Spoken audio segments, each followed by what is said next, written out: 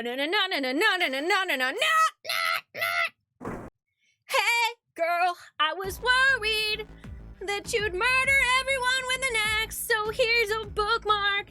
And if it looks like you wanna murder, then here's a clover in the form of a bookmark.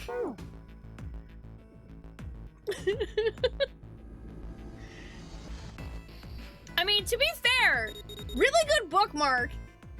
That's worth living for, in my opinion.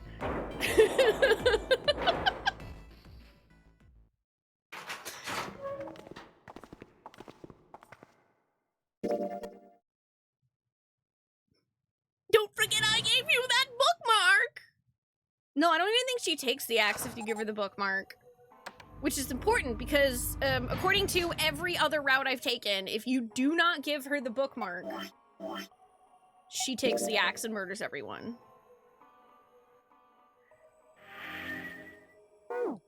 Okay!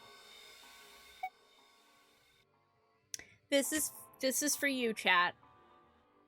This is for you.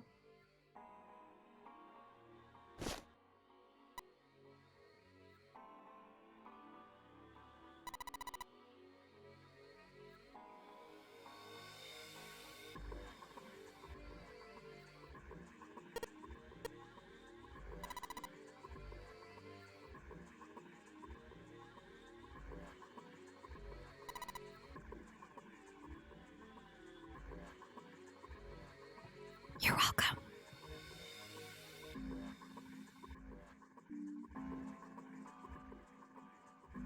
Junpei is canon stupid now. You're welcome.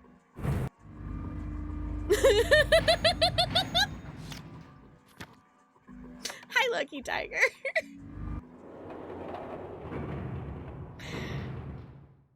X's are basically discount bookmarks.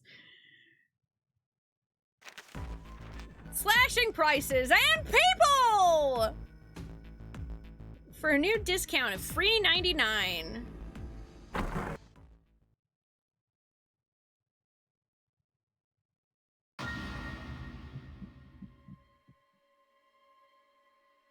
Boom, boom, boom, boom. Bum, ba-dum. Bup, bup. Bup, bup, ba-dup.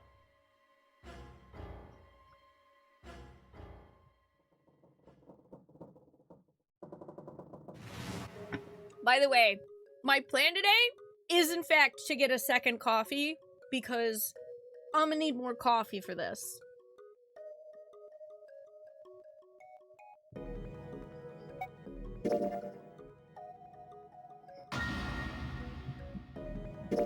That's possible. Also, I don't know if y'all noticed what shirt I'm wearing again because I did laundry. I did laundry, so I'm wearing my gas mask shirt.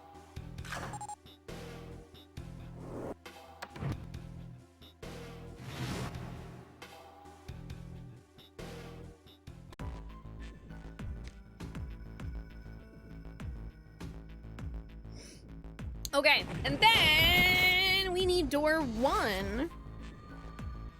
And that will lead us to the coffin ending. Except for, I believe that this time, things will be different. Because we have information.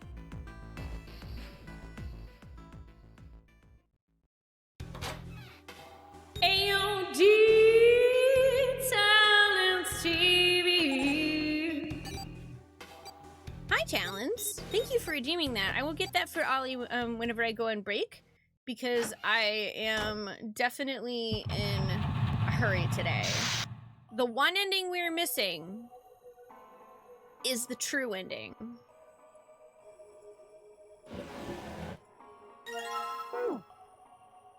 Yesterday we got safe as well as axe.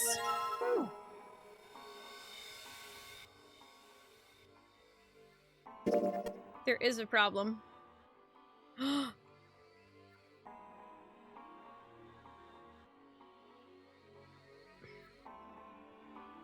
You checked on us. Now get out of here. We split this stuff up for a reason, all right? It was a lie.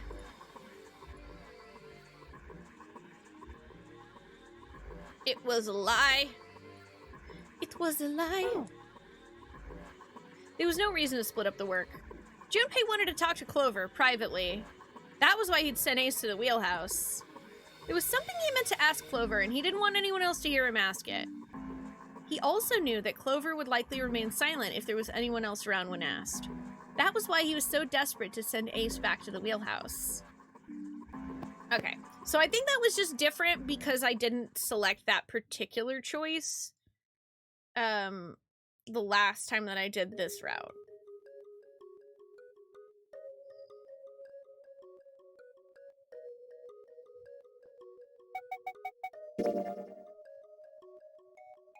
So, this is why she, you know, kills Santa in 7, and then she kills June with the axe. Because, well, you know, she was there.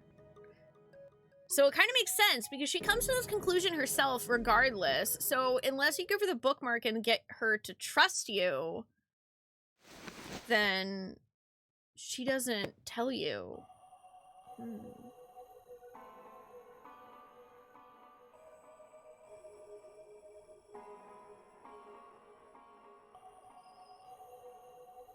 Apologize to the Funyun Rimpa. Yeah, I've gotten submarine, coffin, knife, safe, axe. In that order.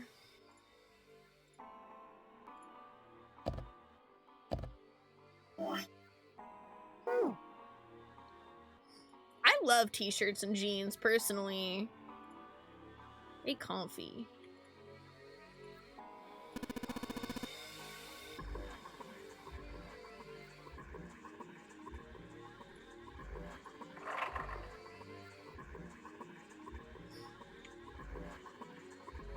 New pants in the shackles of corporate oppression.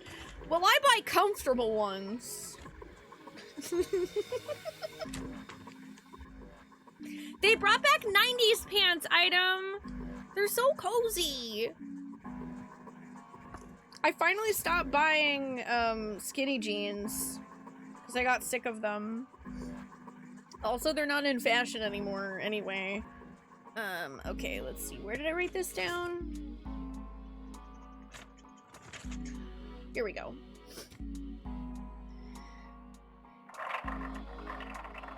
We want to go south.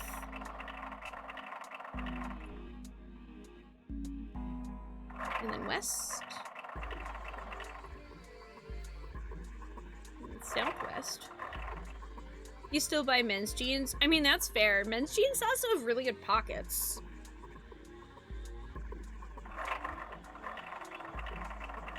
But, like, it's really cool because, the 90s, the ladies, like, 90s pants also have good pockets now. I finally have real pockets again. It feels really good. Like, I can fit my entire hand in my pocket again. Like, I could fit a phone in my back pocket, like, comfortably.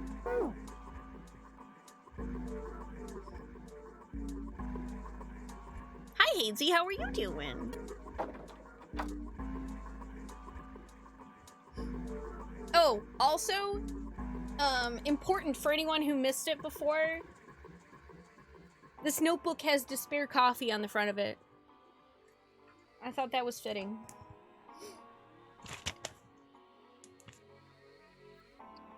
Full. Half. Slow. Full. Half. Dead. Stop. Despair Coffee. Pockets for all the pocket sand.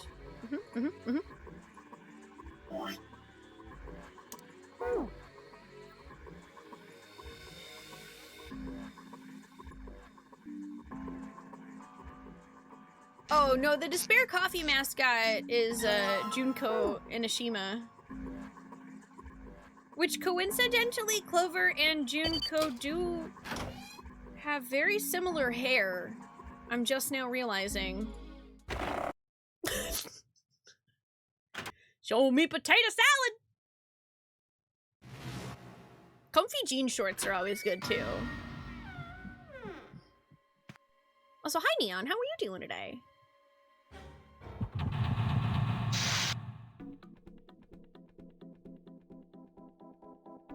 Oh dang, really, Kiro? I guess it probably just depends on the pants.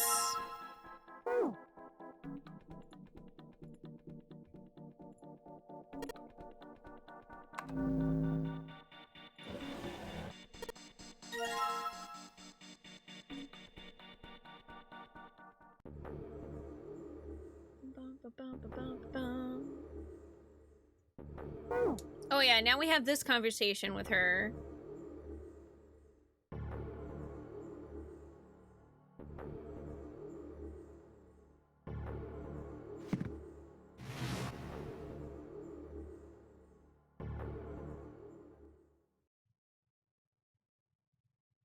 Yep, and then she has the realization. Mm-hmm. Boom, Clover saved.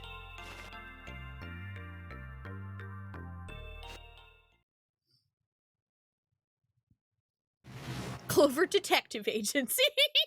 That would be adorable. You guess you can't. Oh, you can fit the phone, but it's very uncomfortable. I mean, yeah, that makes sense to not put a phone in your pocket if it's uncomfortable. Hi, Rock. How are you doing?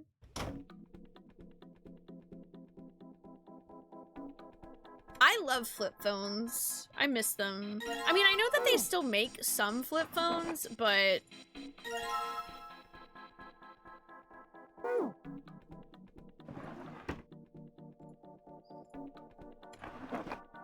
I do not have one.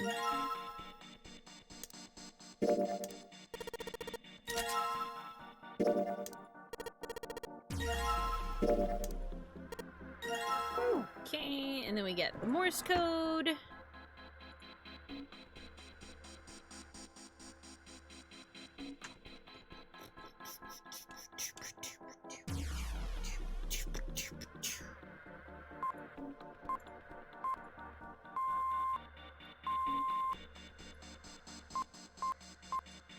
Yeah, I feel weird, like, having a flip phone where, like, it's the screen that folds.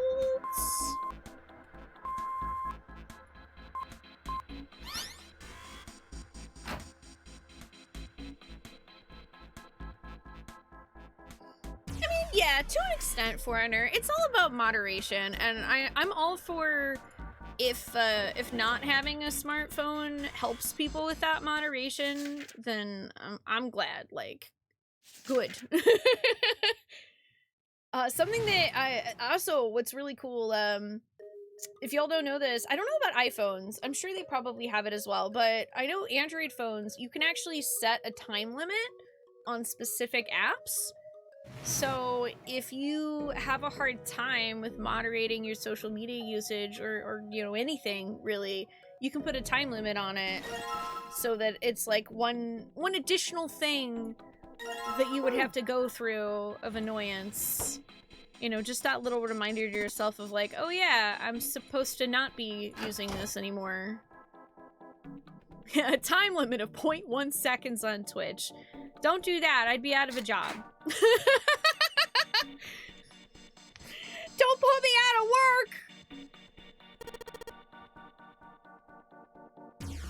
I do miss being able to dramatically end phone calls, for sure. 27, 24, enter.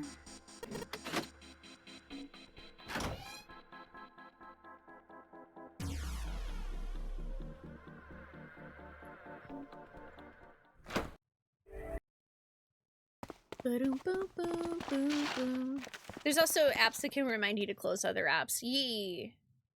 That's true. Yay! Now she doesn't have, she has the note, and she doesn't have the axe, so. Dramatically ending stream instead. I could do that. I'm good at dramatically ending streams. And yeah, and apps that remind you to close those apps, and then apps that remind you to close the apps that remind you to close the apps that remind you to close the apps.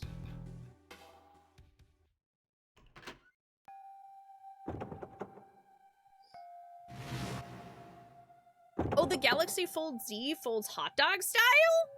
That sounds kind of cool.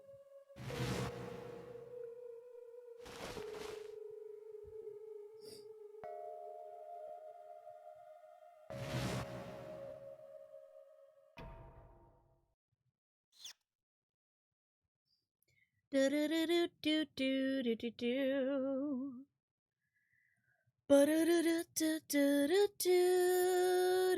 do do. And 7 has a gun. I mean, Santa has a gun. Santa has a gun. But this time it's gonna be okay because guess what? I know the code to the coffin! I know the code to the coffin! Gun. Gun! Silvermoon, thank you for 39 months. Hi, I hope you're doing well. And, you know, this way, if Santa has a gun, then nobody dies. So, that's good.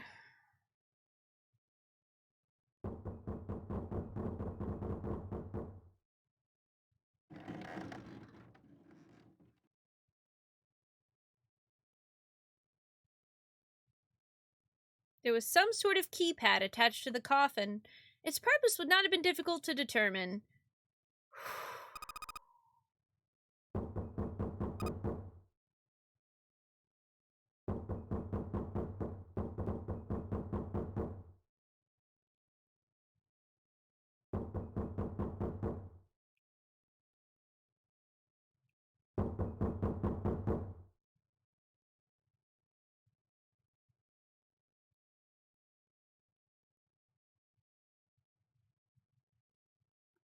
The world blinked.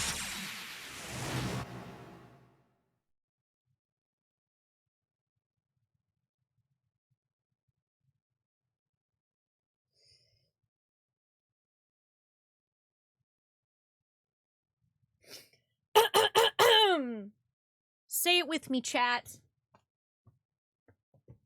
Media literacy!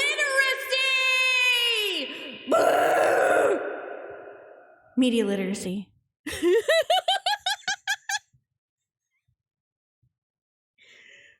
media literacy! It's soup! Ack, thank you for gifting a sub to... Thank you for gifting 2 subs to the community. Welcome on in to Mossgerm and GM Shear. I hope you enjoy those emotes of media literacy. Suddenly, there was a voice inside of Junpei's head. Truth had gone, and truth had gone. Ah, now truth is asleep in the darkness of the sinister hand. What the hell was that? That voice. Junpei was utterly and completely baffled. Huh? What are you talking about? What's up? 7 and Clover ran over to him, but Junpei didn't know what to tell them. If he told them he'd heard a voice, they'd laugh, or worse, think he was going insane. So all he said was, "Oh, nothing. Nothing at all." He cleared his throat a little too loud and looked pointedly down at his bracelet. There were a pair of small buttons protruding from either side of it. Junpei. Press the buttons on the bracelet. Left, right, left, right, left, right, left, right, left, right, left, right, left, right, left, right, left, right, left, right, left, right, left, right, left, right, left, right, left, right, left, right. That's wrong. You should know that already.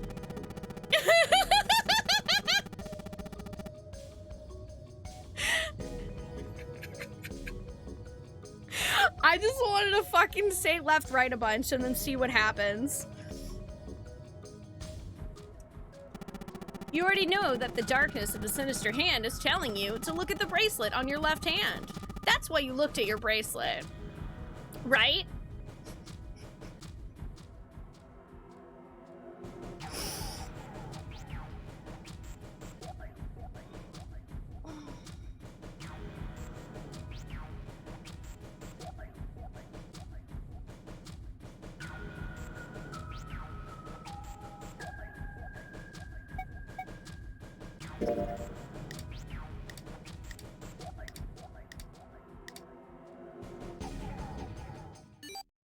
Right, left, right, left, right, left.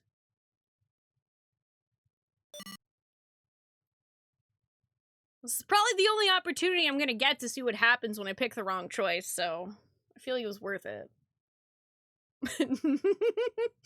8 numbers blinked on and then off on the bracelet display. Junpei checked one last time.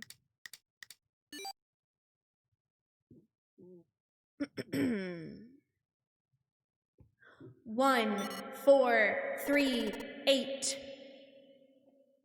3, 4, 2, 1. Huh? Huh? Hey, what the hell are those numbers? Oh my gosh, are those? Junpei didn't answer. He simply walked straight to the coffin. He knelt down in front of the keypad, running over the numbers in his head so that he wouldn't forget. 1, 4, 3, 8, 3, 4, 2, 1. 1, 4, 3, 8, 3, 4, 2, 1. With trembling fingers, he punched them in. 1, 4, 3, 8, 3, 4, 2, 1. That was all of them. He punched the E button. There was a moment of complete silence.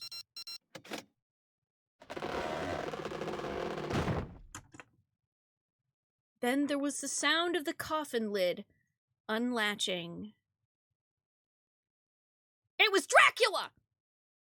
Someone sat up out of it! It was Dracula! Ah!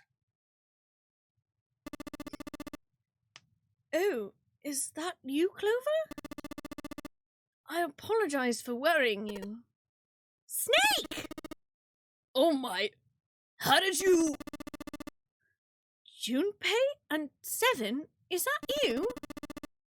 Is everyone else there as well?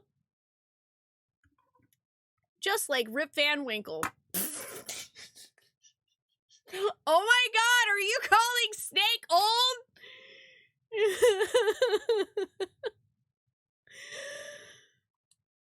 Still, it was very much like Snake to simply cut to the heart of the matter and ask. Junpei and 7 shared a wry smile. Clover's eyes were filled with tears. You're back! With a cry of joy, she leapt into Snake's arms. Yay! Hi, Ebony! Welcome to me finding the true ending! Gently now, my body's still a little weak. You're back! You're back! Clover looked like nothing so much as a lost child who had finally found her home. She cried and cried and cried. Her eyes were red and her nose was running. She hiccuped and gasped, as if she were about to begin hyperventilating. You're back! You're really here! Her voice was happy, but almost desperate, as if she feared he would disappear again if she stopped talking to him. Tear after tremendous tear rolled its way down her face. Her small arms strained as she clutched Snake's body as tightly as she could. Perhaps she had to convince herself he was real. Perhaps she was worried he would be gone the moment she let go. Perhaps she simply didn't know what else to do. Oh, you're back! Come now, what's gotten into you? You're acting as though I've returned from the grave. Okay, but we actually thought you were dead. Not as though you did! I really thought you were dead! Huh? You jerk! Idiot! Idiot! Idiot! Clover broke into sobs so great she could no longer talk. It was a touching reunion between brother and sister. Even though Junpei knew they had little time, and every minute they waited was a minute they wasted, it felt cruel to pull them apart. Junpei and 7 sat down on one of the pews, waiting for Clover to calm down before explaining to Snake what had transpired.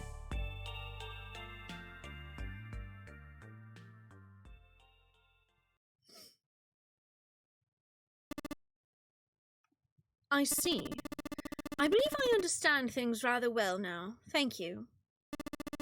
In the shower room, there's a dead body wearing my clothes. Because of that, you thought I was dead. Correct? He had quickly and neatly summarized the events of several hours. Junpei nodded. You also discovered a corpse in the captain's quarters, and Santa turned on you here in this room. Do I have it straight? Seven had been rather surprised to learn of the dead body in the captain's quarters.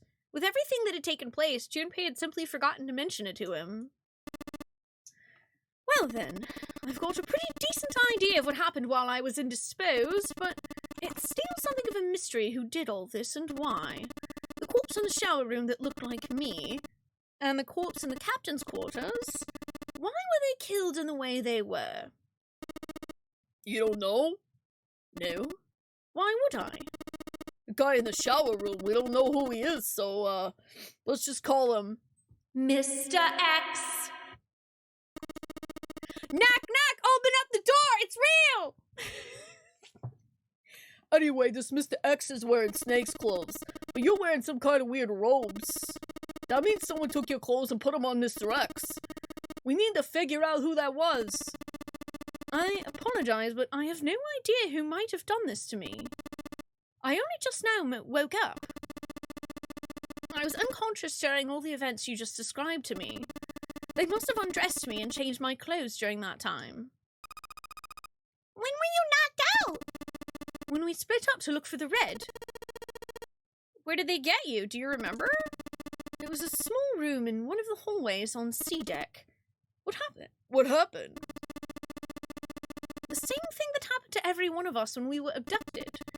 A can releasing some sort of gas was thrown into the room. Hey, that's what happened to us at the end of the safe ending. Yeah, imagine having so much happen to you that you forget to mention a dead body you found. Oh my gosh. Hi, Evie, how are you doing? Then that means it was 0. Looks that way, huh? There's nothing else I have to tell you. When I woke up, I was in this coffin. Junpei crossed his arms and thought. Why had Zero made Mr. X wear Snake's clothes? How had the results of that trick benefited Zero? It was a mystery. Junpei couldn't make sense of it. I mean, I'm pretty sure it's because he wants to punish the people at Cradle Pharmaceuticals, but... He also didn't have a satisfactory explanation for how he discerned the key code for the coffin. It just didn't make any sense. Truth had gone, and truth had gone. What did that mean? Did it mean anything?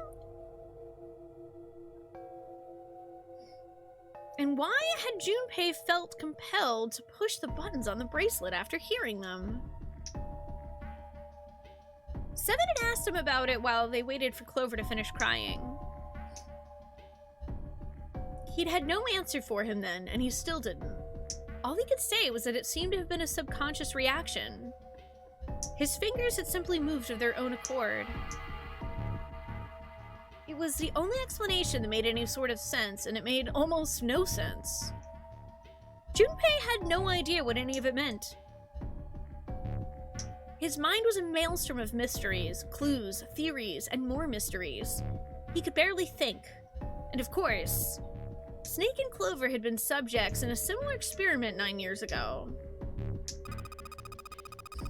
Yeah, we don't have the info on face blindness in this route, and I feel like the thing that sort of transferred was just this subconscious, like, truth had gone thing that led us to knowing the code for the coffin.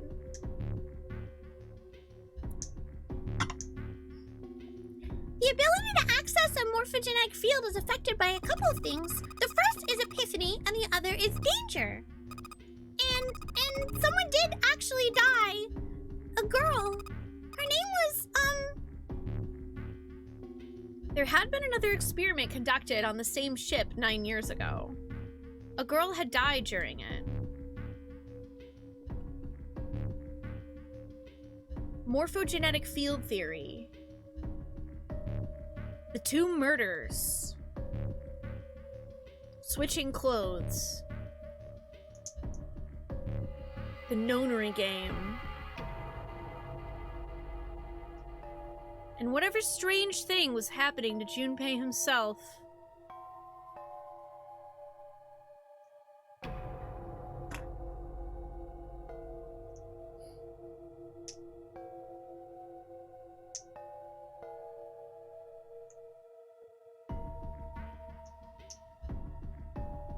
The maelstrom in his head spat out words and ideas that disappeared back into it almost as soon as he had grasped them. But as he struggled through them, Junpei began to realize something. There was something that tied all of them together. 0. He was the ringleader. The person who had trapped 9 people on a sinking ship. 0 knew everything. If they could uncover Zero's identity, all of their questions would be answered. Who was 0? Junpei had the beginnings of a theory. If he could only test it. Or perhaps... At any rate, we'll have plenty of time to decipher the details later. For now, it is of utmost importance that we escape. Junpei, it was 4:30 the last time you checked the clock, yes? That means we have less than an hour. We must hurry. Hey, how are we gonna get out of here? Isn't that obvious? Through the other number 9 door. Yay, it's math time, chat! 5 plus 4 plus 7 plus 2 equals 18. And then 1 plus 8 equals 9. Yeah. Math! Oh yeah! Yeah, you're right! With Snake we could open the door! Don't tell me you hadn't figured that out! As they sniped back and forth, Junpei glanced at Snake's left hand. He was wearing a bracelet with a 2 on it. Come on, you gotta tell me these things! I, assumed you had figured it out. Oh, forget it! Let's just get going! 7 stomped off towards the smaller number 9 door. Clover, Snake, and Junpei followed. 7 quickly laid his hand on the red. An asterisk appeared on the screen. Junpei and the others followed suit and laid their hands on the scanner panel.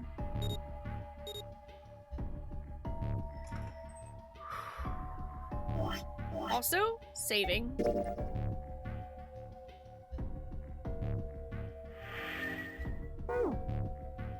I think the internet's still working as far as I can tell, foreigner. Soon there were 4 asterisks on the screen. 7 glanced at them, then laid his hand on the lever of the red. Alright, you guys ready to go? Yes. Yep. Junpei paused for a moment. Not yet. Huh? Before we go in, I'd like to check something. You want to check something? Yeah, but before I do, 7, could you pull the lever? I want to make sure we can verify with just the 4 of us. What do you mean? We don't need... Just do it, alright? But if the door opens, don't go in yet, okay? Please. This is really important. I really need to check this, okay? Work with me here. Junpei looked directly into 7's eyes. The older man looked back for a moment, then nodded. Fine.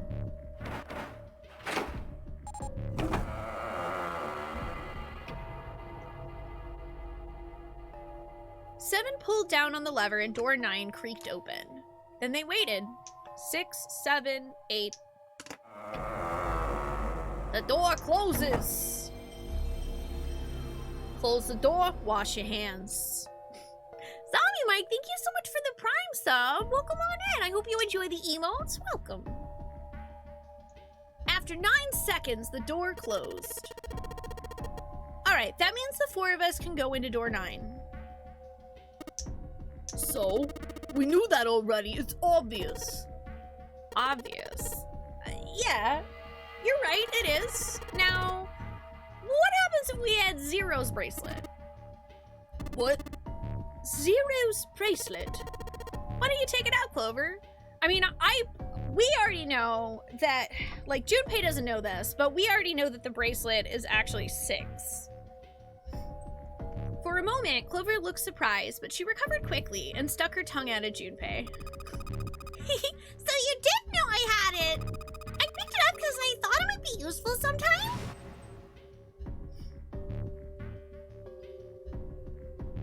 She reached into one of the pockets of her voluminous jacket and produced a bracelet. Junpei took it from her and turned to 7. This was in the left hand of the corpse in the captain's quarters. If you look at it, you can see it's got a 0 on the face. Just to make this a little easier to talk about, I'm gonna call the guy we found dead in the captain's quarters Cap. If Cap was really 0, then I should be able to open door 9 with just me, Clover, and his bracelet. Oh, I dropped my notebook. But it doesn't matter because we have to do math, chat! 5 plus 4 plus 0 equals 9!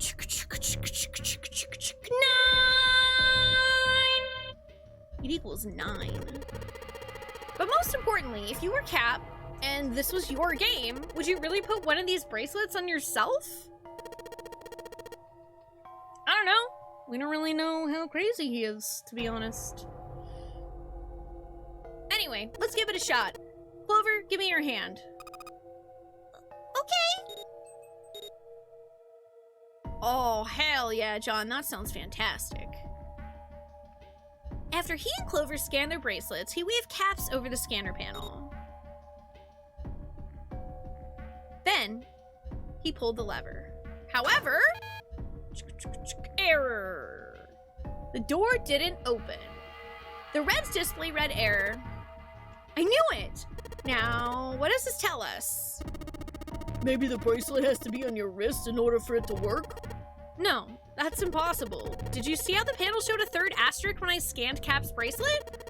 Whether or not it's on your wrist doesn't matter. All you have to do is put the bracelet near the panel for it to register. 7 waved his bracelet in front of the scanner panel. Sure enough, a single asterisk appeared on the red. Huh. Looks like you're right. See? So what does that mean? There's only one possibility. That bracelet isn't the number 0. Is that what you're saying? That's right. Then what number is it? Let's find out. Junpei scanned the bracelet. Okay, so we know it's 6.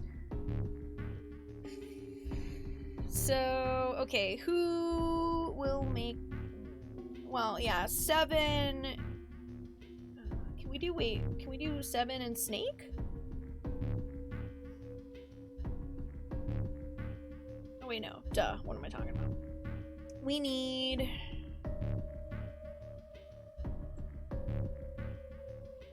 Let's see... That'd be 5, 6, 7, 14, 20, so that won't work.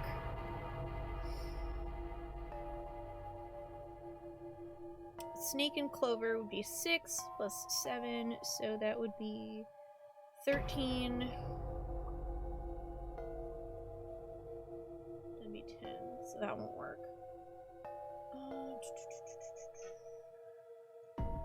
Be 11. Yeah. I think 7, Junpei, and Cap will do it. 7, Junpei, and Cap.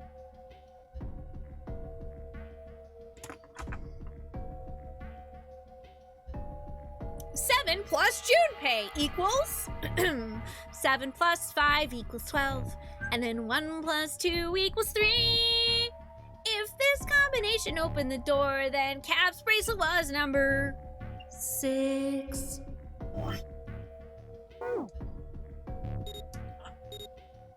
And I already know it is from the other ending, so. Ta-da! Hey, it opened! The door opened! What? Why? What does that mean? Both 7 and Clover seemed rather shaken as they turned to look at Junpei for answers.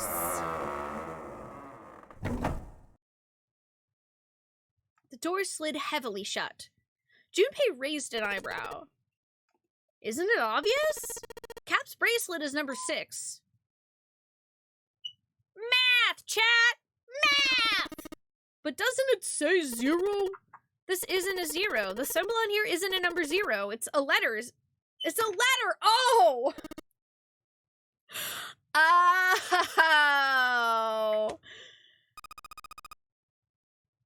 Oh. Oh. Do do do do do do do do do do. So yeah, we know that F is 15.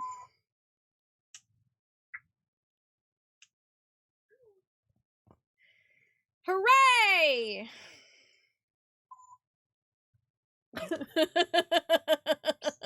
It's a different base.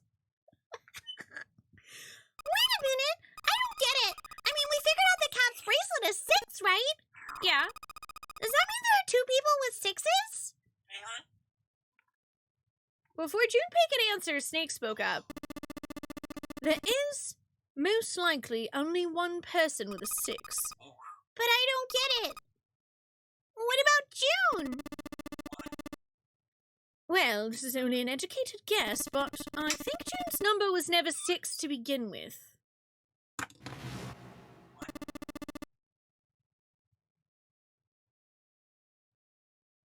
Her bracelet was flipped.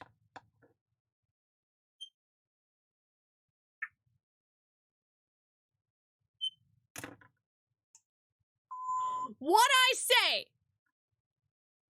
What I say? That girl is a liar.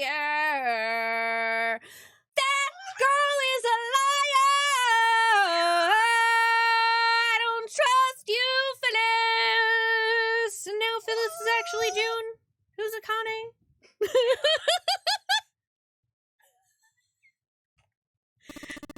In other words, June's real number is 9.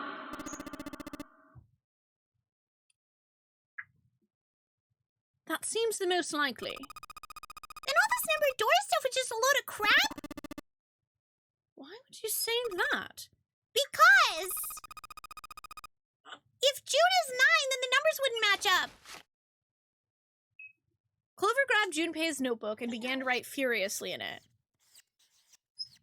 Junpei leaned over to look at it. List of all the number doors June's gone through. Clover read each row out loud so Snake could follow along. Alright,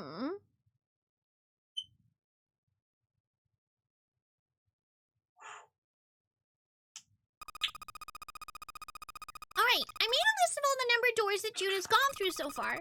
I wrote down which door she went into and with who. And I wrote what all the numbers were. So if you switch 9 in wherever there's a 6, the numbers don't work. If the digital root's 7, you can't open door 4.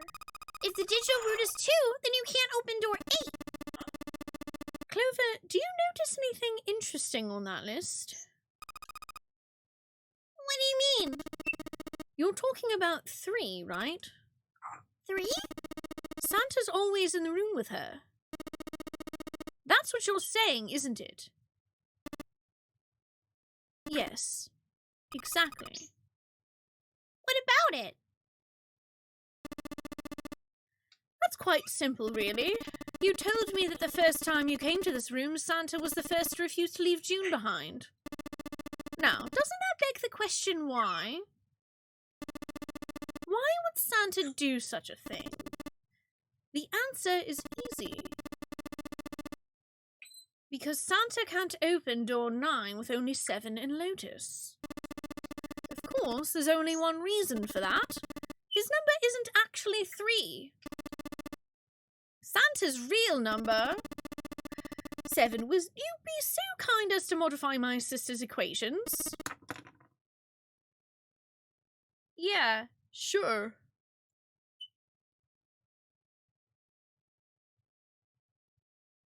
I swear, if you tell me it's a W... Can we get some colon 3 faces in chat? Oh,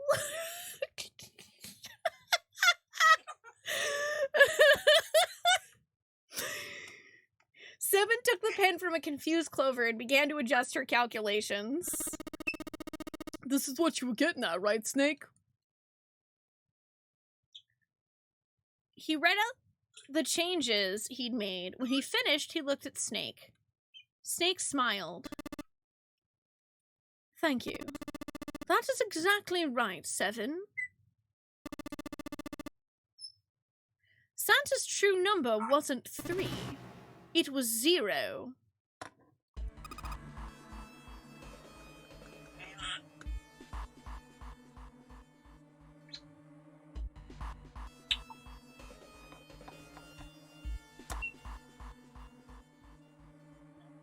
no way. Santa is 0?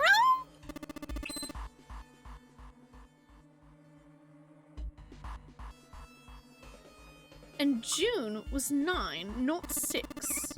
On the contrary, Santa was 0, not 3. Plus 3 and minus 3, they cancel one another out. Nothing appears out of order. Then that means even though he set the whole damn thing up, Santa was still playing by the rules of the Nonary game this whole time. Precisely. So you're saying Santa planned this whole thing? I'm not sure if he acted alone or not, but I think it's safe to conclude that he is 0. If my hypothesis is correct. Clover bit her lip. She seemed to be having some difficulty believing her brother's explanation. Junpei remained silent and thought, Snake's hypothesis didn't satisfy him. June's bracelet was flipped. Even if that were possible, then there would have been 2 number 9 bracelets. And if that were the case... Alright, that's enough talking. Let's go. It's high time we went through that door.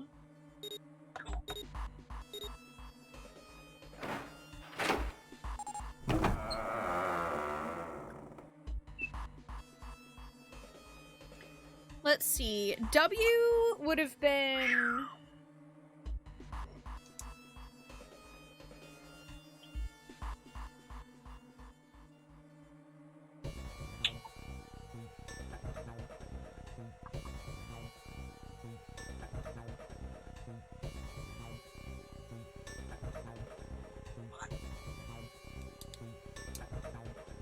No, W wouldn't have equaled 0. So how does that work? Yeah, that I don't know. I don't know how the 3 becomes a 0 unless it just flat out lied. The upside down makes more sense for the 9. Door 9 opened. They leapt through. We'll just have to keep playing to find out! The dead was directly in front of them as they came through the door. Quickly, they scanned their bracelets.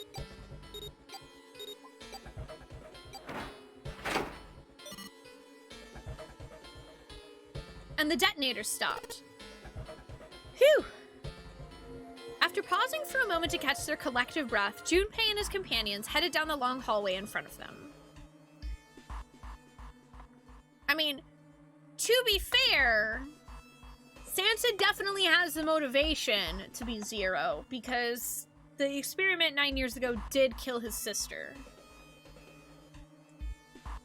Oh, yeah, it's hexadecimal, Doiker, which we learned about how hexadecimal works in the kitchen. So 0 would be 24, so then 4 plus 2 is 6. At the end was a set of stairs leading down into the ship. It looked as though they led all the way to the bottom deck. They looked down. It didn't seem to be flooded. After deciding it was safe, they headed down the stairs. Before long, Junpei and his companions found themselves on the bottom deck. They turned left into another hallway, at the end of which they found another door. And of course, there was a symbol engraved over the keyhole. It looked like the sort of harpoon one would use to hunt fish, the kind with 3 prongs. Snake traced the shape of it with his fingers. This is the Neptune symbol. There must be a key around here somewhere. Neptune key. All Junpei had was the Uranus key card. Not the same planet, and not even the same sort of key. Clearly it wasn't going to open this door. After examining the door for a few more minutes, they'd give up and headed back the way they came. With a little more searching, they found a metal door. To the side of it was a card reader. A symbol was engraved onto the card reader, and it matched the Uranus symbol on the key card Junpei was carrying. This is the place. Oh, so it's not actually... Okay, it's not based on the number letter that it is. Yeah, it's 15 after 9. So the way that hexadecimal works is it's the actual numbers 1 through 9, and then A is 10. This is just in hexadecimal. That's why it's like that. That's why it's like that. You would have had to be here for the door with the kitchen. It's okay. This is the place. He muttered to himself and slid the card through the reader. Don't worry, it confused the crap out of me when I learned about it too. It beeped once and the light on it turned green. With a heavy metal groan, the door creaked open. Junpei, Clover, Snake, and Seven looked at one another, nodded, and stepped through.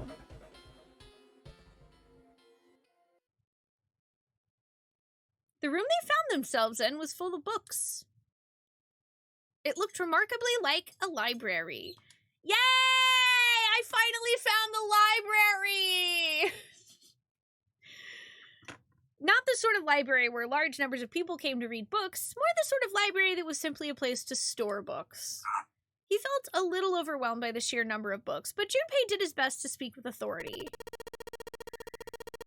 Alright, if we want to get through that door out there, we need the Neptune key. I say we split up and look for it. Okay. Very well. Sure thing. Good. Let's get started then. We don't have a lot of time. Hurry! Alice sleeps in a small chamber past the forest of knowledge. As he began his search, for reasons he didn't fully understand, Junpei felt those particular words float through his mind.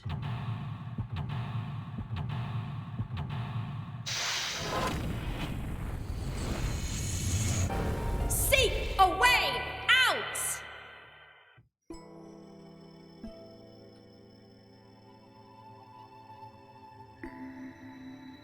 Here we go. Door 9 puzzles. I'm so excited. Yo, I get to solve new puzzles. Finally. Alright. Let's check this shit out. There's a note on that table. Lights to the books. Huh. What does that mean? Interesting. Well, intelligence often hides itself in darkness. Have you ever thought about the pages of a book? Each page only sees what? Maybe 2 or 3 minutes of light before the reader's on to the next. They spend the rest of their lives locked in darkness. Rather like myself. That's horrible. Oh, don't get me wrong. I'm not complaining. Not at all. I live in the darkness, yes. But that's gifted me with the ability to catch the truths others might miss. I can hear the voices hidden in the darkness, you might say. Oh, I figured there would be more puzzles. It made no sense for there to not be more puzzles.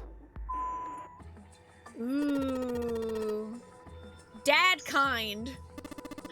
Wasn't that a German mathematician? Maybe it's a compilation of his work.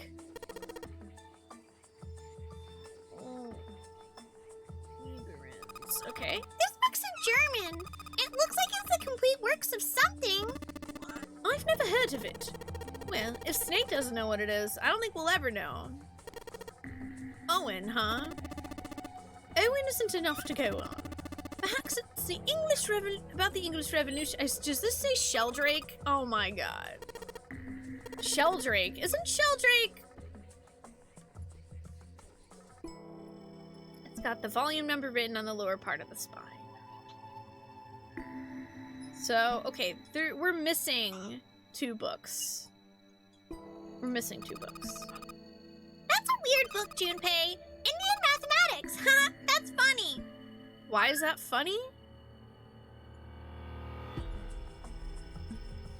It's a small enclosure with 9 sides. There are 3 of these things that look kind of like music stands. Am I supposed to put something on those stands? Probably. This iron plate is bolted down. I don't think it's a door. I think it's just a wall. This bookshelf has sort of a glass inlay. It's pretty big, but there's only 6 books on it. That seems kind of weird. Hey, it looks like there's something on the bottom. I can't really see it though. The glass is all foggy. Ah. Okay, there is a combination there that we need. The scaffold's set up in the shape of a cross. Yeah, I don't know what Clover's talking about either. I'm just not gonna worry about it. What's that one called? It says Foundations of DNA and Genetic Engineering. An overview of photochemistry? I think whoever set this up wanted us to see the cover, not the spine. Let's look at it, okay? Huh. Looks like there's a whole lot of spaces behind these books. Look, Junpei! I think there's something hidden behind the books. Ah, a light bulb. There was a light bulb here. There isn't anything here now. I mean, there's still books that look like they kind of stick out. It's a pretty generic title. To be honest, it's so vague, I don't really know what it might be about. I don't know. Automated robotic assembly line techniques. What's that? Some sort of comic book? Jeez, I guess boys really like that stuff, huh? No, you're thinking of a different sort of robot. This book's talking about automated machinery that's used to build things like cars. Put the candle back!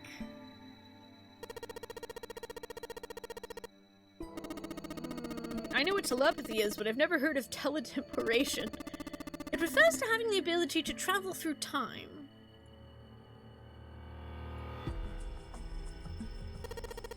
Mother Nature. Brother Nature. It's most likely about environmental protection. I was just trying to make a joke. Oh, it's a meta joke? Oh. There's an old Indian math joke that says, why did the Indian mathematician bring a ladder to the math class? Because they heard they were going to be solving problems up to 999. Yeah, I don't get it.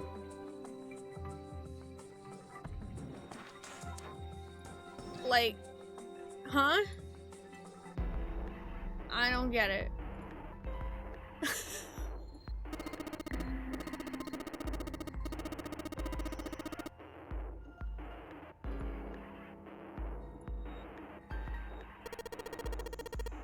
What's the deal with these titles?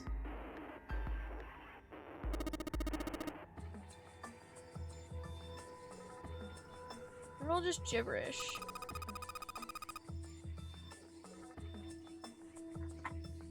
Hey, what if we, like, switch them around? Switch them around? Yeah! If we move them around, maybe they'll spell something. Oh, I get it. Yeah, heck, it's worth a shot. I mean, I assume it's a joke. I don't know. I don't really know the context. So I'm just not gonna worry about it. Yeah, it sounds like it's a joke. It sounds like what's going on is it's like, this game was originally in Japanese. So it's like, we're getting like a reference to a joke that's like, from a language to another language to another language. So, I don't know.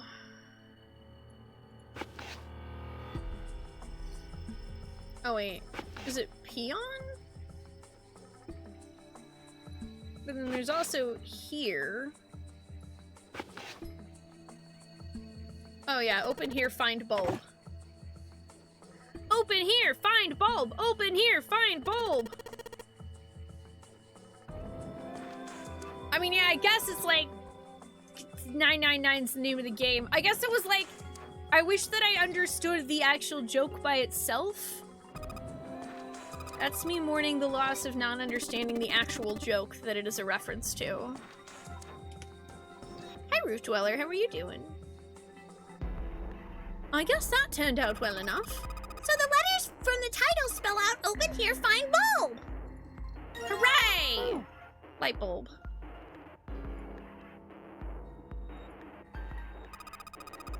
So, you know, meet the bone on. Meet the bone on. Energy theory. Cheese. Cheese. Cheese. Cheese. Cheese. Cheese. Cheese. Cheese. Cheese. Cheese. I love me some cheese. Don't dead, open inside. Dom's white tea. Thank you for the 1,500 biddies. For cheese. Hi, I hope you're doing well today. Alright, so I imagine I can put light bulbs. Yeah, there's 3 lights in this thing. They aren't very bright though. Hey, didn't we find some kind of really powerful light bulb earlier?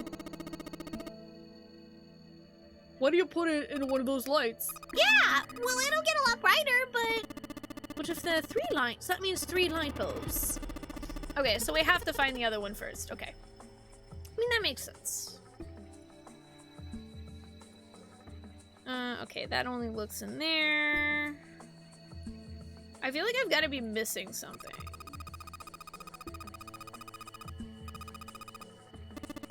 Heavens no, there are many factors. Oh gosh, I'm not reading that out loud. So there's like these books and you're missing some numbers.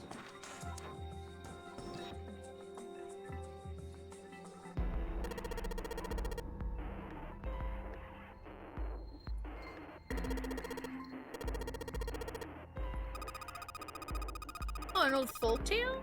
Don't you think it's a little weird that this book's the only picture book? Maybe I ought to hold on to it. A book! Search it. It's got a magic wand on it. Okay. Here's the book. Oh yeah, we inspected the meat in the freezer. We did. We did.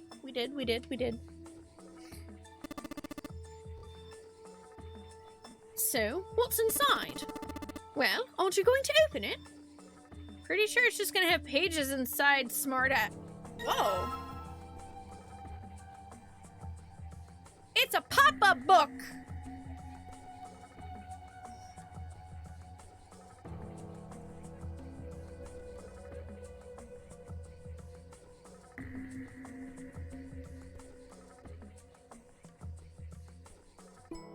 SE5 and maybe an I? SE-5. What is that? Well, when I opened it, these 4 letters popped out, so I guess it's a pop-up book, huh? SE5. I wonder what that means. I don't know. Good freaking question. Agriculture and historical organizations. Origin of Japanese folklore. It's cool. Listen ones about folklore. Folklore can cover a wide range of subjects. History, urban life, religious trends, environmental changes, oral traditions. Folklore can cover all these things if you know where to look. This looks pretty deep. Like the ocean. Let's see what we got here. So many books. I wonder what this one's. Wow, what's this? Worm?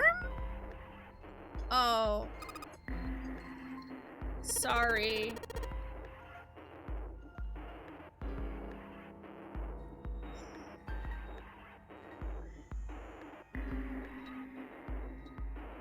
Did Junpei just accidentally grab Clover?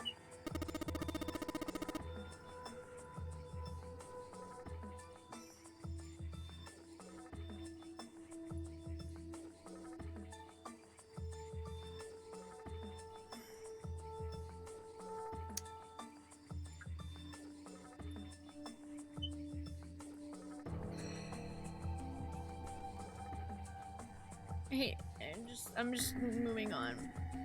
We're moving on! What the hell is this? It's like they just gave us the answer. Guess I might as well give it a shot. Oh, did they serious? Is that... No way. There's no way this is actually it, right? Okay, it was like a, what if we both reach for the blasting device in Copperbell Mines? Okay, like they touched hands. Okay. I was like, what? I don't know why, but like, I did not understand the context at all. 4, 1, is that a 5, I think?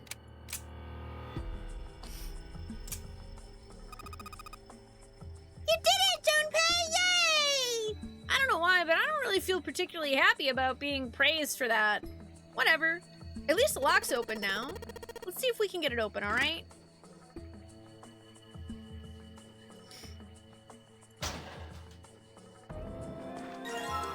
Ooh, powerful light bulb. All 6 books seem to be pointing at the cylinder number lock. Okay. So now I have the light bulbs.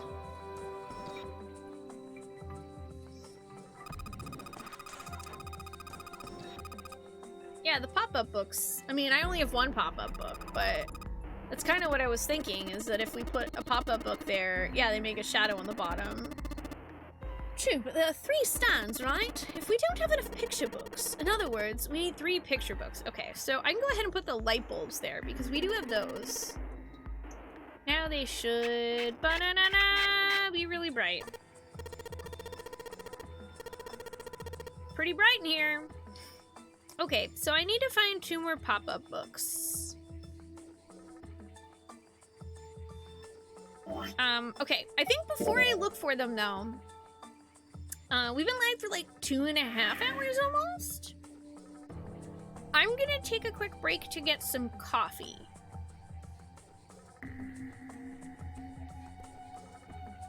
I'm gonna get some coffee real quick.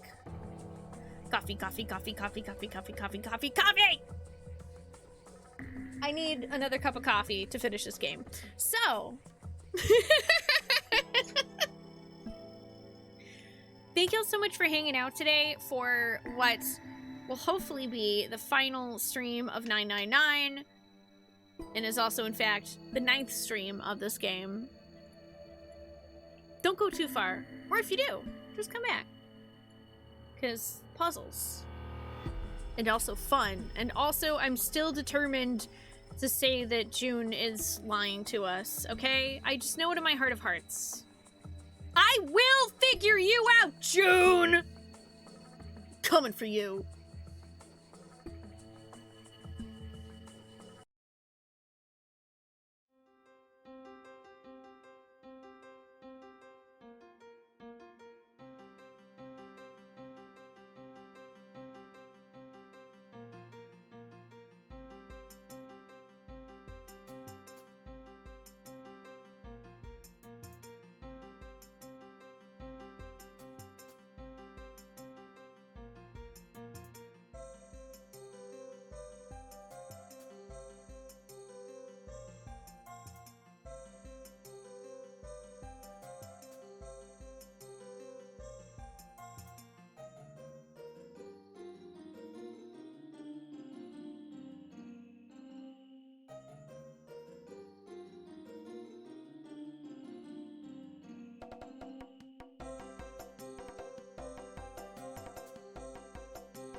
Alrighty, y'all, I am back.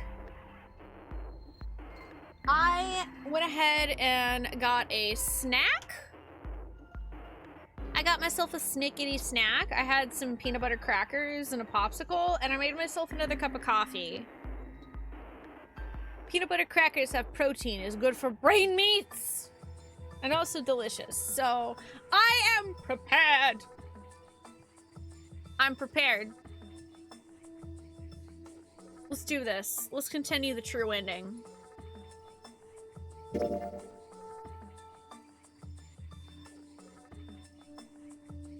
And by that I mean I need to find the other picture books.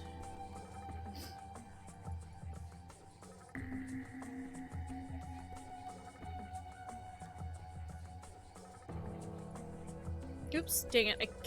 I didn't mean to click on the scaffolding again. Let's see. There are books sticking out here. Introduction to Geology. Thinking about the Earth, even when you're on the ocean. Kind of romantic in a way, I guess. Paleontology. This one's about fossils, right? Ammonites are pretty nasty looking. The theory of evolution. Heck, even I know this one. That's that Darwin guy, right? Well, yes and no. Charles Darwin wrote a book on the origin of the species. In it, he put forth his theory of evolution. Yeah, I remember that part. He called it natural selection. Exactly. Okay, that's the Mother Nature book. Transition of extinct species. We need to hurry it up or we're going to end up in the pages of a book like that. I'm trying! Robert Hooke's famous work.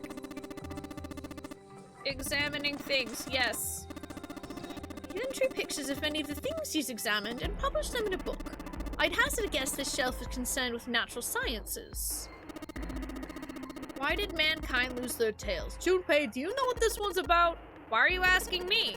I don't even know we had tails to lose. Maybe you should ask a human with a tail. Okay.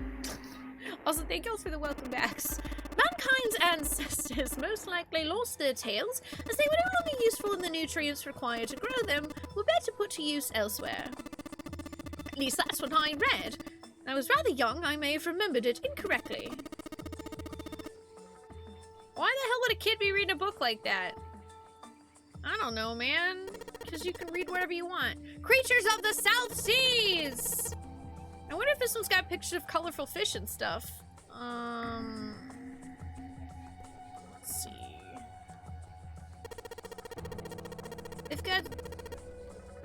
Tab al-Azif. Who's that? Some famous guy? It's not a person's name, it's the name of a fictional book created by Abdul al-Hazred. It's said to be one of the sources used in the creation of the legendary Book of the Dead, the Necronomicon! Oh! So these are all occult books and stuff. Hell yeah, Necronomicon!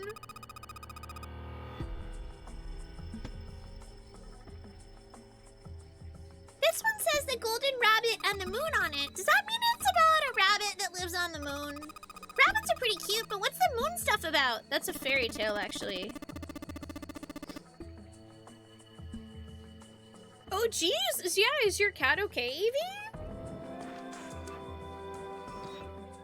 It's talking about the Judas tree that is said to grow on the moon, according to Chinese legend. This book's called Mind Swap. You mean you can, like, change bodies with someone? Well, I guess I wouldn't mind switching bodies with my brother. Junpei too much, but I'd rather die than let Seven switch with me. What the hell? Like, I'd even want to swap bodies with a little brat like... Hey, were you just imagining it? You were! Shut up! Yeah, well, he wasn't the only one. Okay, guys. Let's see. Yeah, we read about that one. Occult stuff. Golden Rabbit.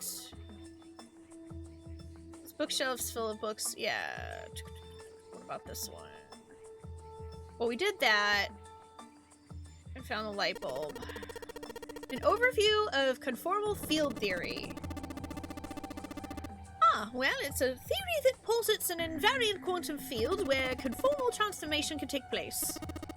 Knock it off with this science voodoo stuff. You trying to put me to sleep? Yes. Quantum gravity. Theory of general relativity. Oh, I know this one! That's Einstein, right? Supersymmetric string theory and 10-dimensional space-time. Oh no, not string theory. They're just talking about superstring theory. It's a theory of reality where... how to explain? It says that all elements of the universe are governed by the vibrations and harmonics of tiny supersymmetric strings. Are property values going up out in space too these days? Man, I guess times are tough for aliens too. This one says cosmic inflation. Faraday's laws of electrolysis. Yeah, like a Faraday cage.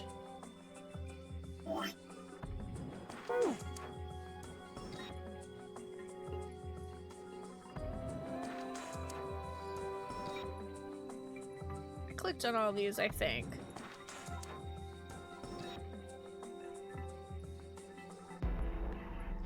Okay, so there's all those.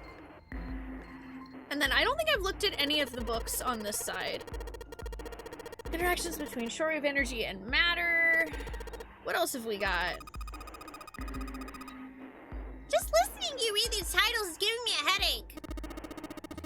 Can't say fancy technology stuff and get along real well.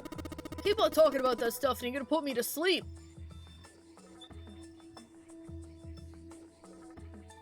Wait. Wait, what?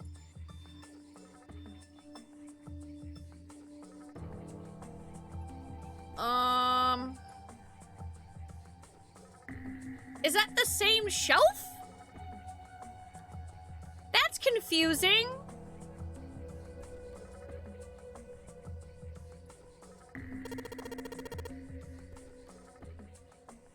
That perspective just confused the crap out of me for a second. I guess this bookshelf has an astronomy theme. Hey, it's another one of those kids' picture books. Looks a lot like the other one we found. Yay! What is it? This one has some Native Americans on the cover. Hey, Junpei, take a look at this one. Native Americans, huh? It's got...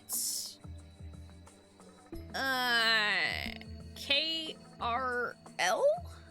LRK? Lurking!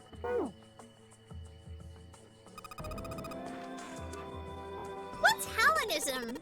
I think it's something like a fusion of Greek and Oriental culture. What?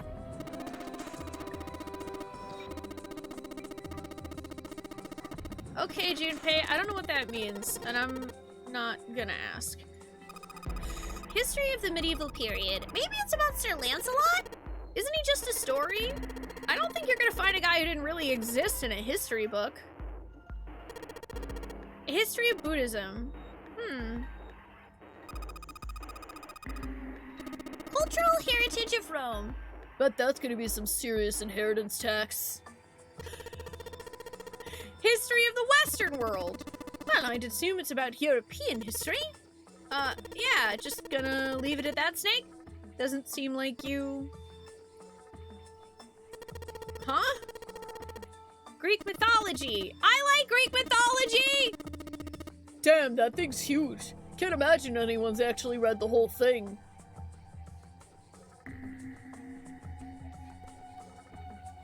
I have actually. I have.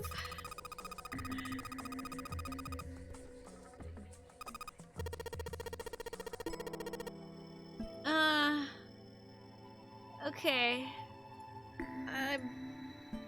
I'm not gonna. Yeah. Just gonna do my thing over here. These books are about history. Okay, that's the same shelf. So then is this something new?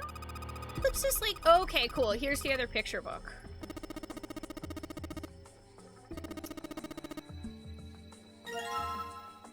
Ooh, this one has a baseball on it. There's a baseball on this one. Come on, Junpei, let's see what's in it. Baseball! Head. Head.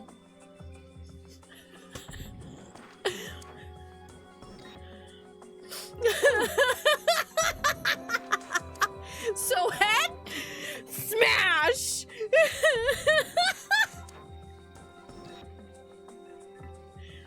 Okay, we have the 3 books. It's almost blinding how bright it is in here. All right, we just gotta do this. Put the books into place. How about we try putting these picture books on the stands, then? Shelled Rake 5. What?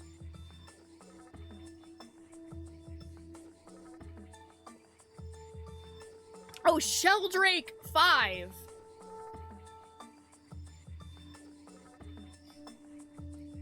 Awesome! It looks like it worked. Way to go, Junpei. Good job, buddy. There's something projecting on the bottom. These letters, they seem familiar. Yeah, it's Sheldrake 5. I gotta go...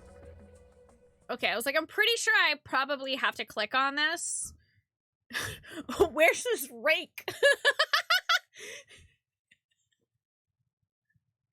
I don't know. I mean, does this library have a rake?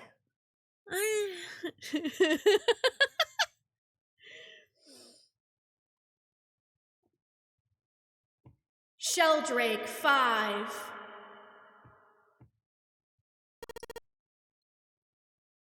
Sheldrake. Junpei read the text out loud.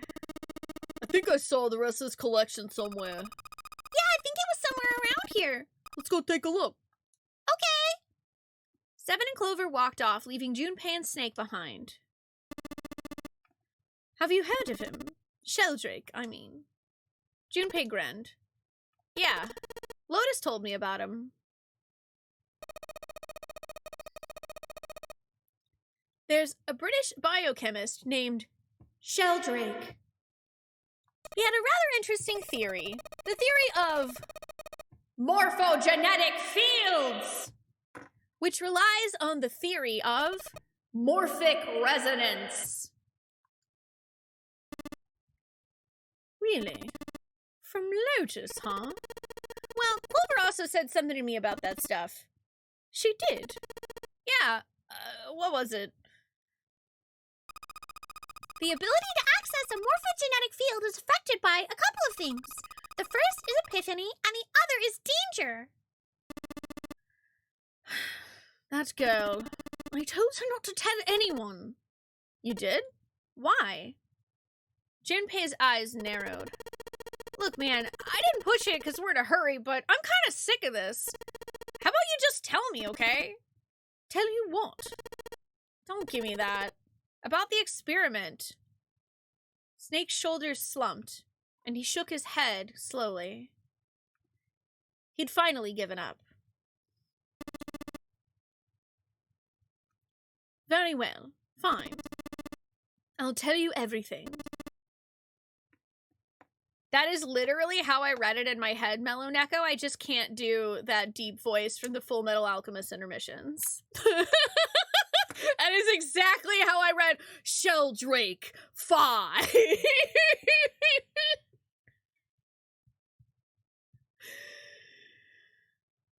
But not here. Let's move to the top floor. Oh, you found the thing that's missing, and okay, good. Kitty's okay, she didn't need it. Whew! That's a relief. I'm glad to hear that, Evie. Junpei nodded. With that, they climbed the stairs to the top floor. Hi, Chupon. How are you doing? Snake was silent for a moment after they arrived, then finally crossed his arms and spoke. I suppose I might as well start by telling you why I kept quiet and why I made sure Clover did as well.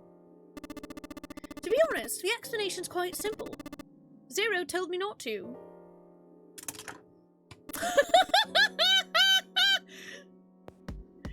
I had little choice. He didn't walk up and tell me, of course. He gave me a message engraved on a card. Ah, I see. So that message that was in Braille said more things than you told us. Color me surprised. Totally. I definitely didn't expect you to withhold any information from us on that note that no one else is capable of reading but you. Snake reached into his sleeve and pulled out a small, stiff piece of paper.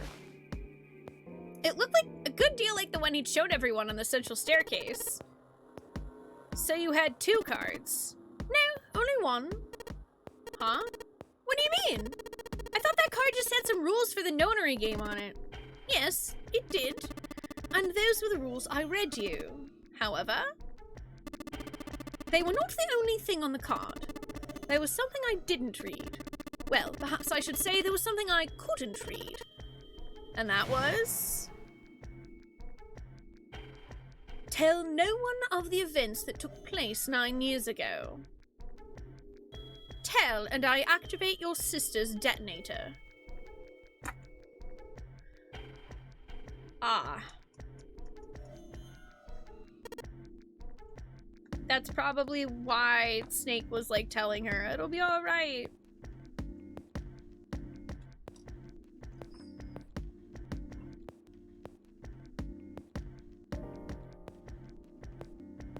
Blackmail.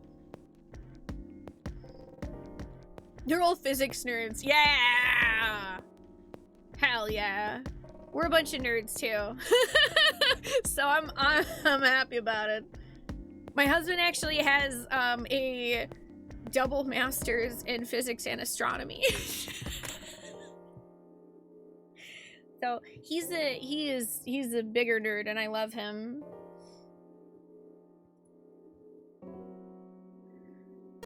Oh, well, Snake nodded. Well, what about Clover? Did she get a message from Zero too? I don't believe she did.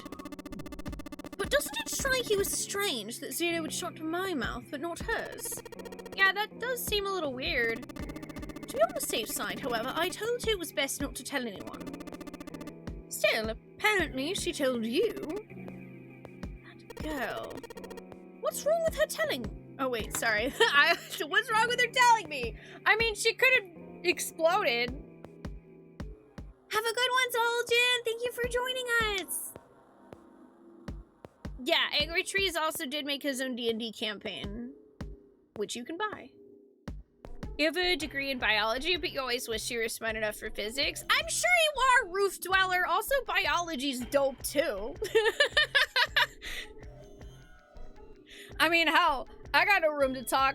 All of my knowledge is in, like, esoteric folk tales and literature and shit. Because I studied a lot of Shakespeare and Greek mythology. I also like it when a game treats its audience as smart, Scarlet. What's wrong with her telling me? I figured some stuff out with the things she told me. I mean, it looks like the whole activator detonator thing was just a bluff. She's prancing around downstairs, happy as a clam now that you're back. Snake glanced down at Clover and Seven, examining one of the bookshelves. That's very true. I've decided I can trust you. I've decided to tell you the truth. The chance that Santa is 0 is very high. I feel I can assume Santa doesn't have the time to observe us at the moment. And at any rate, even if he were, I very much doubt he would kill us. Why not? Clover told me about the 4-leaf clover. About the words. If he knew about that, then he was in my group during the first experiment. I'm sure of it. Oh, I know that he was, because we got that information directly from him. I wrote it down in my notes. I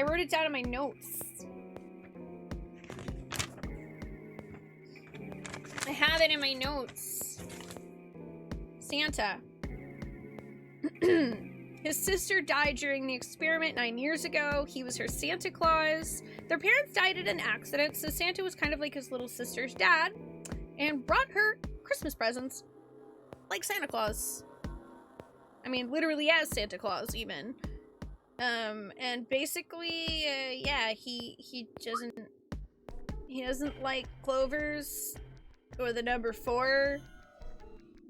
He also knows thermometers don't go above 107 degrees Fahrenheit because the human body starts to die after that.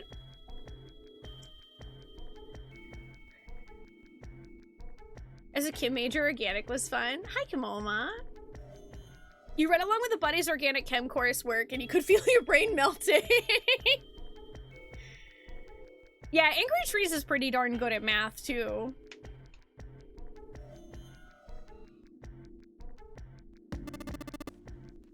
He wouldn't kill us, no matter what the situation was.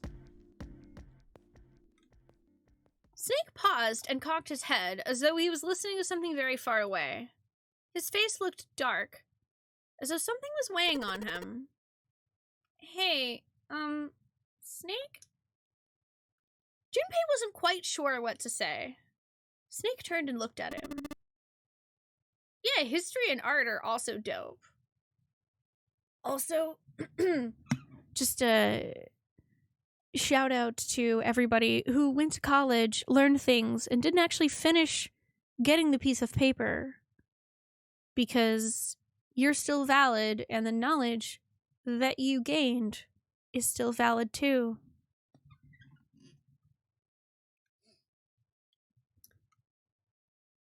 Yes, I know. You want to know what happened during the experiment. Yeah. How much do you know? Junpei relayed to Snake everything Clover had told him. The morphogenetic field and the experiments 9 years prior that had dealt with it. How the experiment had taken place simultaneously at 2 locations, one being the ship and the other being a building in Nevada. How they'd played the nonary game. He told him everything. And finally, he told him how a girl had died during the experiment. Oh. She told you all that, did she? Snake looked down. His face was tight. A slight tremor shook his body, and he tried to hide it. He was putting on a good front, but even Junpei could tell that he was holding back something deep and powerful. He made as if to brush something from his face and looked up at Junpei. At any rate, I now know how much you've learned. All that remains for us to determine is who did this and why, right? Yes. Can you tell me what happened? Snake nodded slowly. The people who organized the initial experiment were from a company called Cradle Pharmaceutical. Yeah, that I do know. There were 4 of them running the show.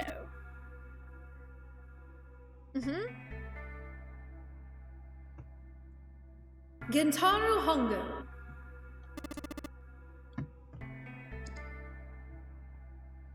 Nagisa Nijisaki. Teruaki Kubota. Kajechika Musashido. I paused because I was like, I'm gonna try my best to write these out. Oh, hey! Was I right or was I right? See, that's Ace in the middle.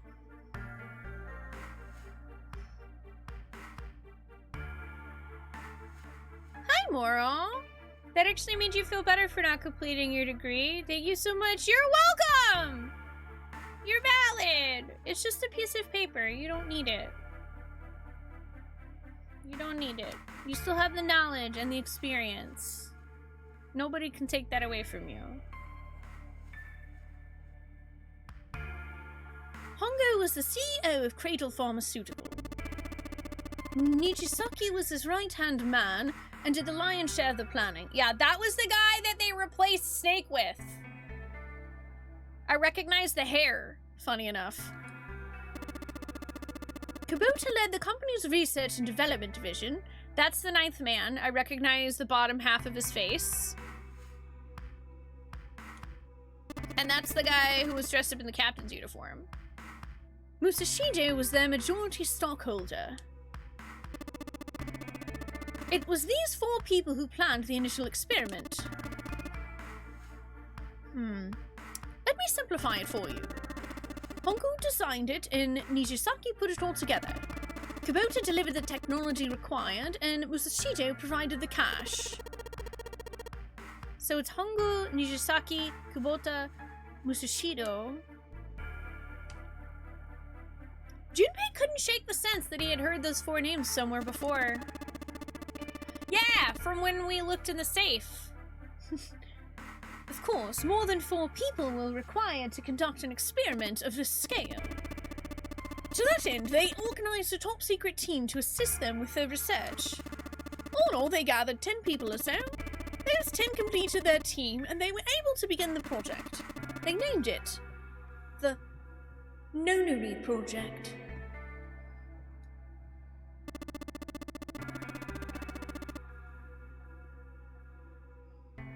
The purpose of the experiment was to research the prospect of controlling a human mind through sheer will.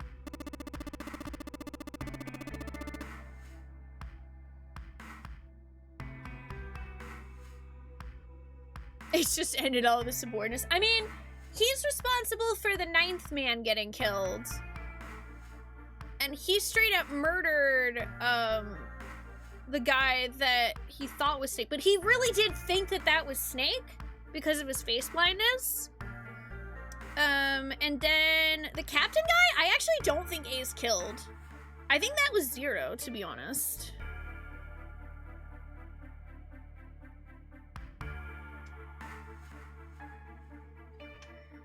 The vessel, I suppose you could say, for this controller was the morphogenetic field. Why did the glycerin suddenly begin to crystallize? Why did the crystal structure of EDT undergo a sudden change? Why did the rats improve their puzzle-solving skills with each generation? Experiments with humans produce the same results. The more people who know the answer to a question, the more people there were who could answer correctly without having seen the problem before. Why? How? The answer is that the shape of the answer has been stored in a field invisible to the naked eye. And through that field, the resonant event transmits information related to that answer. That's essentially the idea behind morphogenetic fields. But that's just a theory. Can't bring yourself to believe it. Not really. Junpei, can you otherwise explain how you literally just had truth had gone pop up in your head?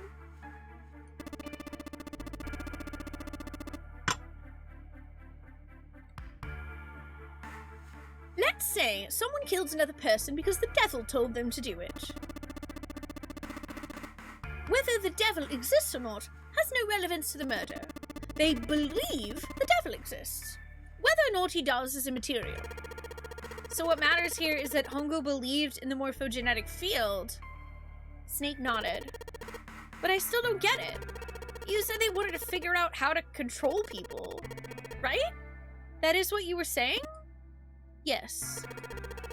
So how are they going to do that with a morphogenetic field? I'll keep it simple. Let's suppose 10,000 people have solved a certain problem.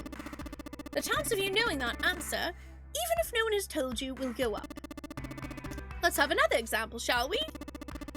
Say 1 million people were to do a handstand right now. Tomorrow, the chances of you doing a handstand would be higher, even if you had heard nothing of this hypothetical mass handstanding. Mankind's thought process and actions are all part of a resonant event. All of the resonant events encoded in the fields are projected onto you. Of course, this assumes you believe in this theory. Do you follow so far? Yeah. But let's say, hypothetically, that there was a person who had the same effect as those millions of people. What would happen? If that one person were to do a handstand, other people would find themselves wanting to do handstands as well. Can you imagine what a person with powers like that would be able to do? Come on, there's no way! I'm not done. Imagine another scenario. Imagine another person. This is an ordinary person. Let's say he does a handstand. What if there was someone who could grab the resonant event he created by doing that and use it to make other people do handstands? What would happen then? A person who has the power to write to the field and someone who can read from the same. You could think of them as the writer and the reader, or the transmitter and the receiver. What would the world be like if there were people with abilities like these? Yeah, this is like sci-fi influencers.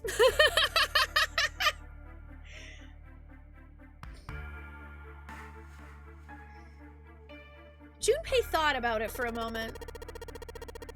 So the transmitter's resonant event can be transmitted through the field and sent to the receiver. And then the transmitter can control the receiver however they wish. That's what you're saying, right? Yes. Close enough, at least. Come on, that's just crazy. Well, if you want to prove that, then you'll have to test it first. At least that was how they thought. That was why they decided to do their experiment. That was how the Nonary project began. Snake suddenly looked very serious. Junpei, have you ever heard of the Gansfeld experiment? Yes, actually I have. Yeah, real life explanation. How come so many people know what the cool S is and how to draw it? Where did it come from? I don't know. Junpei nodded. Yeah, that was an experiment in telepathy, right? They put a pair of subjects in separate rooms. Then they'd show one of them a picture and ask the other one what they saw. Interesting. I'm impressed. Yes, that is exactly correct. So why'd you bring up the Gansfeld experiment? It was used to screen subjects for the Nonary project. The hospital in a remote town was affiliated with Cradle Pharmaceutical. Yep, we learned that from Lotus. Hongo used it to conduct experiments on visiting children in secret. Some of them he found had potential. He began to gather children that showed promise, children that seemed as though they might be able to access the field. Of course, None of them volunteered. They were kidnapped. His face barely moved as he spoke. There were 9 pairs of siblings taken, for 18 children total. For reasons that were not fully understood at the time, each pair had 1 transmitter and 1 receiver. They were split perfectly. As such, the 18 children were split into 2 groups of 9. The children who were put in Group Q were the ones who excelled at transmitting. They were transferred to the mock experiment building known as Building Q in the Nevada desert. The children who excelled at receiving were put in Group A, like Q and A. The members of Group A were placed on the former hospital ship Gigantic. From the experiments he had conducted so far, Hongo had learned the following. There are 2 things that can increase one's resonance with the fields. The first is epiphany. The other is danger. Have you ever been faced with an especially difficult problem and thought about it very long and very hard until finally an answer suddenly appeared in your mind? It may seem obvious to say so, but that is what is meant by epiphany. The information obtained through that epiphany can be easily transmitted through the fields where it can be easily interpreted. Adding danger to that equation allows for even easier field access. Therefore, Hongo set up a number of puzzles across the Gigantic. The participants had to solve each puzzle before they could move to the next room. Of course, he hadn't forgot to include danger. More specifically, he had detonated a bomb on the hull of the Gigantic. The children in Group A were forced to play the nonary game as the ship sunk. By forcing the children into a life or death situation, Hongo helped to increase the likelihood of their tapping into the fields. The children from Group Q, on the other hand, were confined to the mock experiment building, Building Q. Building Q duplicated the interior and the puzzles of the Gigantic exactly. Hongo explained the situation to the children in Group Q. Solve the puzzles you find throughout the rooms. When you solve them, transmit that information to the children in Group A. If you succeed, they will be able to solve the puzzles and escape. But if you fail, then the Gigantic will sink and your brothers and sisters will drown.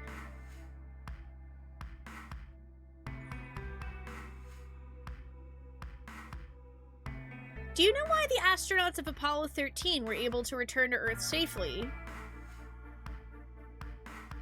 Yes. It was because NASA had access to a replica of the Apollo 13 capsule. I mean, yes. Also, Also, I'd like to point out that one of the astronauts that was originally supposed to be on the Apollo 13 got sick and he was not allowed to go. So he was there and they had all the supplies and everything that were on the Apollo 13, so they were able to piece together what they could do to make an air filter and how they could conserve enough power to get them home and then actually be able to launch and make it down to Earth. It was very, very precise and very, very scary.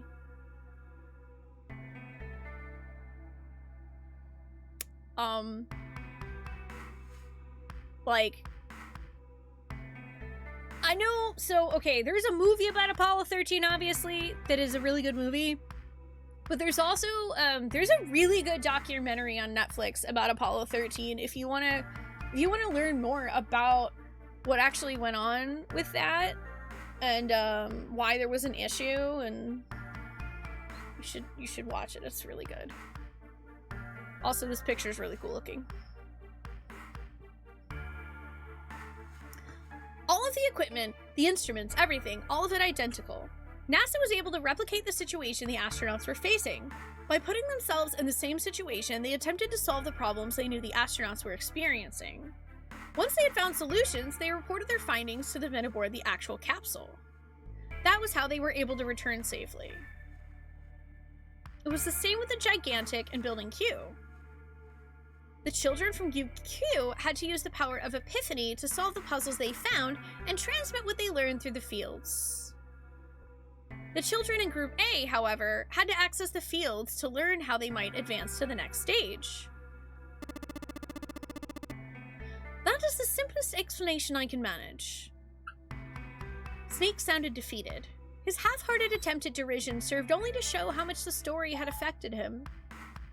Just as Junpei was about to speak. Hey, Junpei, Snake, how much longer you two gonna sit around on those bony asses? Get down here already! Seven's voice echoed up from below. Snake took a deep breath and blinked rapidly as if just waking up from a long nap.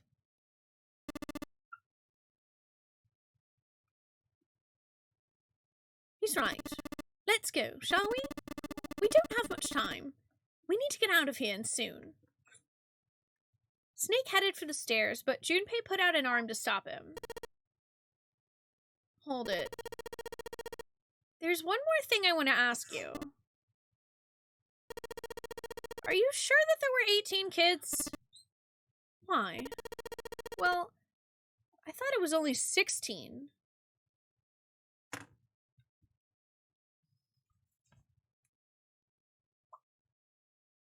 Huh. That is what Lotus told us was 16.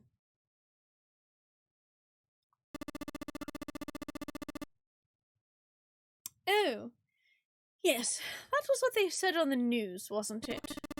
Yes, I have no doubt that 18 children were abducted and used in Hongo's experiment. After all, you couldn't exactly play a nonary game with any less, could you? Well, yeah, but are you saying that the news got it wrong? Yes, I am. There were 2 more children. However, they had no relatives that I'm aware of. I imagine no one filed a police report when they went missing. Yeah, so that's Santa and his sister because they're orphans. They were brother and sister like Clover and I. The brother's name was Aoi. Aoi.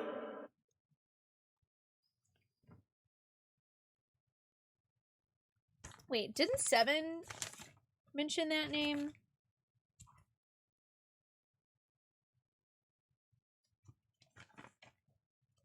Didn't 7... Let me go to my 7 notes. Yup!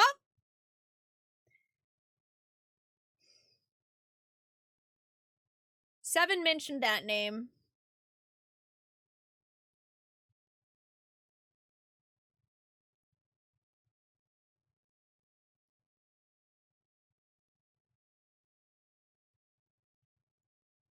Seven also thought there were 16 kids. The sister's name was... Her name was... Snake couldn't seem to bring himself to continue. It looked as if what he was about to say brought him great pain. Her name was Akone.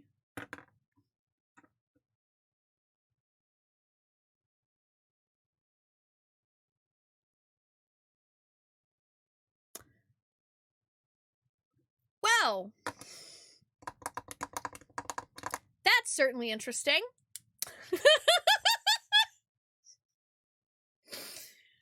Oh boy!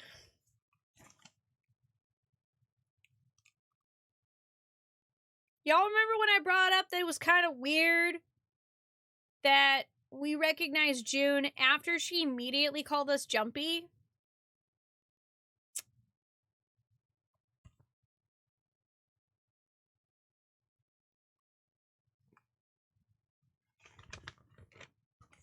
Yeah.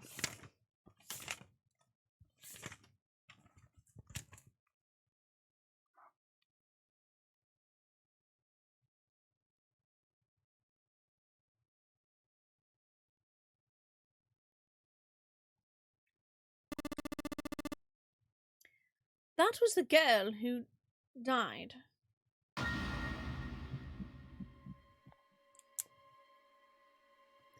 Junpei felt as if he had been punched in the stomach.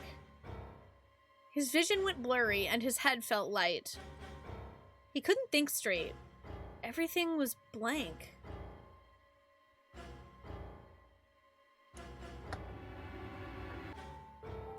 Had Akane Kurashiki died 9 years ago?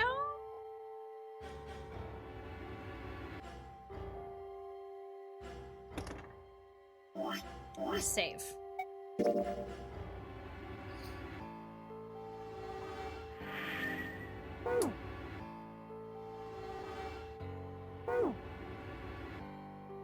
If she had, then who was June? No. No, that was impossible! It couldn't be true! Akane wasn't an uncommon name. If Snake had known her last name, then that would have been a different matter entirely. So, they shared a name. There were many other people who did as well. It meant nothing. It was a different person. Of course it was a different person. It had to be. Junpei shook his head hard and pulled himself back to reality. Is something wrong, Junpei? Your breathing sounds strange. Then Snake had noticed. Junpei cleared his throat and tried to act calm. Oh no, it's nothing, I'm fine! Let's get back down there, alright? This is fine, chat. My subscription knows the meaning of life now. Does it know the meaning of the girl that Junpei has thought was alive and his childhood best friend this whole time is probably dead? Hummus, thank you for 42 months. Hi, I hope you're doing well. Oh, I am so living for this plot twist. I am living for this. Snake raised an eyebrow but said nothing. He headed down the stairs, Junpei bringing up the rear. He couldn't bring himself to ask. He told himself he knew the answer already, but he couldn't bring himself to ask what the girl's last name had been. With every step he took, the cold, hard sound of feet against metal dug at his heart.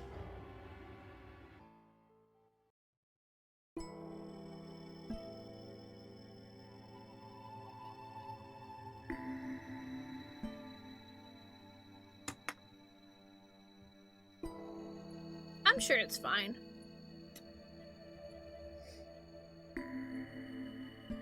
It's probably fine, right, chat? Totes.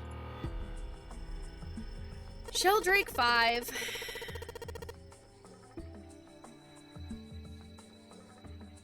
Sheldrake!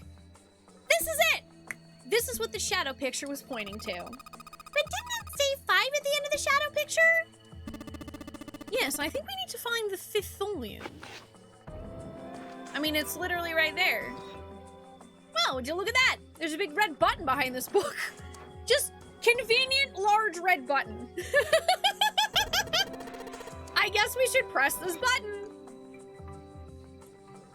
Oh, hell yeah, I get to actually press it. Let's go. Click. Click, click, click. Oh!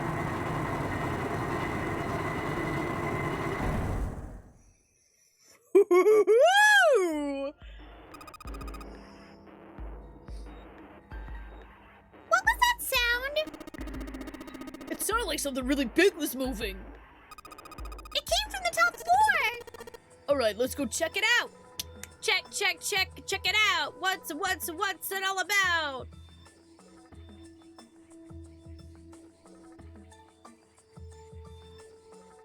Ooh, what's this? This looks like an output monitor. I bet the letters you type on the keyboard will show up here. Interesting. So there's 13, 14, 10, 13. I mean, I'm just gonna make an assumption that they want me to do the thing. So then that would be 4, 5, 1, 4, if that's the case. Well, I bet you gotta type something on that keyboard. Yeah, but you can only enter letters. And it looks like you enter only 4 letters. Huh. Let's see how it works. I guess you need to hit enter once you type in the letters, and you can erase what you typed with clear. Oh, okay, so maybe it's the 13th, 14th, 10th, okay. A, B, C, D, E, F, G, H, I, J, K, L, M. Okay. I don't think this is right. M and... Because then that would be M, N... That doesn't make any sense. Let's give it a shot.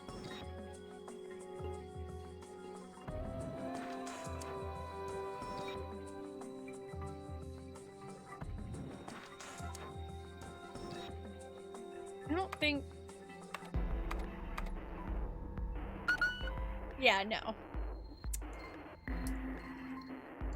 I mean, unless it's like the letters after base 9 or whatever. Because then that would be D, E, A, D. Dead.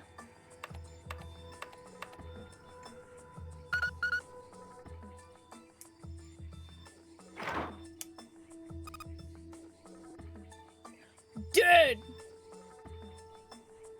Yeah! Ba ba ba ba ba ba ba ba ba! You did it, Junpei! It's unlocked now!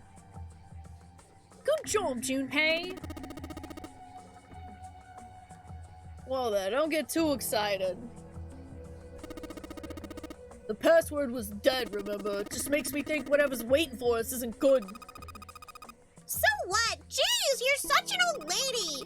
We can't be worrying about stuff like that! I mean, come on, we got it unlocked, didn't we? Let's go, hurry up!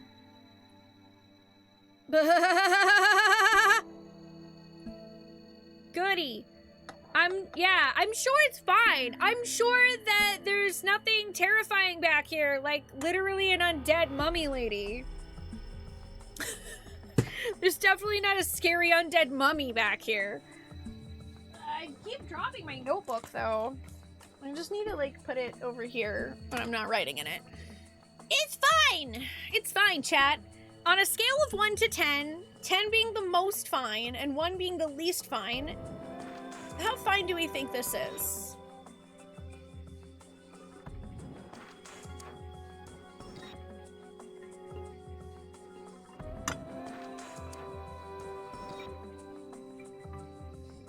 Yeah, like a 9. A 9. Good answer. Good answer. Alright, Handle, it's time we got this over with. Ah! Damn it! I can't get it open. This thing won't even budge. Well, why not? We put in the password. What else do we have to do? Then that means it's the other door.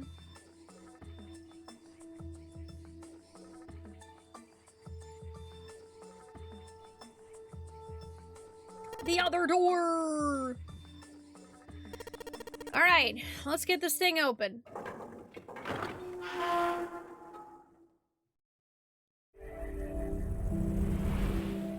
You found it! Yeah! Free serotonin! You found it. The door opened, and Junpei and the others leapt through it.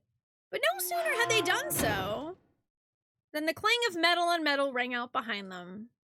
Uh-oh. They spun around. The door they'd just come through had slammed shut. Junpei grabbed hold of it with both hands and pulled with all his strength. Damn it! It looks like it locks automatically. Is there any other way out? Oh no, chat.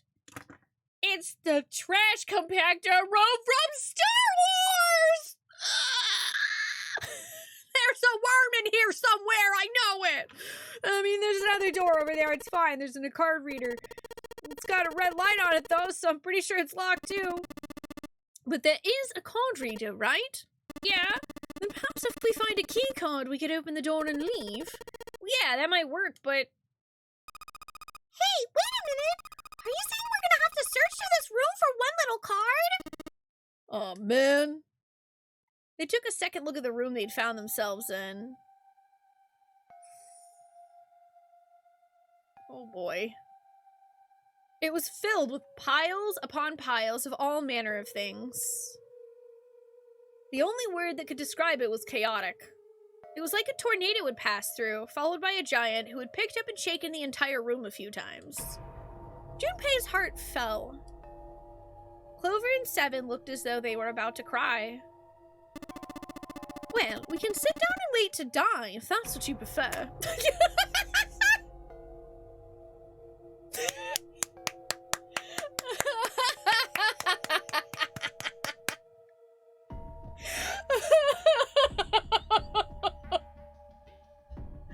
I love this guy.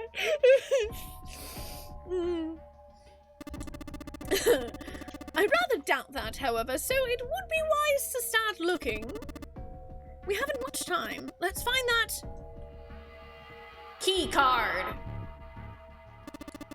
Oh, and the Neptune key as well.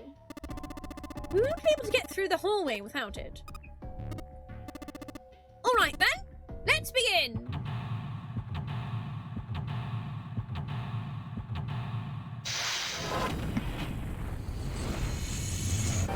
Seek a way out. We got this, chat.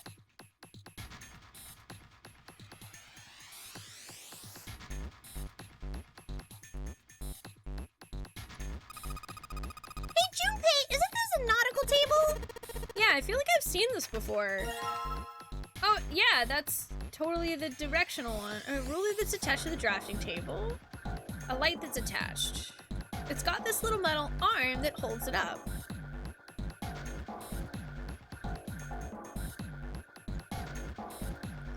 There are piles of crap everywhere. Man, this place is a mess. It's so messy, I don't know where to start. Some of this crap looks familiar. I think a lot of these are parts of the puzzles we solved in the other rooms. If that's true, then this room could be Zero's laboratory. Perhaps Zero had shot himself in this room to devise the machines and puzzles he'd need to see his plan come to fruition.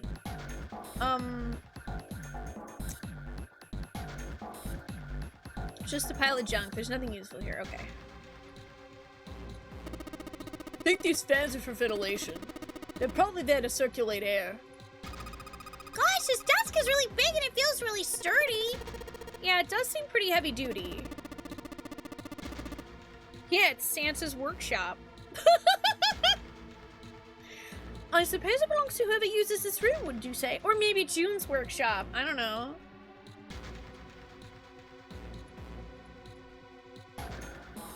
There's a control panel in front of the big screen here. Wonder if any of these buttons do anything. Please don't make me move boxes. There's something on the screen now!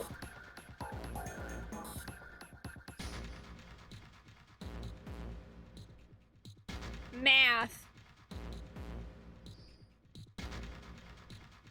Math!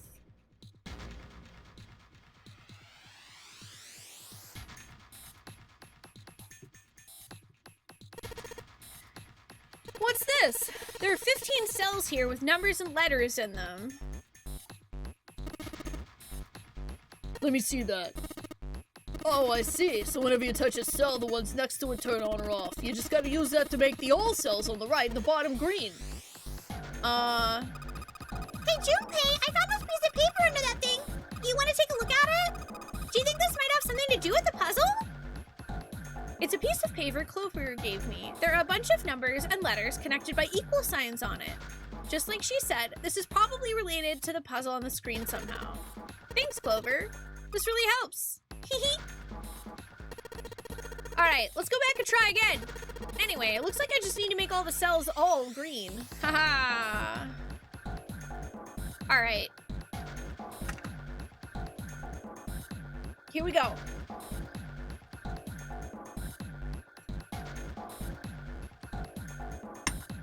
What do we do, chat? We solve puzzles, and then we put all the puzzles together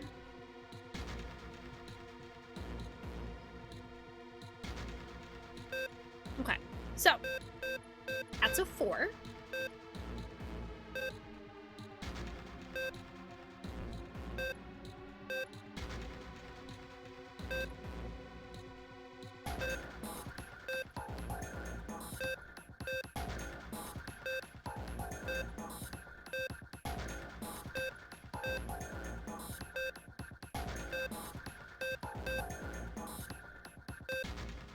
Ooh, interesting.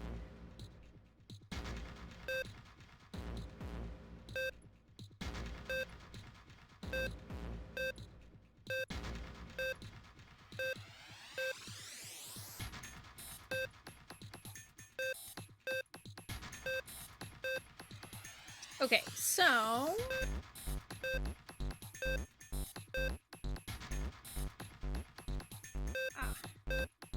mm-hmm.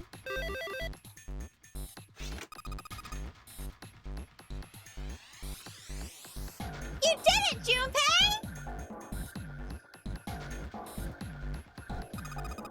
You're so smart!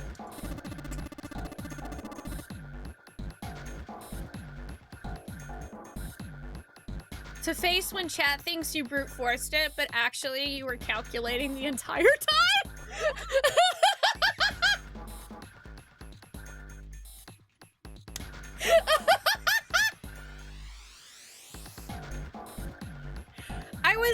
I was playing with the buttons and seeing what each of them did. I'm like, okay, so these all respond in the same manner, where you push one button and the 2 buttons beside it don't work. Yeah. And then I was like, okay, so we need to get these 2 and this and that.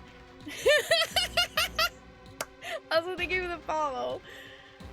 Listen, it's because, okay, I was working from the aspect of, okay, well, first, we need to get rid of as many of these squares as possible, and the best way to do that is to use the upper and bottom corners, like else. It's a whole thing, okay? It's a process. Advanced calculation.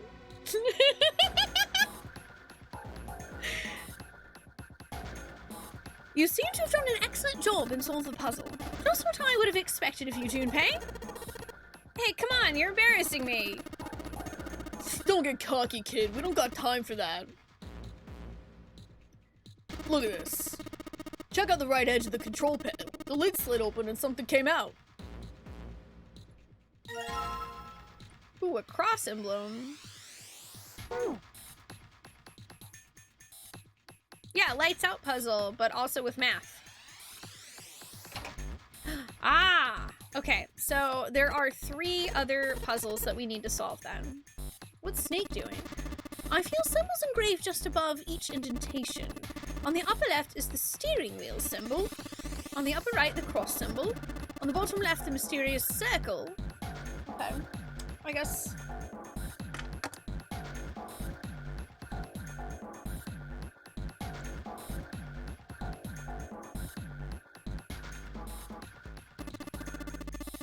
Waffle pattern. Okay. Additionally, each symbol seems to have been given a number. 1 steering wheel, 2 cross, 3 mysterious circle, and 3 waffle pattern. Okay. 1, 2, 3, 4. Perhaps we need to insert the emblems in this order.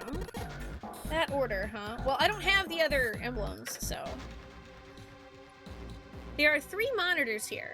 Power's on, but there's nothing on any of the screens. Okay, so I need to acquire 3 more emblems.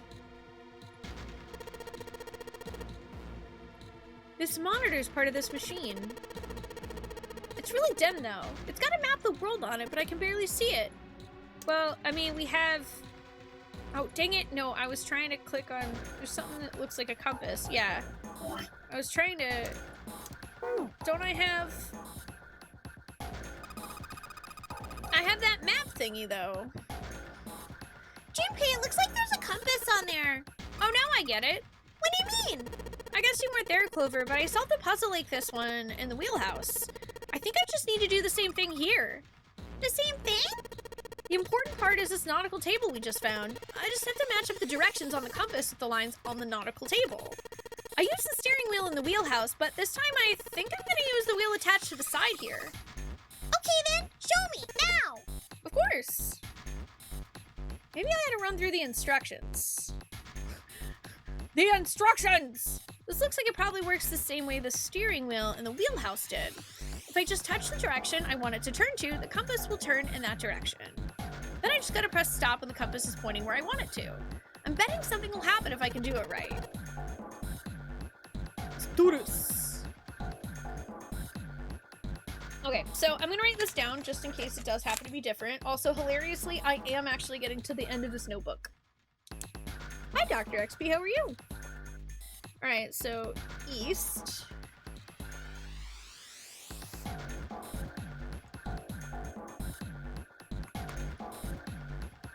Wait, what direction am I starting?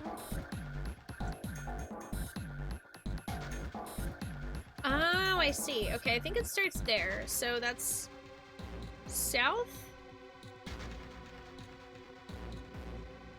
west, and then southeast, and then northeast, and then east, and then north, and then east. Well, to be fair, like, half of this notebook or more was something else. Yeah, like 2/3 of this notebook was something else, but it did take up 1/3 of this notebook. It's a pretty big notebook. Alright, so let's go south.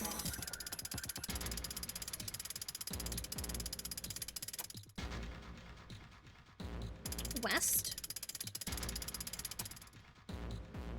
Southeast.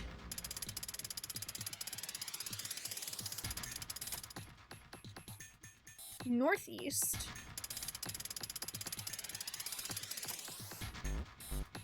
East. North. East.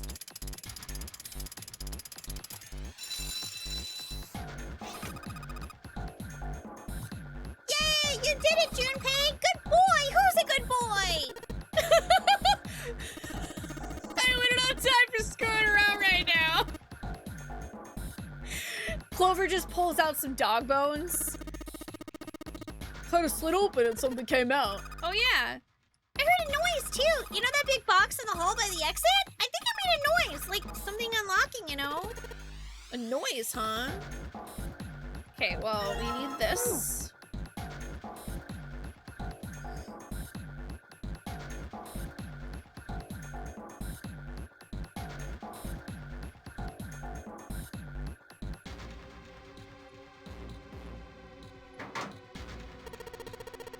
Something written on these pieces of paper. Looks like we've got 3 sheets of the stuff. No material.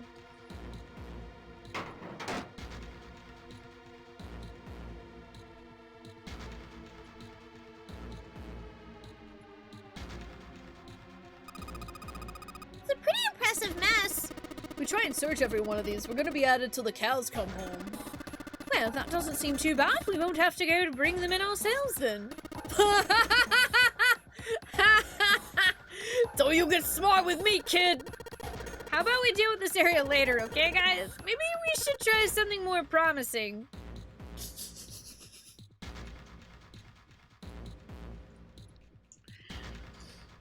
Okay, so let's see.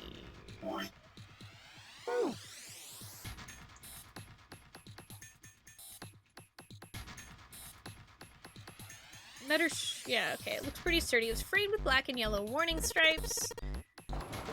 Let's open it. Can we? Oh, holy shit! That's pretty damn creepy.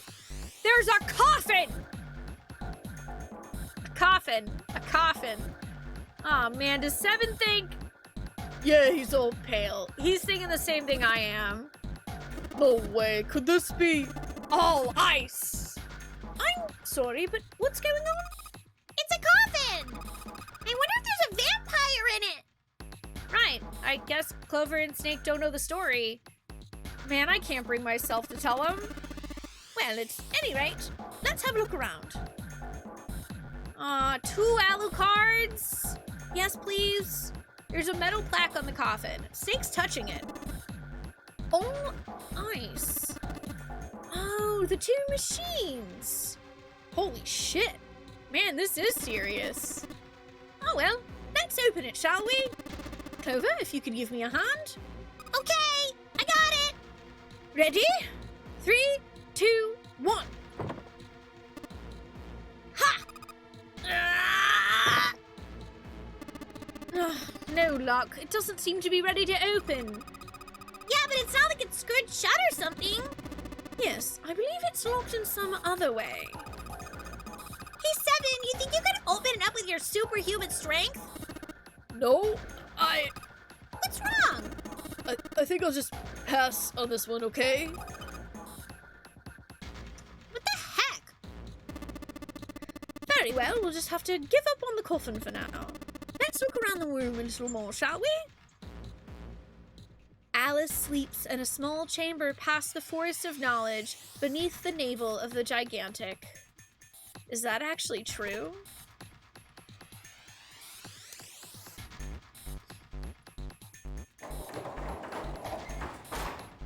Well, that's spooky.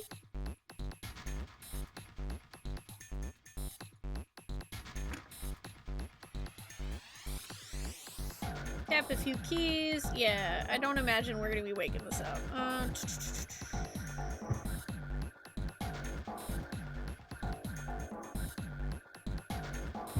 Yeah, that's that. That's the computer. What? What else am I missing? Look, Junpei! The rust out here looks like Elvis's face! I don't see that. Does anyone else see that? Yeah! How exciting!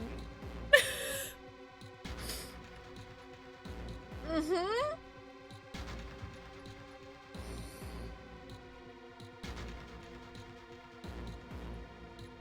Sure does.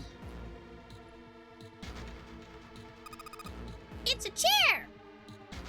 Yeah, a chair. Pile of junk. Okay.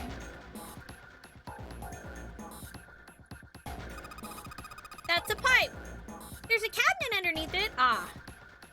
Maybe this will be helpful. The drawer on the right side. There's nothing in it. Drawer on the left side. Okay, there's a piece of paper in here. Not sure without taking a closer look, but I think it might be a clue. Junpei, we don't need this anymore, do we? Oh, was that for the... Oh, that was for a puzzle we already solved.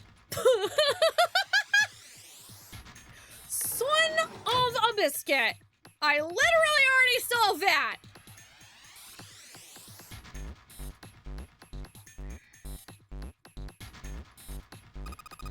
So small! I wonder what it is. I got no idea. Okay, I'm trying to figure out what I'm missing here. Because they said something about, like, in the hallway, but, like, I can't, there's nothing in the hallway. I can't get to that. These monitors hang down from the ceiling. Each screen shows a room on the ship.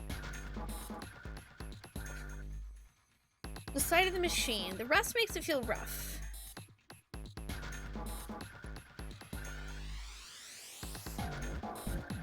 I feel like this is one of these things where I'm just missing what I'm supposed to be clicking on here.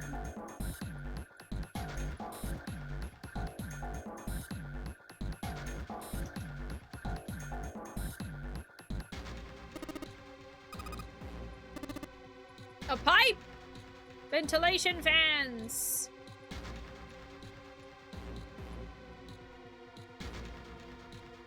Like, I thought maybe these buttons would do something, but apparently not. Wait, it's running into the box over here. Yeah.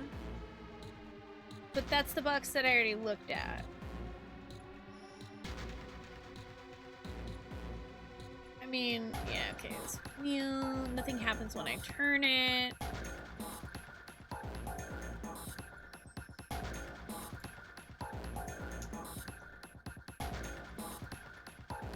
Yeah, it doesn't seem like there's anything else I can do there.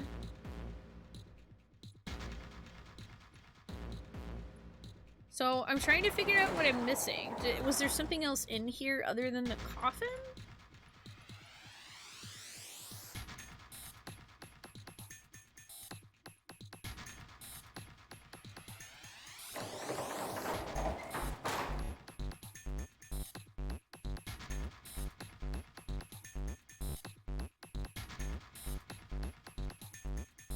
Because there's nothing else in that cabinet. Like, I already did that.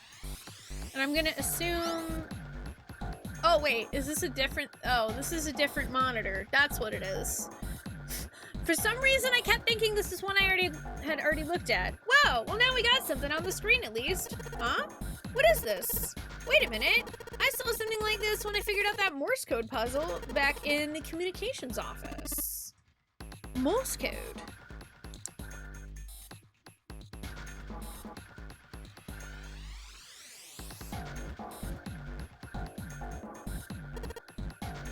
Yeah! The dots on here look like dits for Morse code. There's 2 dots on the first line, 4 on the second, and 1 on the last. I'm afraid I don't understand. Well, perhaps you should give it a shot anyway. Alright, I'll try. Before I do that, though, maybe I ought to run through the instructions. Yeah, I remember how that works.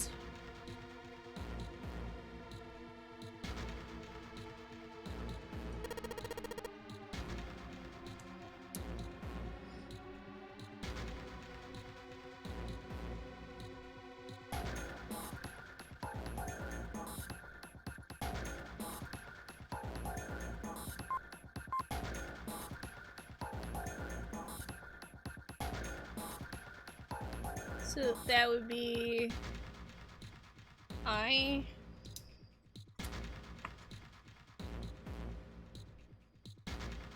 H E? That doesn't make sense. Huh?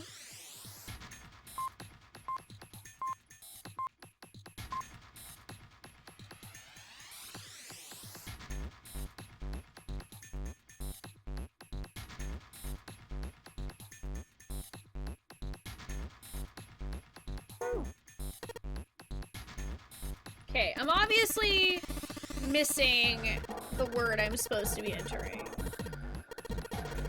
3 lines, each line is 1 letter.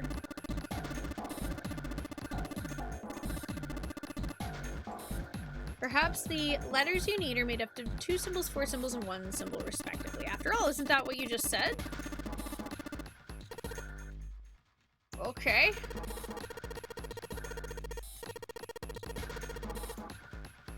Okay.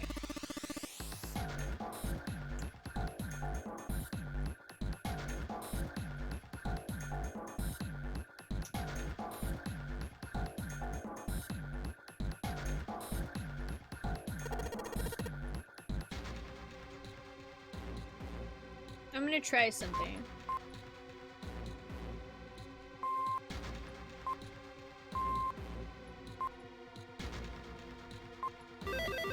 Aha! Ice! All ice. All ice! Or ice 9. I see. It seems you've solved the puzzle, Junpei. Excellent work. The answer was ice. How did you know? All I had to do was listen to the sounds the machine made. After that, it was a trivial matter to decode them. Ah, yes. I believe I heard a noise from somewhere on the right of the device after you solved the puzzle. It sounded rather like something sliding open. Do you see anything that could have made that noise? One more thing. I heard a sound from behind the shutter. Perhaps the coffin is unlocked now. What? Ooh. Baccarats. Alright, let's do this. Fine, I'll open it! Okay, Junpei, you can do this. It's just a box. It's just a box. Oh, holy shit, this is a coffin. There's gonna be something horrible in there. I just know it. Okay, okay. Deep breaths. Here we go.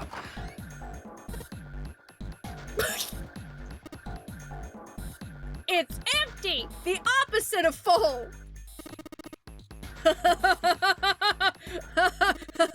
Oh man, there's nobody in there. Shit, I can't believe I was scared of something like that. What do you mean nobody? Were you expecting someone to be in there? That's a long story. Ask Junpei about it sometime. Well, just like Seven said, there's nobody in there. There is something in there, though. Well, two somethings, actually. What is that? Ah. A key and an emblem. There was a ghost inside and now it's free! Hi, Alice. How are you doing? There was air! Looks like we got a plate with an emblem on it and... The Neptune key! Yes, we finally found it! Now we can get through the hallway! That's correct, Clover, but we do need to get out of this room first, you know? Yeah, I know. Okay, let's get the hell out of here as quickly as possible! I don't have any objections to that. I don't think we'll use the Neptune key in this room. It's really important, though, so I'll keep it in my pocket for now. As far as the other thing goes... Coffin emblem.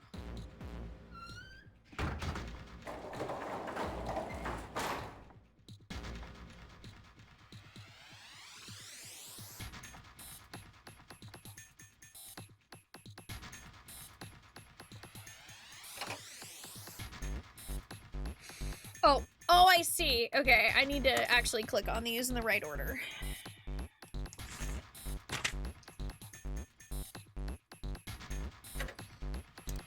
So we need steering wheel here. Whoa!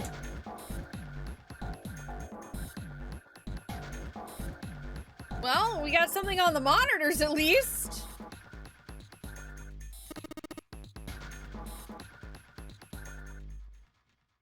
What's that? Looks like some kind of puzzle. I wonder if these are the rules. Here, I'll read them to you.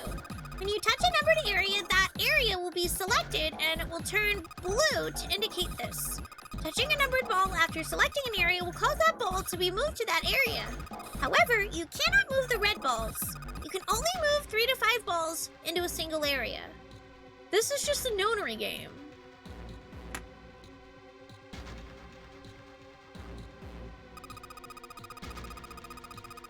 Press the check button once you've moved all the balls, except for the red ones, which you cannot move.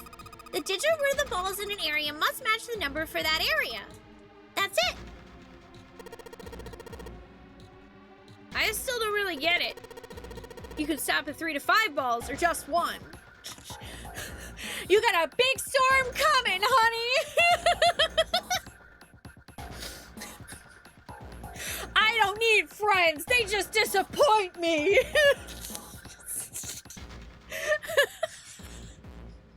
God, I love that meme. Whatever, like they say, practice makes perfect, so let's give it a shot. Oh, have a good day at work, Silver Moon. Thank you for joining us. Don't you mean practice makes perfect? Hey! Let's see you solve the next one, then you can make fun of me!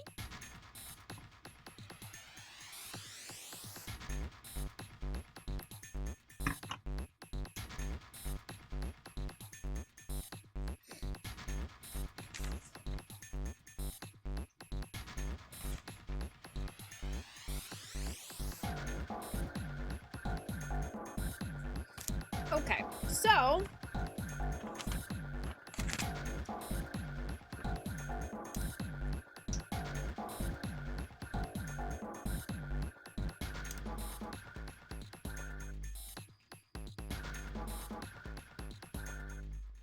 I feel like if we just... Yeah, you cannot use this number. I feel like we just need to do the thing that we did before, which is, making a 9. Okay.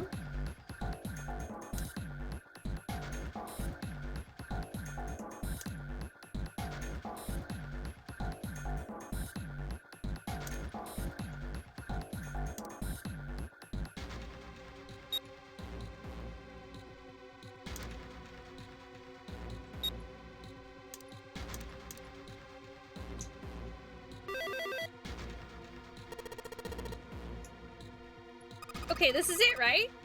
But nothing's happening. There are still 3 more indentations left empty. I imagine something will happen when they're all filled. Doesn't that seem likely? Okay. So then we need the next one, which is the cross. Okay.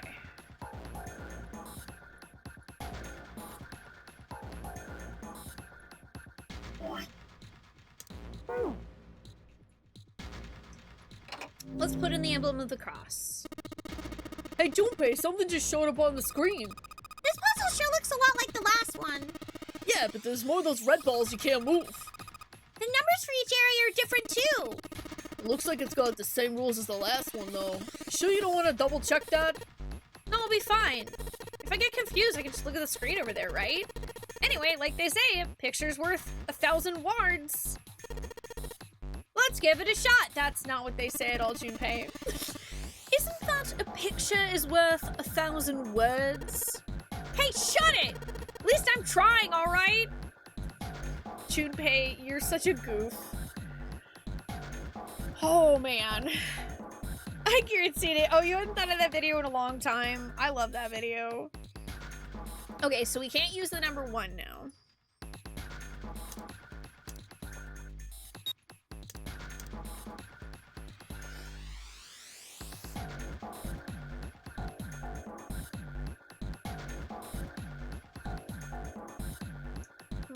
Actually, hang on.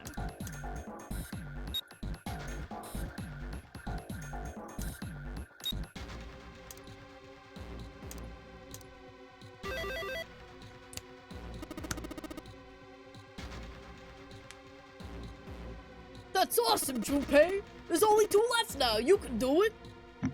You can do it! You can do it 9 times! Wait, is it seriously Junpei's birthday?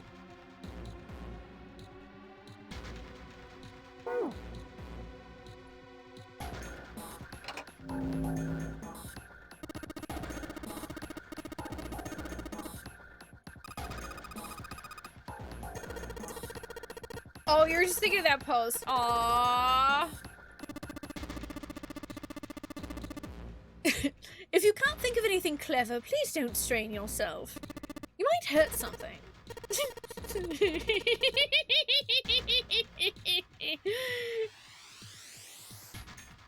Alright. 7 and 7. We can't use 1, 3, or 9.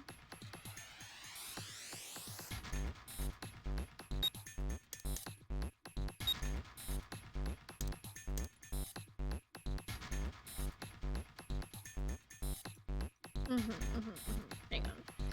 Let's see. So... Okay, I don't think I can do the 9 trick.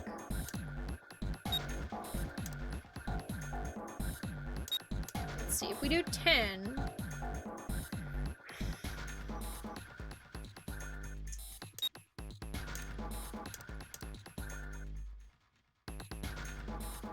That's 1... Yeah, I don't think it's 10 either. Let's see, that would make 12, which is 3.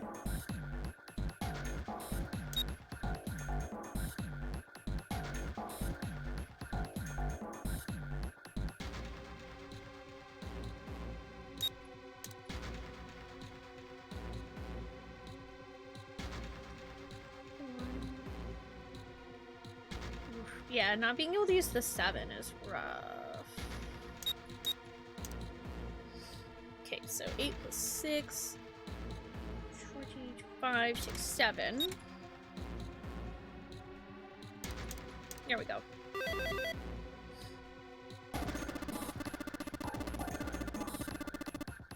You've only got 1 left! I can see the light at the end of the tunnel! Yay! We can see the light at the end of the tunnel, even though you can't see it though, because you can't see Snake. I love you, but that's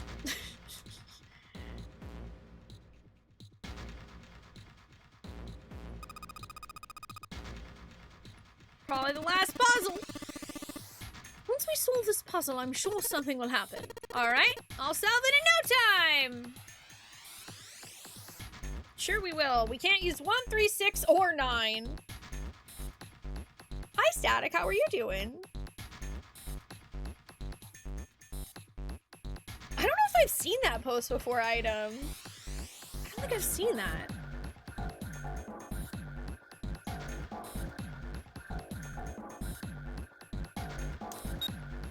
Oh, actually, this is really easy. Wait, I did it wrong, didn't I? This is really easy! Proceeds to get it wrong.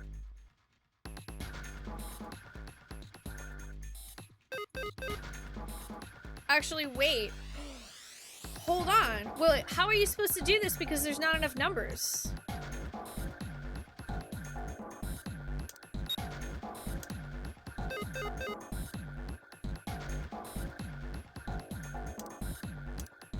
There's not enough numbers.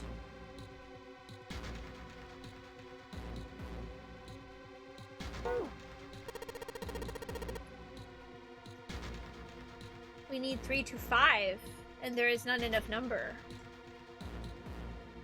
Damn it, I just don't get this at all. The rules are displayed on the screen. Maybe I should read it again. I literally... Oh, cool. If we turn this machine upside down, it looks like a robot with his eyes popped out. That's good, I guess. The ball puzzle, the instructions for it. When you touch a numbered area, that area will be selected, and it will turn blue to indicate this. Touching a number, You can only move 3 to 5 balls into a single area.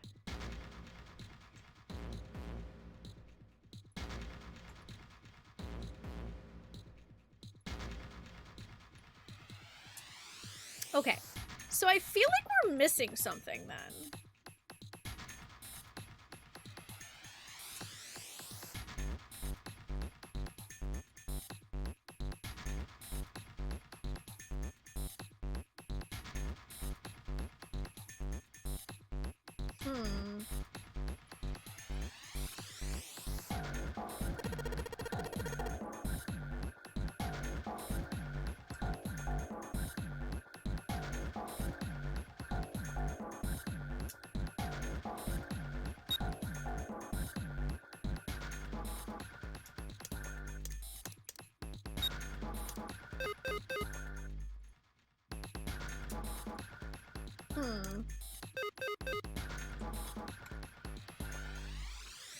And this won't work either because, I mean, obviously this doesn't make 9.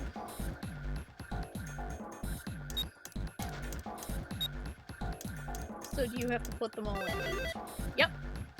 It's literally, you have to put them all in 8. Where'd that noise come from?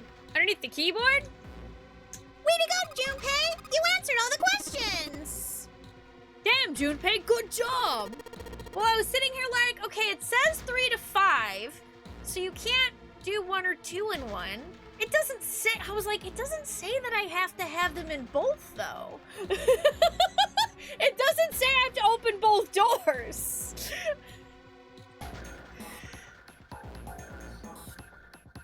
Hey, did you hear something just now? Yes, I heard that as well. From the bottom left corner of the desk, I believe. Well, there is a drawer here. A picture? In the drawer was a single picture. He picked it up. It was a photograph of 4 men. Well, they look like they're having the time of their lives. Involuntarily, Junpei's eyebrows shot up. He'd seen 3 of them before. On the right was a man with a mustache. The same man they'd found murdered in the captain's quarters. Ba-bum! He'd been wearing the 0 bracelet when they found him. Second from the left was a man wearing glasses and a doctor's coat. He was the 9th man, the one who'd worn the bracelet number 9. He'd gone into door 5 alone and met an unpleasant end. Finally, the man on the very left. The man in the pinstripe suit. Oh man, that's Ace! Yeah, I guess it is.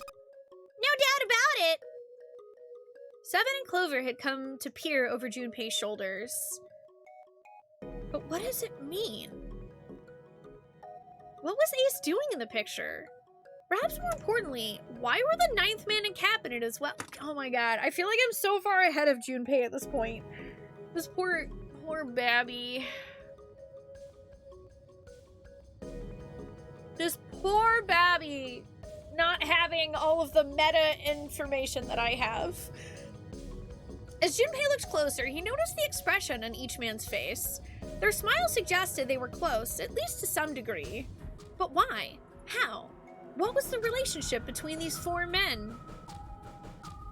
Snake's voice broke into Junpei's thoughts. You say Ace is in that picture? Yeah. It doesn't look like it was taken recently, though. Ace, the ninth man, and Cap all look about 10 years younger. Ah, so the ninth man and the man you found murdered in the captain's quarters are also on the picture? Yeah. Is there anyone else? Or are there only 3 people in the picture? I'm afraid I can't see it. No, there's one more guy. This is literally the dude that is fake Snake. He's got kind of long hair. He looks smart, but a little cold. He's the only one I don't recognize. Which, of course, in this timeline, Junpei hasn't seen. Or really, I guess we wouldn't know anyway because the face would be exploded, but yeah. Snake knit his eyebrows. What's the date of the photograph? It doesn't have one. Did you look on the back? The back? Yes, the reverse, the other side. Junpei flipped the picture over.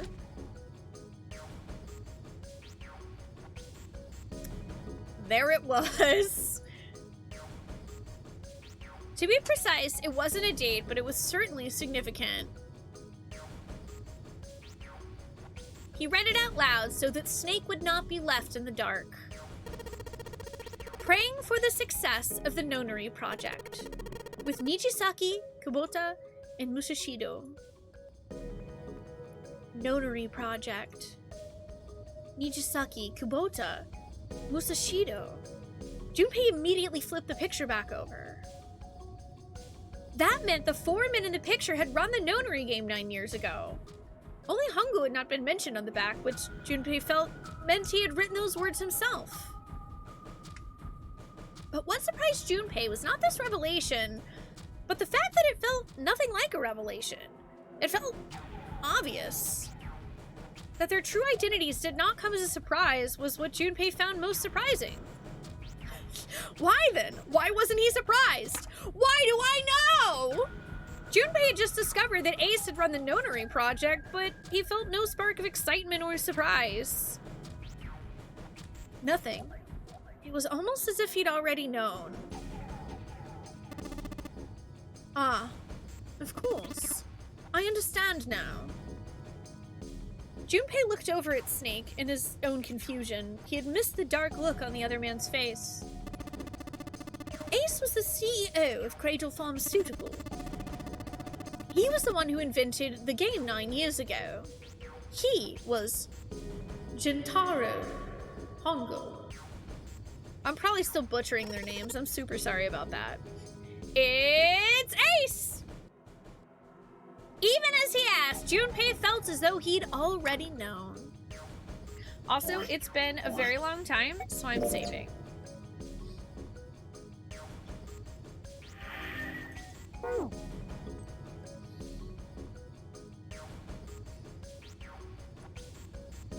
It was as if someone had whispered into his head that yes, of course, Ace was Hongo.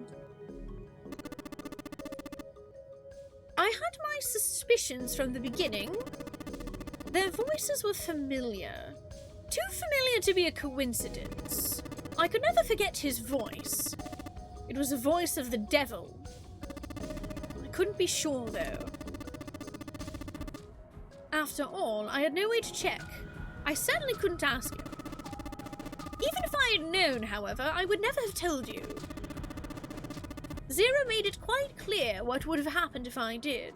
Oh my gosh, I had no idea! Huh? I didn't know that Ace was Hongo! Oh, yes, I suppose you wouldn't have. 9 years ago, you were building Q in Nevada. But Hongo was in the Gigantic with us. I know! That's why I didn't know what Hongo looked like! But why? Why didn't you tell me? I mean, I'm your sister, right? You could have told me! I'm sorry. I apologize for keeping this from you.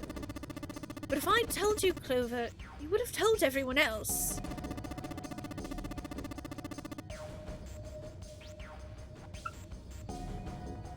And if you did, then I would have been forced to tell them about what happened 9 years ago. I had to prevent that. Clover and Snake's conversation wasn't of particular interest to Junpei. He still couldn't make sense out of his strange feelings of knowledge. He was trying to organize his thoughts when he heard Seven's voice. Hey, Junpei, you think I could borrow that picture for a sec? He had no reason to say no, so Junpei handed the picture over. But item, I want to keep calling it I want to keep calling that sword Zoolander because it bothers Chaos.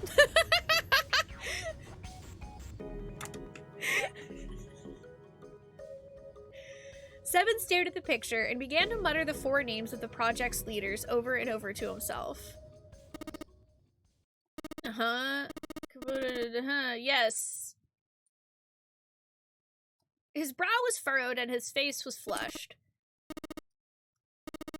So I feel like Seven's about to remember something. He chanted their names to himself, pacing back and forth across the floor.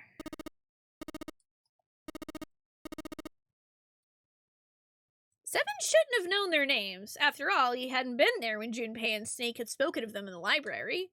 But just as Junpei watched him pace, it was clear that he did know them. Well, he could have looked at the back of the picture, but... Hey, Seven? Do you... Shut it! Just be quiet! His eyes were red, and Junpei could see sweat beginning to bead on his forehead. I'm this close to remembering. This close! He was sweating heavily now, but his lips were dry.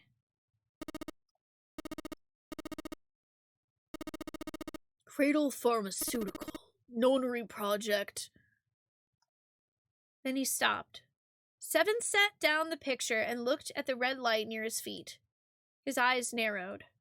Then suddenly, his eyes went wide and he shot up straight. Shit. What? What's wrong? Holy shit. This is nuts. What's nuts? I remember. Remember what? Everything. Everything? Yeah, I remember all of it. My memory's back. I remember what happened before I got snatched. Seven's voice was filled with excitement. Okay, but why is it playing the "We Found a Murdered Person" music? I don't like that. Shock and excitement had frozen Junpei in place, along with Snake and Clover.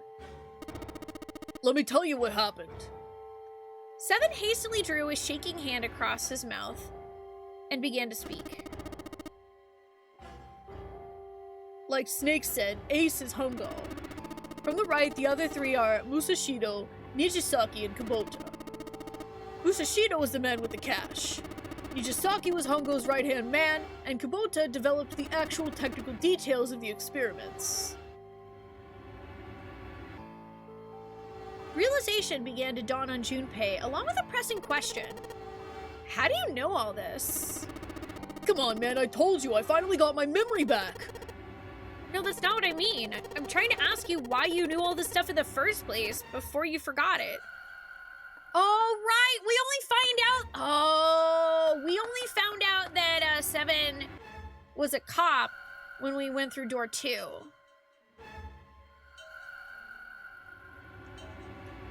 Seven rubbed the scar on his chin.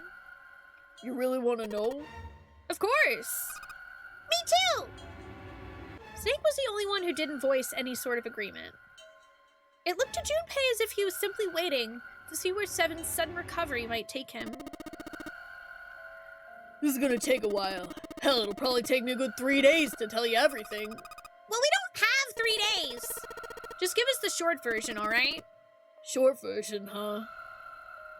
The big man pulled off his hat and scratched his head. He made a face and put his hat back on. Alright, fine. I'll give it a shot. No promises, though. Junpei and Clover nodded earnestly. Seven was a lone wolf detective who valued his own code over the rules, doing what was right over doing what you were told. That was why, on that fateful day, he'd gone with his gut and gone to the wharf at night on a slim lead. It was 9 years ago.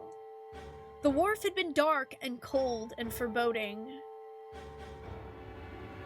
At the time, he'd been investigating a spate of kidnappings, all of them children. They'd all had one thing in common: a history of visits to one particular hospital. The hospital had been under the management of Cradle Pharmaceutical, and Seven's investigation had turned up evidence that Cradle had been involved in the kidnappings.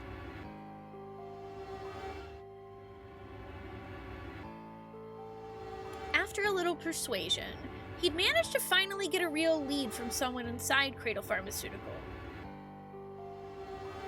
They'd told him that night, a ship was set to take the children from where they were being held to a larger passenger liner docked offshore.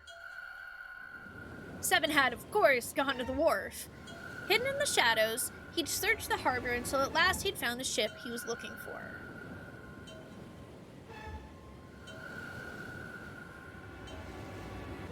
There were a number of human shapes moving near the ship. They were men in black suits. Many of them were carrying large bags. The bags. There was something about the way they moved as they were carried. There could be no mistake. There were human beings in those bags. He had moved before he had even realized he was going to. Out of the shadows he came, his gun already in his hand. He heard the words, "Don't move," but they weren't his. He felt metal touch the back of his head. "Drop your gun," came the cold voice from behind him. "I could kill you right now. It would mean nothing at all. I need only tie an anchor to your feet, and I doubt anyone will see you for perhaps a week or so. Is that what you'd like? The fish here would be thankful for the meal." With the words, he felt the cold metal thing behind him press against his skull. Slowly, Seven crouched down and laid his gun on the ground. Then suddenly, he felt a sharp pain in his neck. A needle. Was it some sort of drug? So I feel like that was probably Ace. As he was thinking about that, Seven felt his face hit the cold concrete beneath him. He could feel the chill of it seeping into him.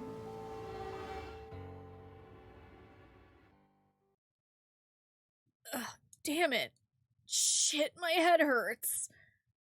Seven woke to find himself lying on a hard floor.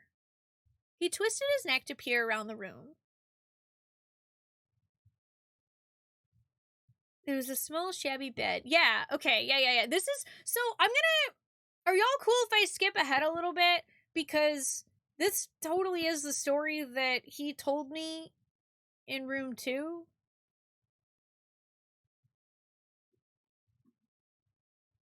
I've totally seen this story. I can't actually do the auto skip thing, which is fine because you never know. There could be more details, so I'm just gonna speed read to myself. And if there's something new, then we'll read it out loud. Because I figure at some point there will be more information than what we were given behind door 2. But so far, we have seen this. It's 9, yeah. There's voices, yeah. His eyes shot open.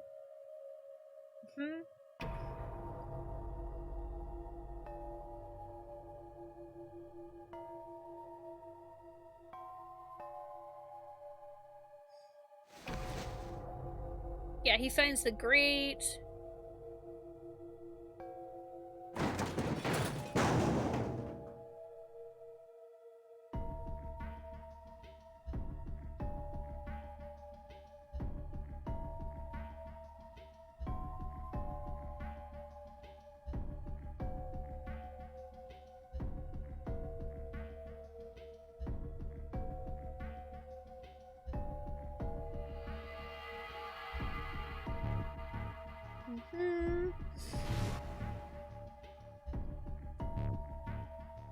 also interesting that it was a man from Cradle Pharmaceuticals that told him about the ship, and I'm wondering if that was one of the people or if it was like someone who defected.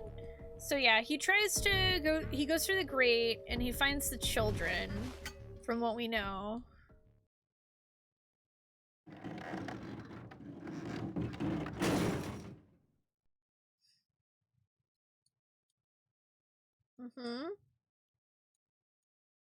Look at that satisfied face.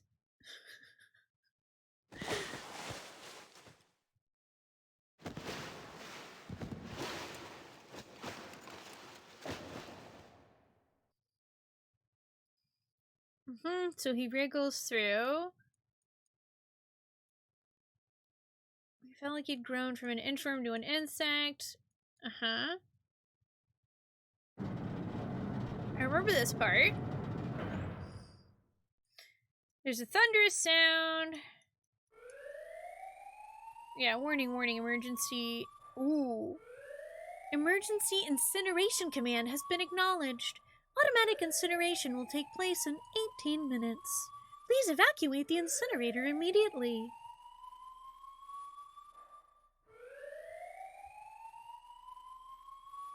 Oh.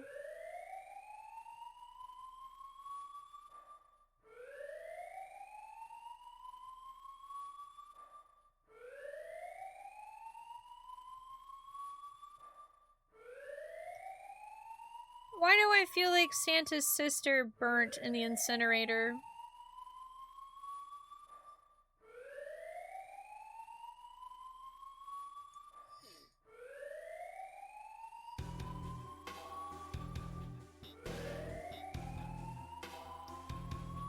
The voice wasn't harsh, but something about the calm with which it spoke made it even more terrifying.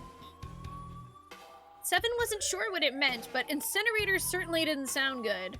Then, almost as if to confirm his suspicions, he heard a chorus of young voices.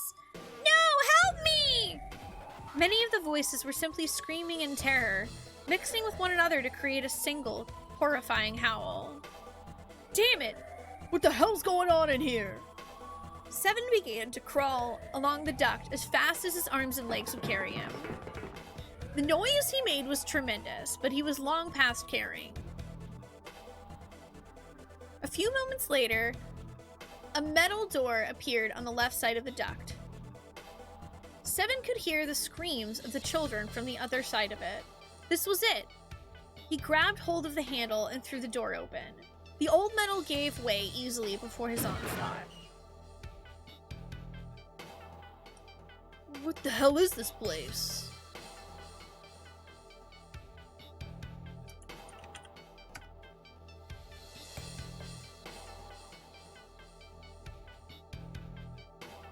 The room he was looking out into had a dome for a ceiling and 9 equally sized walls. Okay, so I do remember him coming out of this hatch. At the top of the dome was an upside-down funnel. It looked almost like a chimney. Then he looked down.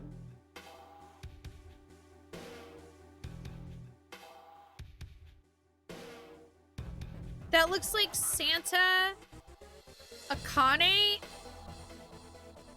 How come that kind of looks like us?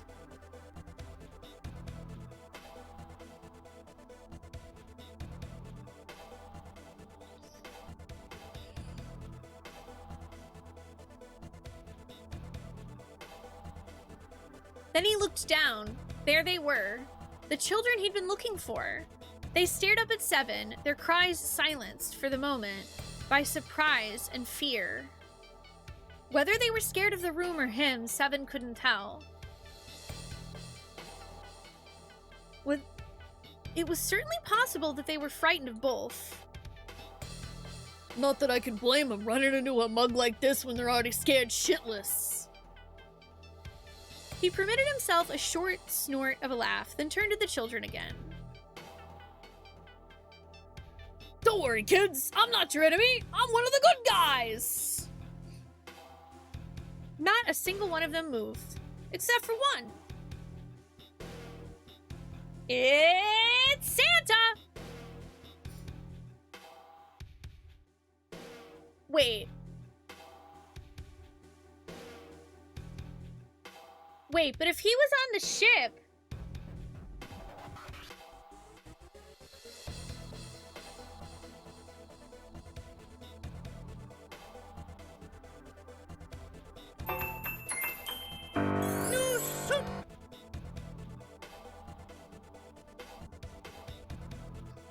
If he's on the ship, then wouldn't his sister be in Nevada?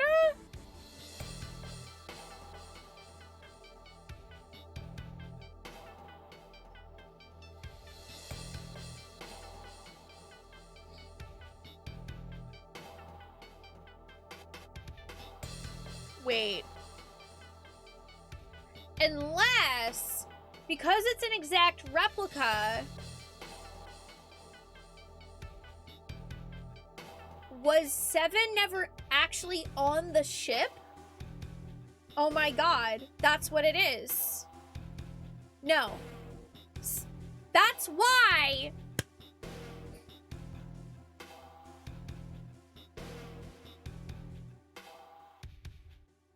That's why.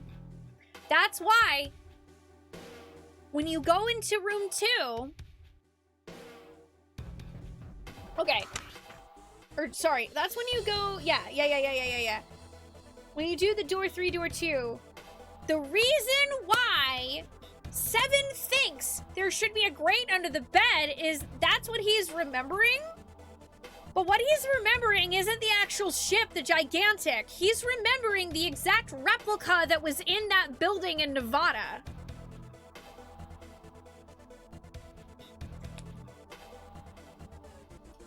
So then... I think what happened is that Santa was part of solving this incorrectly and maybe transmitted that to his sister, and that's why his sister died? New soup! Oh, I think it's gonna play new soup 5 times. Let's go. New soup! I am... New soup! New soup! New soup! New soup! New soup! Wee! New soup!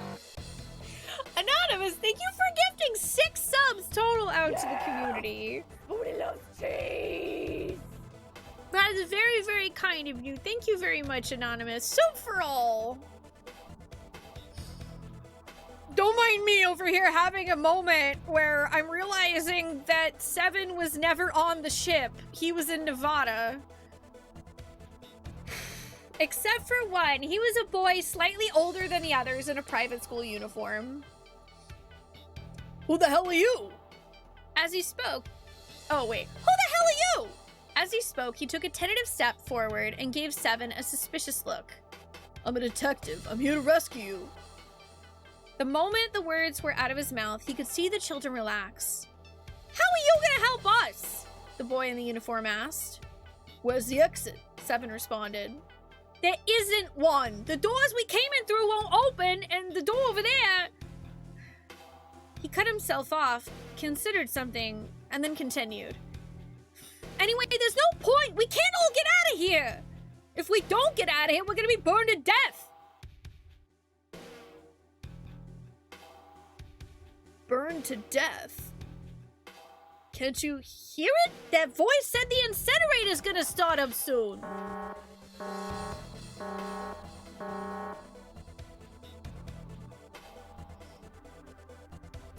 The voice spoke again. Automatic incineration will take place in 15 minutes. 15 minutes. They only had 15 minutes. I mean, we don't know how soon after those kids being loaded onto the ship the experiment actually happened, so, like, there could have been plenty of time for them to literally just fly an unconscious Seven to that building and just, like, hold him there.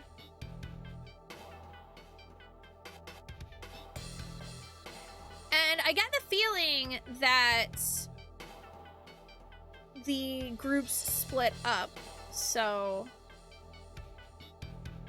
I think Clover is elsewhere with another group. Seven looked back down at the children. It was a good 20 or 30 feet to the floor. There was no way he could pull the children up. That was when he had an idea. Wait right there. I'm gonna be right back. What? Where's he going? Are you just gonna leave us here? Seven did his best to smile what he felt was a reassuring smile. Don't worry, all right? I'll be back, I promise. So just stay calm and wait right there, got it? He didn't wait to hear them respond. There wasn't time. He ran as fast as a man could run on his hands and knees. Before long, he was back in his cell. He was back where he had started, but he had a plan. There was something there that he needed. As soon as he was finished, he dove back into the duct and took off towards the incinerator. He needed a toilet! Sorry to keep you waiting, guys. Leaning out of the door in the duct, Seven lowered the rope he'd brought to the floor of the incinerator.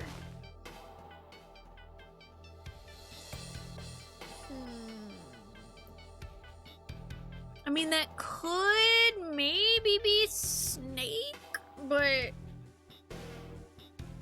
don't know. I don't think that's the case. I definitely think that the girl is supposed to be Akane. So, I don't know. It looks like her anyway. Hi, Trop. How are you doing? Welcome to I Found the True Ending, and everything is just plotting. The plot is plotting.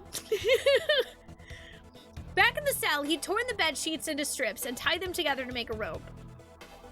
Like Seven himself, it wasn't very attractive, but it got the job done. Wow! Why are we insulting Seven in his own story? Good grief! All right, just tie that around yourself, okay? I'll pull you up one at a time. Right! Huh? Wait a sec. That was when he noticed. There were more you before. Where'd the rest of you go? The boy in the uniform answered.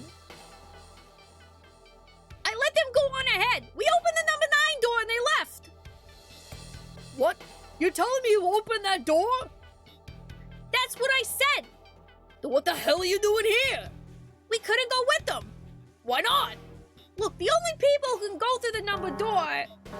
We don't have time for this explanation. Automatic incineration will take place in 5 minutes. The voice reverberated against the walls of the room. Look, that can wait, all right? Just get us out of here! Right! Seven grabbed a hold of the rope. First up was a girl with a ponytail. Next was the girl with a red necktie, followed by a boy in a jacket who said he'd climb up on his own. The last up was the boy in the uniform. Like the boy in the jacket, he climbed up the rope himself. He'd looked scrawny from above, but his looks belied impressive strength. He scaled the rope quickly, but as he was almost to Seven, they heard the sound of someone knocking. All eyes turned to the door. Cut into it was a thick, square window. On the other side, they could see a furious face.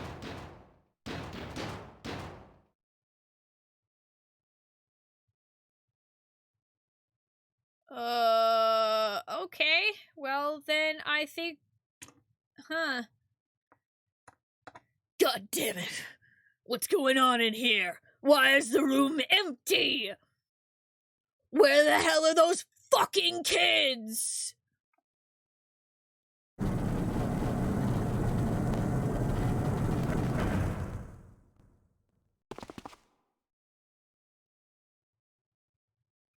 The door opened, and a man stepped in, looking half mad with fury.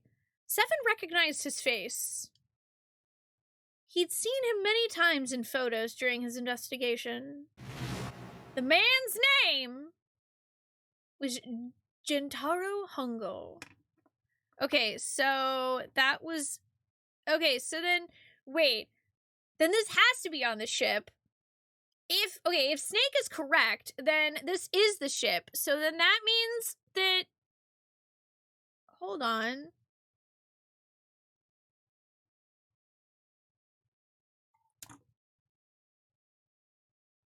Then who died? No one answer that!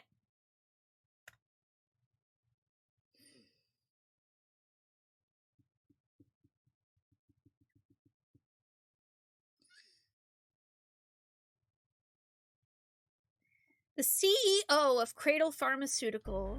And where's Sayaka? Hongo saw the boy hanging from the rope. Who was the Tinker Tailor? Ah! He roared like an animal and lunged for the rope. Hurry! I know! The boy in the uniform resumed his scramble up the rope. You son of a bitch! Get back here, you little shit! He was 15 feet away. 10. The moment he came within arm's reach, Seven grabbed the boy in the uniform. With a jerk, he tossed him into the duct behind him. Ah! No! Hongo had lost any semblance of control. His face no longer looked human. It was twisted into something terrifying, the visage of a devil or a ferocious monster. Seven quickly reeled in his rope, leaving a furious Hongo on the floor of the room, and crawled back into the duct. You fucking bastard! You won't get away with this! How dare you compromise this experiment! What experiment? Seven wondered. He's like, I don't know what you're talking about, but you're gonna burn to a crisp. Automatic incineration will take place in 1 minute. Hey, old man, what the hell are you doing? Oh wait, that's probably Santa. Hey, old man, what the hell are you doing? Hurry up! It was the boy in the uniform. Seven tossed Hongo a taunting salute and pulled the door closed. I love you, Seven. There was no point to going back to Seven's cell, so they continued down the duct in the other direction. After 30 feet or so, another duct met theirs, heading down. They nodded at one another, then turned and slid down the duct. A short time later, they crawled out of the duct to find themselves in a narrow hallway. There was a door on each side of it. The one on the left was a normal double door. But the one on the right was a familiar thick metal door with black and yellow stripes and a device next to it on the wall. On the door was a plate that read, Incinerator. Then that's where we were? Yeah. Hongo might still be in there. It looks like it's been shut off, though. Wait, what? If he's still in there? Yeah, that's not good. Ugh. Seven grunted. Fine. The other door. Go into the other door. Hurry. The children began to run, with Seven following close behind them. On the other side of the door was a large spiral staircase. Run! Seven shouted. They didn't need to be told twice. Up and up and up they went. Their feet pounded against the steps and their arms churned the air. Round and round and round they went, like a human tornado. The stairway kept going. They'd passed a couple of rooms that looked to be dance halls when the boy in the uniform spoke.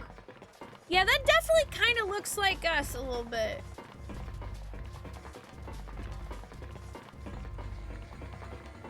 Something's up!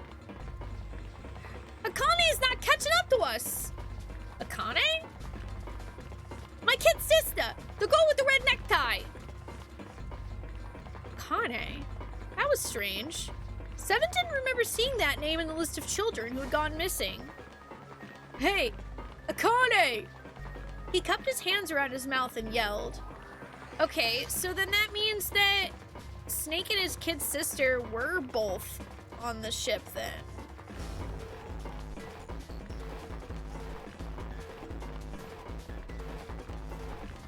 That's weird.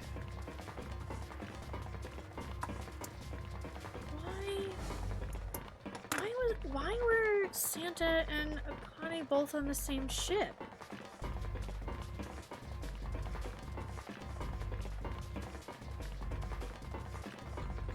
Why were they both on the same ship? There was no response.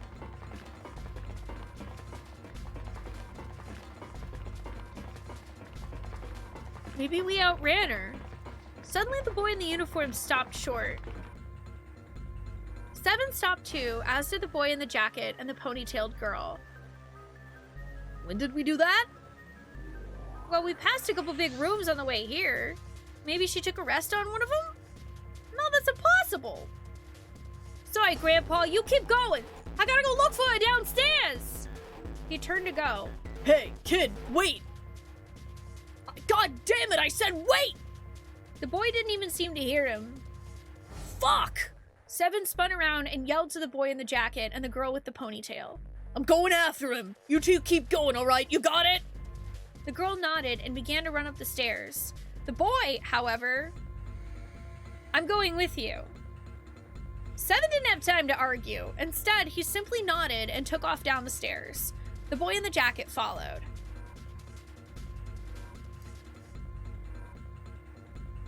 Well, I mean... Clover and everyone else in Nevada would have been solving the same puzzles, right? I think. I don't know. It's really weird because I guess I assumed that since the pairings seemed like it was like sibling and sibling, and each sibling is separated, it's weird to me that Santa and his younger sister were both on the ship.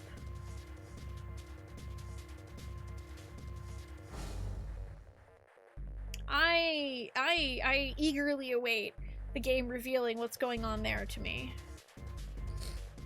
They ran all the way to the bottom floor, calling for her. Akane was nowhere to be found. God damn it, where the hell did she go? The boy in the uniform couldn't hide his frustration. Help me! Somebody help me! It was a girl's voice. Akane! The boy in the uniform threw open the door and leapt into the hallway that faced the incinerator. Seven and the boy in the jacket followed. Seven couldn't believe what he saw.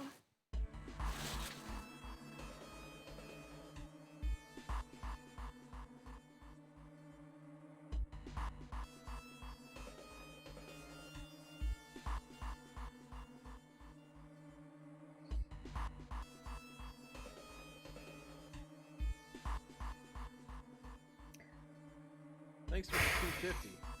Fucking nerd. Maybe it was a contractual thing.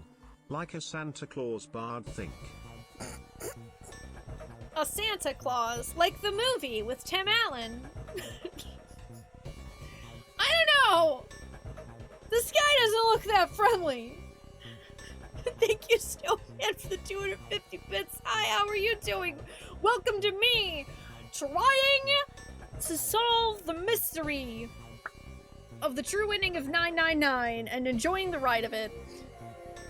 Hongo had grabbed Akane by the arm and was doing his utmost to force her into the incinerator. Are you serious? You're literally trying to toss a child into an incinerator? What is wrong with you? Come on, goddammit, move! No, I don't want to! Let me go! Please let go of me! She had planted her feet squarely on the floor and was doing her best to get away, but Hongo was much larger than she was. She wasn't going to win. Akane! The boy in the uniform shouted. He roared with anger and charged towards Hongo. You came back! You're too late, idiot! Hongo left lifted Akane bodily from her feet and threw her struggling into the incinerator.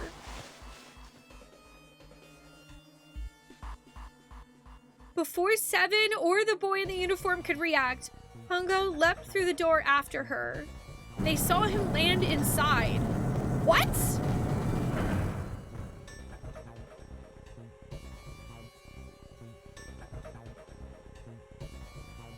And then the door slammed shut with the finality of a great steel guillotine. The three of them ran to the door. They pulled and strained, trying desperately to get it to open.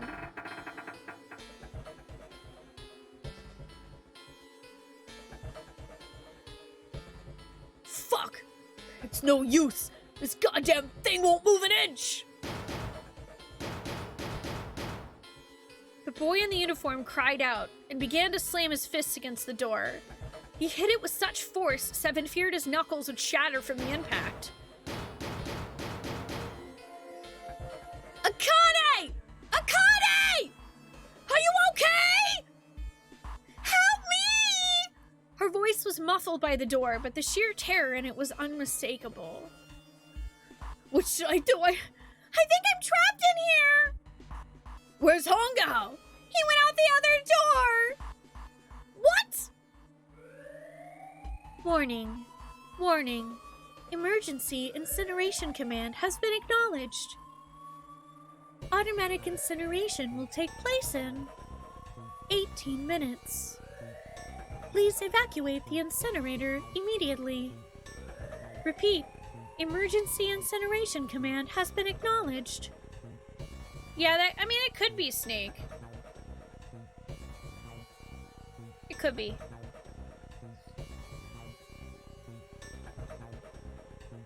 I mean, that would explain why Clover told us about the girl dying.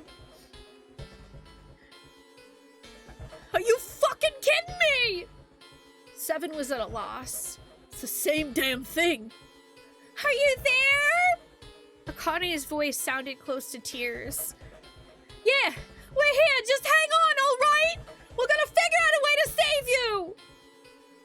If she could have seen the bloodless face of the boy in the uniform, his words would have seemed like little more than a sick joke.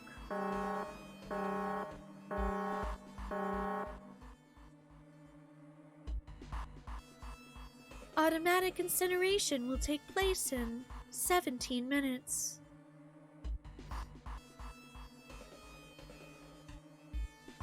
Please, please help me! I'm really, really scared! I don't want to die! Please! I don't want to die! I don't want to die! It's gonna be alright! I'll figure something out, I promise! I promise, okay? You'll hear me! I promise! They could hear her muffled sobs from the other side of the door. The boy in the uniform tightened his fists. His knuckles were a bloodless white. Seven could tell that he was holding back tears of his own. Yeah?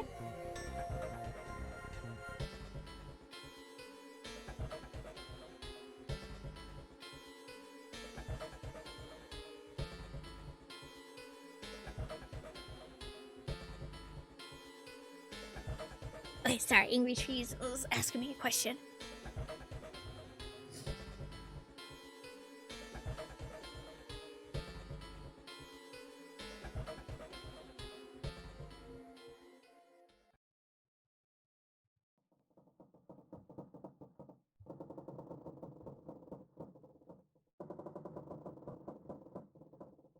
So, you know, I didn't think it was possible for Ace to be a worse person.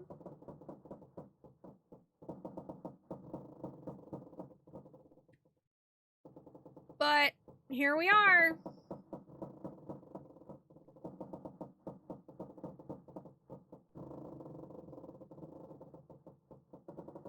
It was silent.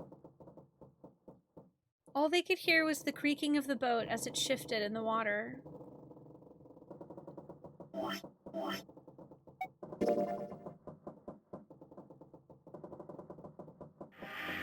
So,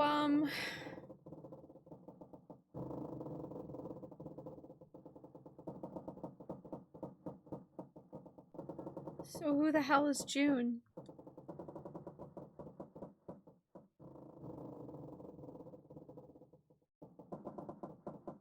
Obviously no one answered that, but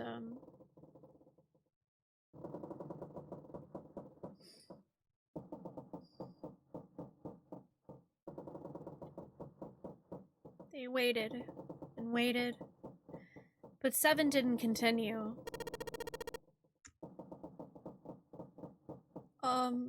What happened then? Junpei couldn't wait any longer. He had to know. Seven looked at the floor. Come on, man. Put yourself in my shoes. It doesn't end good. You think I want to remember that? Then, yeah. Shit. If I'd known it was gonna be like this, I almost wish I hadn't remembered. Seven shook his head. There was something Junpei had to know. Hey, are you sure? Huh? Look, I don't want to ask this either, but there's something I don't get. So, if you could just tell me, did that girl, Akane, really... Seven stared straight ahead at nothing. Yeah, I'm sure.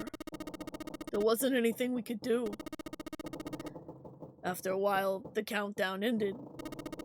And we heard something burning.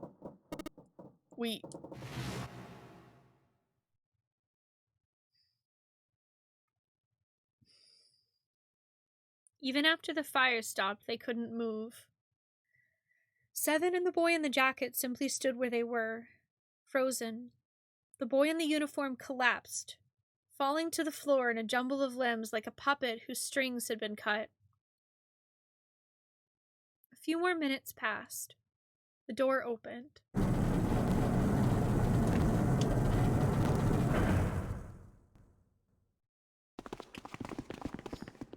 The boy in the uniform ran in, stumbling over his own feet. Seven and the boy in the jacket followed, still too numb to speak. The air in the incinerator was hot. Every breath made Seven's lungs feel like they were on fire. The air shimmered with heat, and in the middle of the room, beneath the waves of heat, there it lay.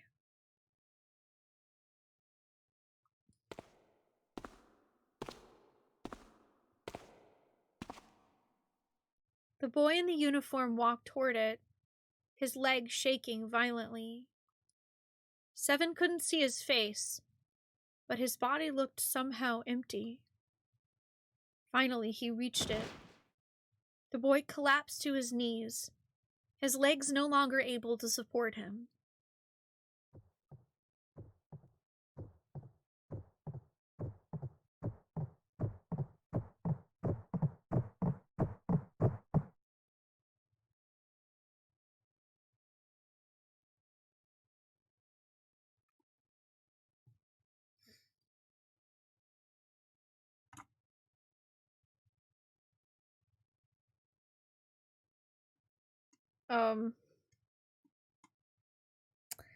I do not have the ability to do that kind of scream justice, under the circumstances that I am in, which is literally, not wanting to get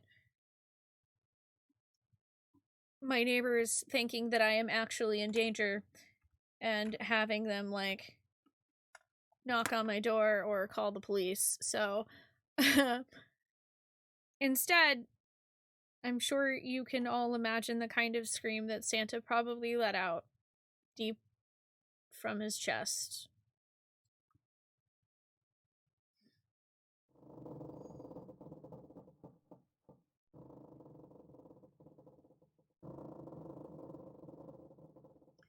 Junpei felt a cold lump form in the pit of his stomach. A feeling of sickening anticipation washed over him. He He could feel his body shivering. He desperately did not want to know the answer he feared he knew already, but he had to ask. He had to know for sure.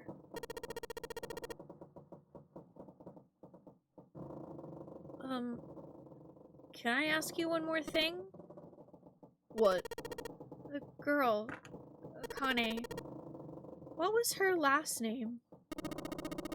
What does it matter to you? Just tell me, okay? Please.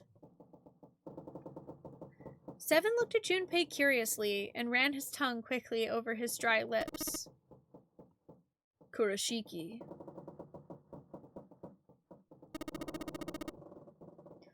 Her name was Akane Kurashiki.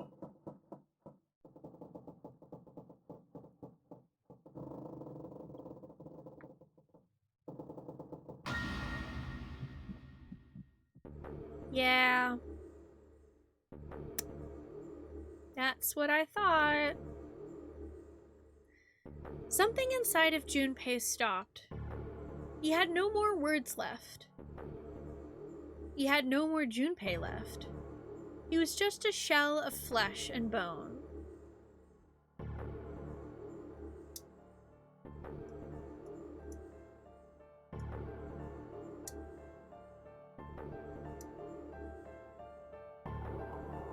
You know,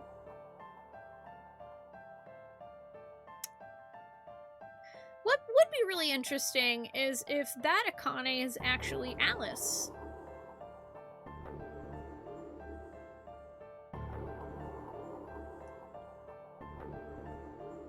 Seven turned to Snake. You were there that day, weren't you? The tall kid in the jacket. That was you, wasn't it?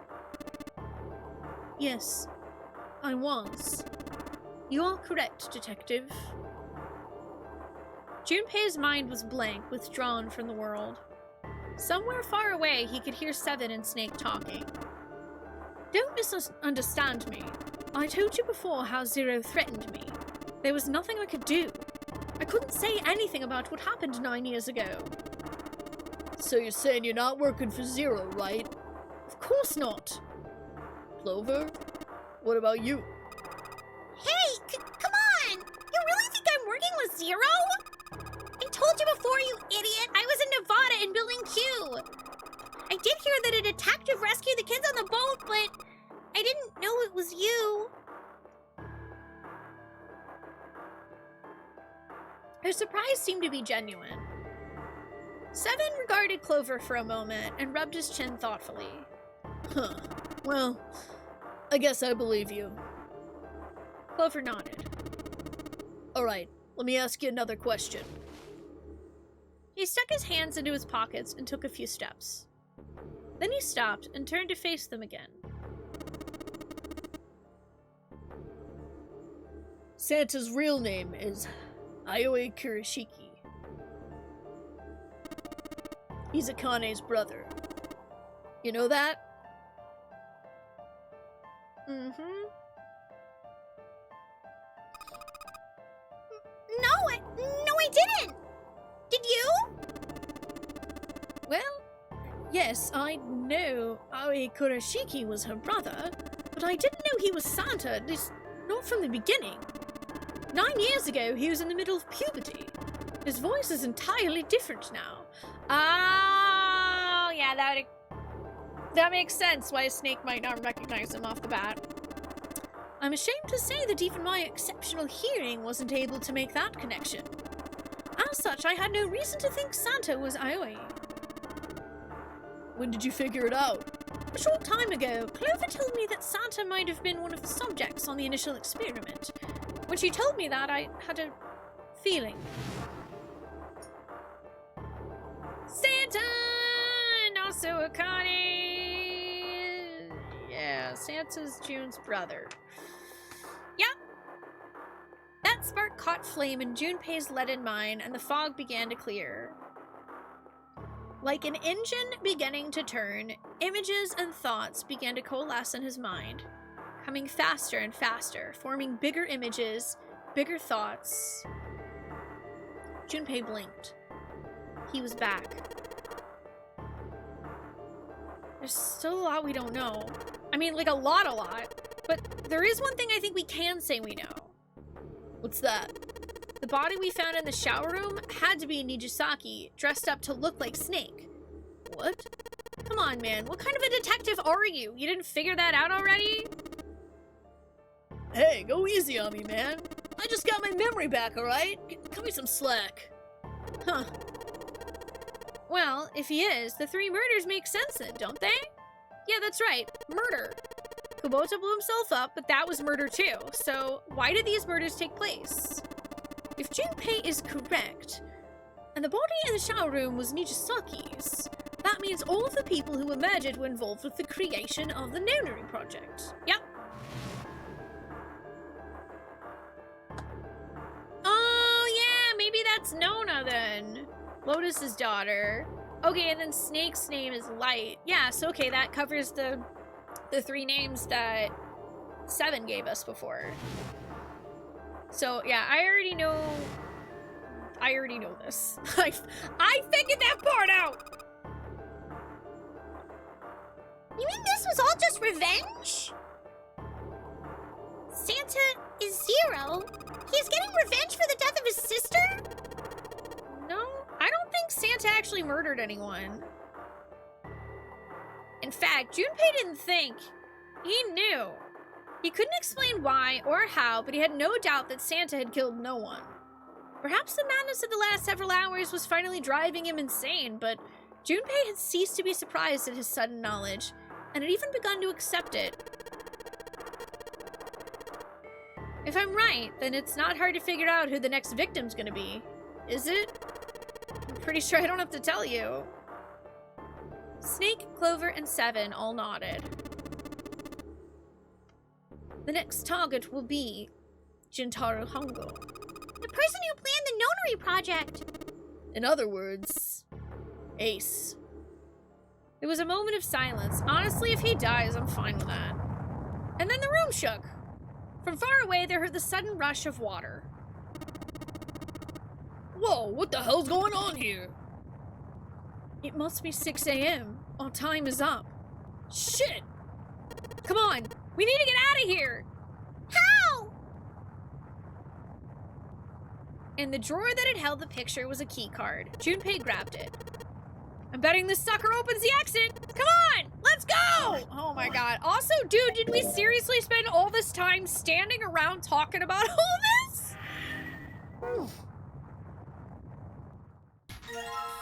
Yeah, Clover just using her real name as a code name is kind of hilarious. Oh, keycard 0.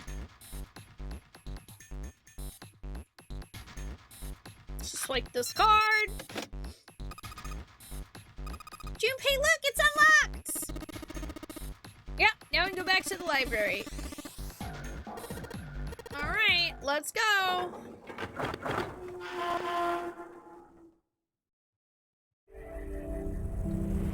You found it! Even though you're probably gonna drown! Because you took too long!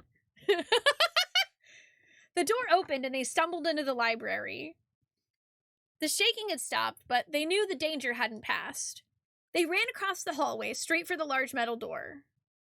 Next to the door was the Uranus card reader. They slid the key card through and the door rumbled open. Out of the library and into the hallway they ran. At the end of the hallway was a door. Junpei reached into his pocket to pull out the key as he ran toward it. The key he put into the lock was the Neptune key. He turned it. The lock clicked. As one, they shoved the door open and poured through it. In front of them was another great metal door. Above it was a metal plaque. It read Incinerator. So this is the Incinerator. This is the first time I've seen it from this side, but yeah, I think so. Then there ought to be a lever near the door. Yeah, right here. Junpei ran up to it. Pull that, and the door should open. Got it. As he spoke, he pulled the lever.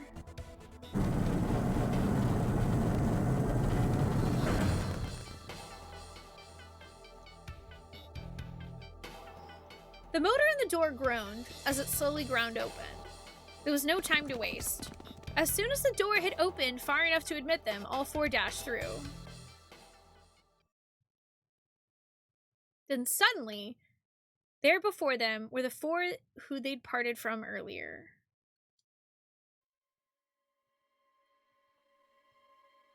Ace and Lotus stood in front of the number 9 door. Uh-oh.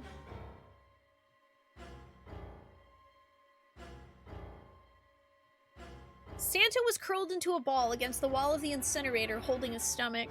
And then there was June. She sat slumped against the wall, exhausted. What had happened? Junpei ran towards June. He skidded to a stop in front of her and knelt down. What's wrong? Are you okay? Her face was pale and her lips dry. When she spoke, he could barely hear her. Jumpy, you came to get me. Of course I did! I made a promise! I'm so glad you're here. So glad. She mumbled the same words over and over, weakly. Junpei could feel his heart breaking. Hey, what happened to you? I'm fine. I just fainted. I wasn't feeling very good. I'm feeling a lot better now, though. Are you sure? Yes. I just need to rest a little longer. I'm sure I'll be fine. You shouldn't worry about me. She was looking towards Santa. Junpei turned to look as well. Yeah, he don't look so good. Santa grimaced, his face contorted in pain. Seven grabbed him by the collar and roared at him. Hey, where is it? Where's the gun? You hide it somewhere? Despite himself, a grunt of pain escaped Santa's lips as Seven shook him. I don't have it! I got sucker punched and I took the gun! What? Who took it? What? Isn't that obvious? I took the gun. Well, at least it has one last bullet this time. Maybe that will matter.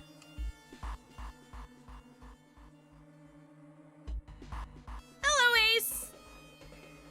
He did indeed have the revolver in his hand. It was pressed against Lotus's temple. Ace had her pinned to him with the other arm, and she was shaking visibly. Oh, thanks, Rootoller. Oh, thanks, Hello Deco. Hilariously, I haven't heard any of the ported voices. I just pick a voice based on what I feel like their personality is like when I first see them. And I just roll with it. I'm glad that they match decently. Her fiery attitude was gone, replaced by fear. She didn't dare speak. There was a sweat on her forehead, and when her eyes weren't flicking up to the gun pressed against her, they seemed desperately to want to say something. Just what the hell you think you're doing, Ace? Maybe I ought to say, Gentaro Hongo, CEO of Cradle Pharmaceutical? Seven's deep baritone rumble shook the walls. Ace sneered. You have me at a disadvantage, and I don't like that. You know me, but I don't know you. Do you have any idea how much I've suffered? Can you even begin to understand my pain? The pain of Yeah, the pain of face blindness, right? Wait, I thought we would... Oh, I guess maybe we learned that through vibes this time. Ixabok.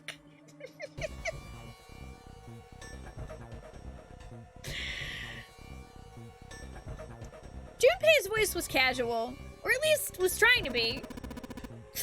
Another irritating insect. And how do you know that, Junpei couldn't say.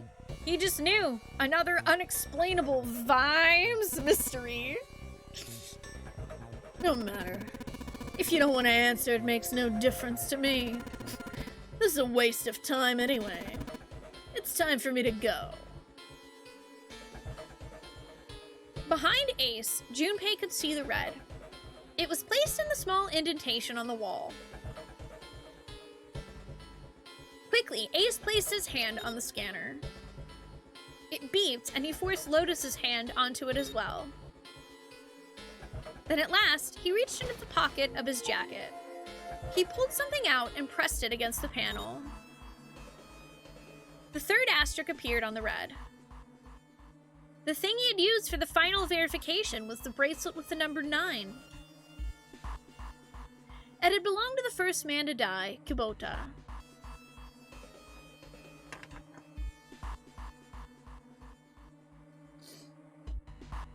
Say it with me, chat. 1 plus 8 plus 9 equals 18.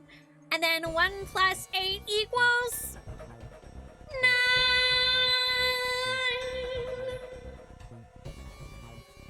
9. I believe I've won this game.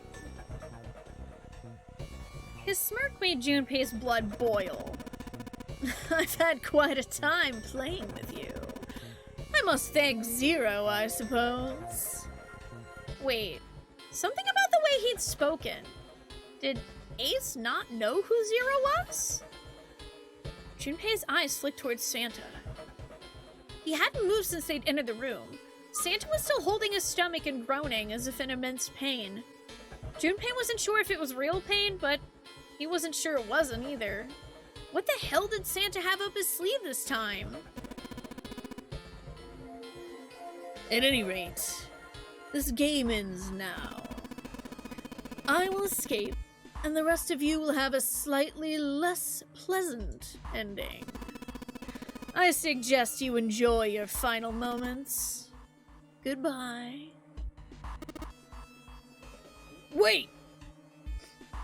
Ace, of course, paid no heed to Seven's request and laid hold of the lever on the red. With a sickening sense of finality, he pulled it.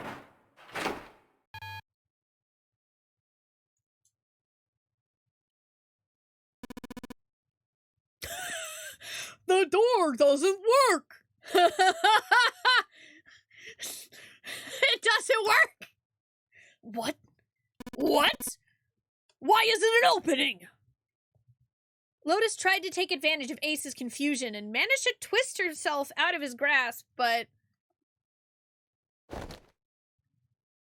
at the last second, he grabbed hold of her wrist and shoved it onto the red. He waved the number 9 bracelet over the red, and then his own bracelet as well. He pulled the lever a second time.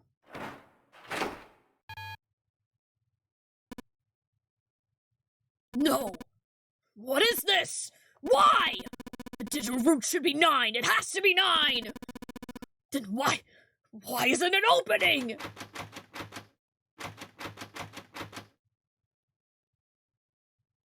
I don't know, man, but have fun with that. Ace's fury and confusion had overridden all other thoughts. He had set down the revolver. It was just below the red. Seven chose that moment to act. He moved far faster than a man of his bulk should have been able to, and he launched that bulk straight at Ace.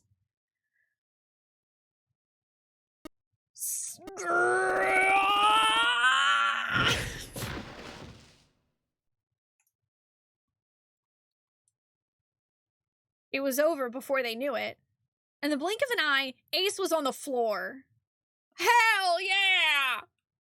He rolled onto his side, groaning in pain. Ugh. Lotus ran straight for Junpei. She darted around behind him and stuck her head out, making sure to keep Junpei between herself and Ace. Phew! That was close! Too close! Thank you, Seven! Don't mention it. Seven stood over Ace, his breathing slow and heavy.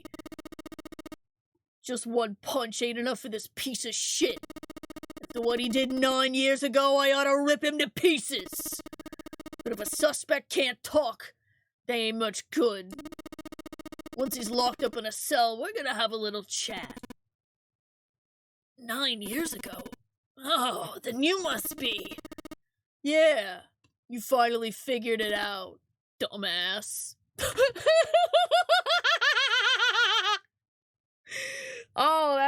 did. Ace planted his hands on the floor and shook his head.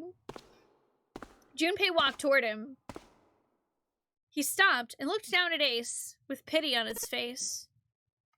Ace, you killed Kubota, Nijisaki, and Musashido, didn't you? Wait, Nijisaki? He peered at Junpei, genuinely confused. Yeah, he literally has face blindness. He didn't realize that he killed him. Oh, right. You don't know yet. Alright, we'll just go through them in order then. Let's start off with Kubota. You talked to Kubota and managed to convince him to go into door 5 alone. You killed him without making it look like you killed him. The way I figure it, you had 4 motives. 1. In the nonary game, the number 9 was dangerous. Whoever had the number 9 bracelet could join whatever team they wanted. You could add 9 to any number and the digital route wouldn't change. Yeah, yeah, yeah, yeah. In other words, number 9 could do whatever they wanted. Ace had wanted to remove that threat as soon as possible. 2. Ace also wanted to have the number 9 bracelet himself so that he could make use of its power. In fact, he later made use of it in the murder of Nijisaki.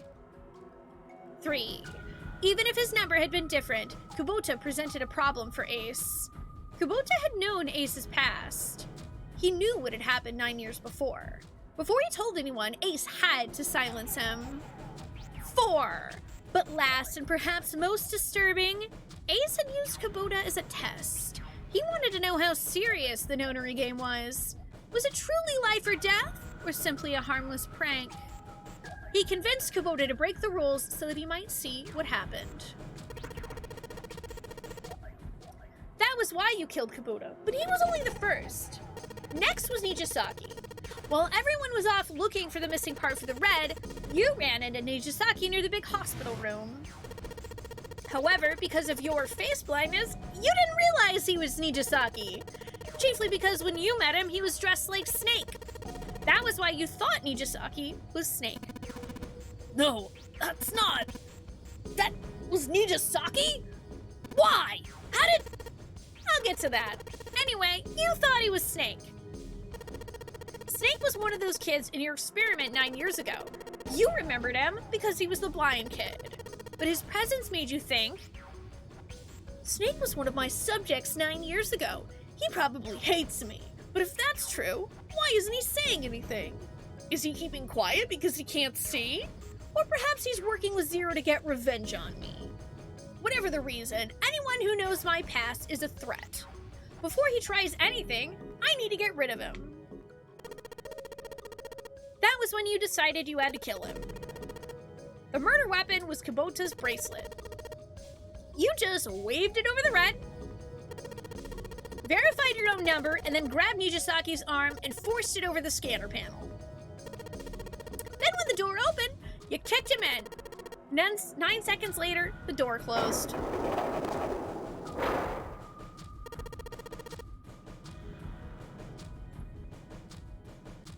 And then 81 seconds passed, and poor Nijisaki was dead.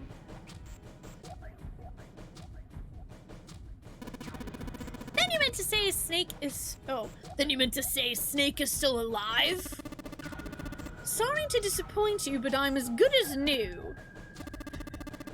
Thank you for killing the wrong man, but I can't say I like knowing that you wanted me dead.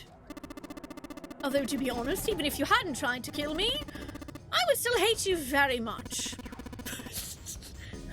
Well, I wouldn't blame you. Ace's self-derision was frustrating, but Junpei kept his emotions in check and continued. Last but not least, let's talk about Musashido's death. When Clover and I were investigating the chart room, you came over to talk to me. Do you remember what you said? Oh, a pocket watch. Might I take a look at it? I handed you the pocket watch and you left the room. Oh, dude, he literally saw... Oh my god. He literally solved the puzzle, went in, murdered the guy, and then came back. You douche. Ace had been in charge of the nonary project. He would, of course, have known the solution to every puzzle. It followed, then, that he knew how to get out of the wheelhouse. All Ace had to do was place the pocket watch in the indentation on the door to unlock it. With the door open, he was able to enter the captain's quarters. Musashito was there. Next to him was an axe that fairly begged Ace to kill Musashito with it.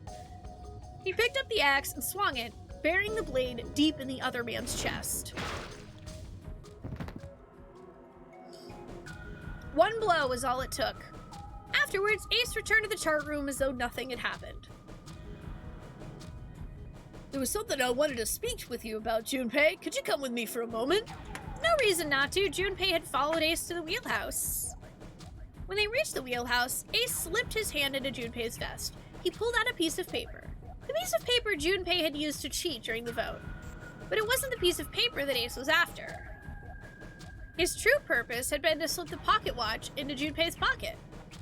It wasn't a very good plan. It had far too many flaws, and the wrong word of discovery could have easily toppled it. What had made Ace so desperate?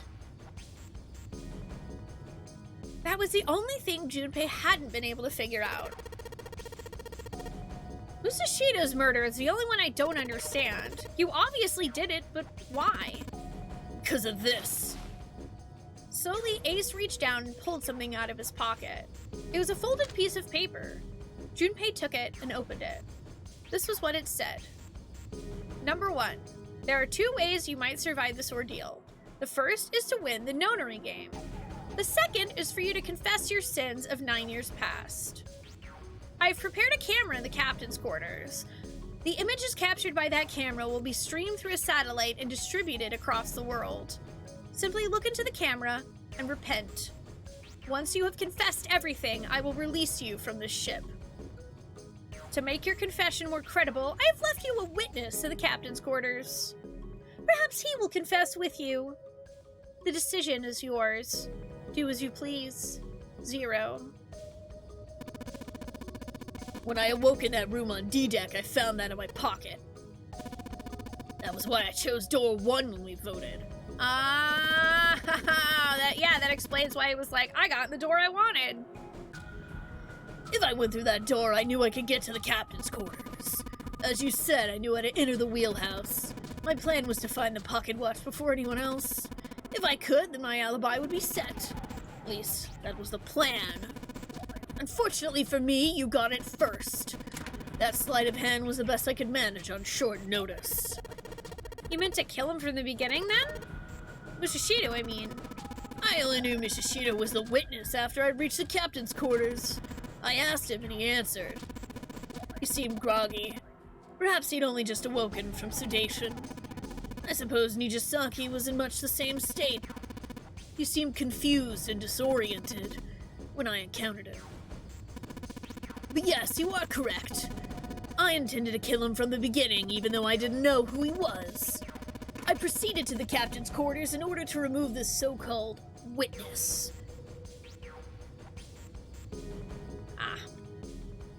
Ace had confessed everything. What energy had left with the truth? Oh, whatever energy he had left him with the truth, and he sagged on his knees. Although he had confessed, his sins were not forgiven. Junpei felt revulsion for the pathetic man on the floor near his feet. But, and among the revulsion was a hint of pity. After all, Ace had not been the only person who had murdered those 3 men. Junpei spoke quietly. Ace, you've figured it out, haven't you? You were being manipulated. Yes, so it would seem. I was little more than a puppet in many ways. Everywhere I went, everything was already prepared. I mean, unless he literally killed the guy in front of the door, Chupon, I don't think so, because the camera was pointed at the door.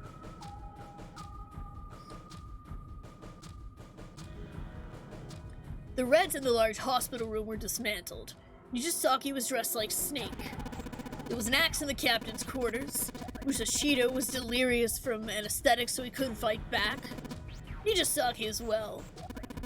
In retrospect, I can't understand how I could have fallen into such a simple trap. I'm quite ashamed of myself. But yes, this was a trap. It was Zero's trap, and I fell for it. Hook, line, and sinker. I did everything he wanted me to do. Yeah.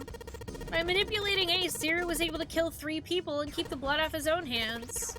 All of this was revenge for what happened 9 years ago. That's why this nonary game happened. Am I right? Santa? Junpei looked over at Santa. Is he still there? As Junpei spoke, he stood up, his legs still shaky. Huh? What the hell are you talking about? I don't know any... Ain't no point trying to play dumb anymore, Santa. Actually, guess I should, call you Aioi Kurashiki, huh? Seven's face was sad as he spoke. My memory came back, kid. You're Aioi Kurashiki, no doubt about it. Never thought I'd be back in this room talking to you. But hey, I guess this was all part of your plan, right? After all, the person who played the nonary game this time around was Zero, and Zero's you. Ha! Looks like you really do have your memories back, huh? Santa's smile was sarcastic and something else. Well, I guess there's no point in hiding it anymore then, huh? Yeah, you got me. I'm Aioi Kurashiki. I was one of the kids in the nonary game 9 years ago. I made it out. So did Snake over there. But there's one thing. No, I guess there's 2 things you got wrong. Number 1, I ain't Zero.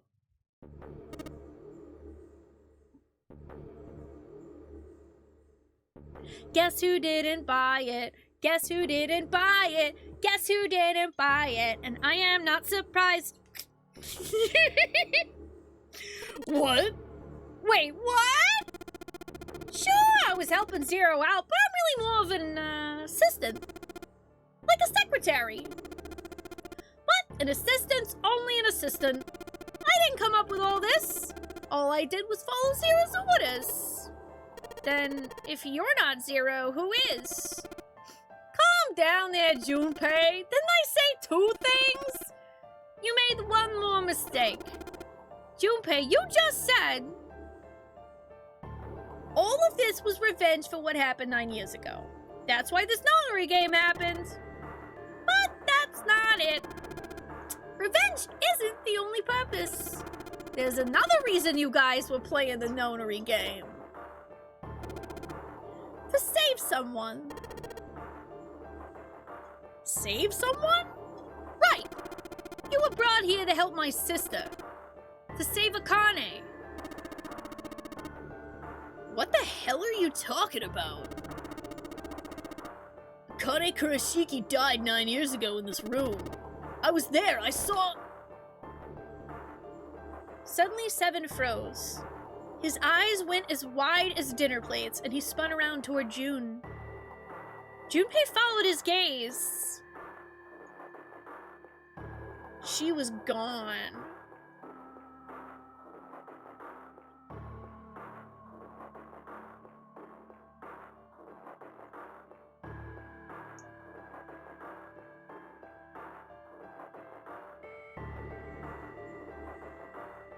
So, is this one of those things where they try to make it so if enough people believe that Akane lives, that she actually would live?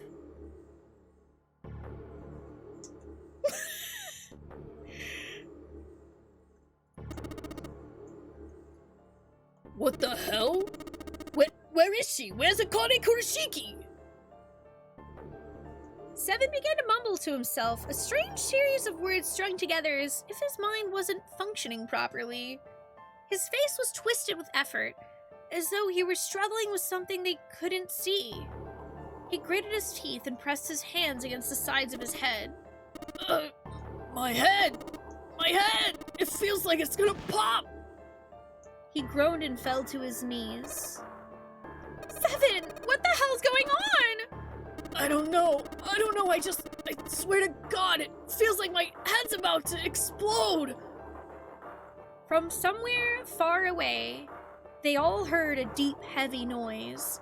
It sounded like a tremendous wheel slowly beginning to turn. It also, you know, would explain the whole fever thing. Santa seemed to have entered an almost trance-like state. His words were calm and measured. What was the Nonary Project? I'm sure you know already, but I'll tell you one more time. It was a project designed to test a particular phenomena. What was that phenomena? For two organisms to communicate with one another in the absence of physical contact. The morphogenetic field theory. Could human beings use these invisible fields to exchange information? That was what this experiment was conducted to determine. There were two separate locations. One was the Gigantic, and the other was a building in Nevada called Building Q. Building Q had been built to replicate exactly the interior of the Gigantic. The 9 children trapped in Building Q were faced with numerous puzzles, copies of identical ones on the Gigantic. They were told to send their answers into the morphic field set and transmit them to their brothers and sisters on the Gigantic. The transmitters were put in Building Q, and the receivers were put on the Gigantic. Each sibling pair was supposed to be split up, but there was a mistake. Akane was a transmitter. She should have been in Building Q. However, for some reason, she was placed on the Gigantic with the receivers like me. Perhaps she was mistaken for someone who was supposed to be in Group A. Whatever the case, Akane ended up on the Gigantic. I think I told you enough. You get it, don't you? Pretty sure you know where this is going, Junpei. What is going? Don't play dumb. You know things you shouldn't. Things you couldn't. How did you know Ace had face blindness? How did you know why Ace wanted to kill Kubota and how Nijisaki was killed? Were you surprised when you found out Ace was Hongo? And what about the coffin Snake was trapped in? How the hell did you open it? Well, that's... The answer to that is easy. He knew because I knew. Junpei was receiving information that I sent to him through the morphic field set. It's simple, really. How do I know the alternate futures, then? Imagine a river that splits in two like an upside-down Y. The river flows from the top to the bottom, from a single stream into 2 branches. It only flows in one direction. It can never flow backward. Information is the same way. It moves from the past to the future, but never flows backward. That's why people at the river's source in the past will never know about these downstream in the future. But the people downstream will never know about one another either. Information only flows along the path of the river. But I am different. I can manipulate the morphic field set to pluck knowledge from the future. I know what happens on either fork of the river, even though the people on either fork know nothing about one another. Now, who am I? I am I. I am I, the 9th letter of the alphabet! That's hilarious. I love it. But I am also 0. It was me the whole time! Good shit. That was one of my hypotheses, is that it was us the whole freaking time. Also, I'm so sorry. I've literally stalled ads as long as possible, but they come in. This game is brought to you by the letter I.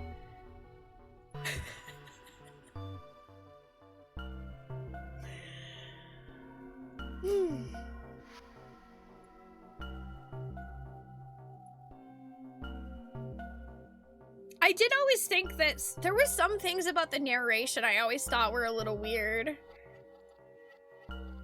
No, that's not true. I'm not not really 0. Not yet. Perhaps you could say I am less than 0. What the frick does that mean? I am negative!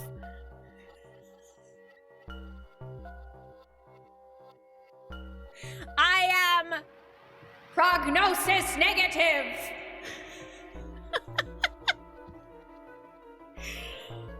Oh my god. Sub-Zero, now regular 0! Also, I'm trying to wait until the ad break if I can, because I don't really want you guys to miss it.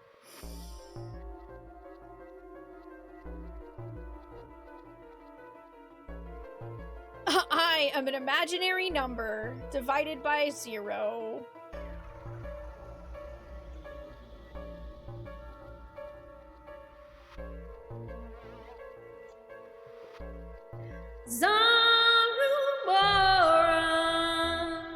Hi Zaru, how are you doing? Yeah, this is the bottom screen. Yeah, I think? Yeah. The top screen is nothing right now. Tippity top screen has nothing on it at the moment. Oh boy. 0 is my future.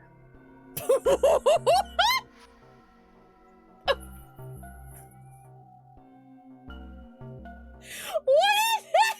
What? Oh my god. This is great.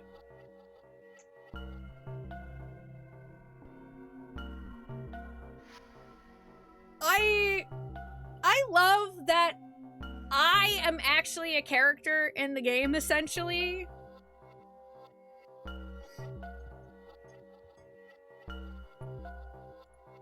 In 9 years, I will be 0.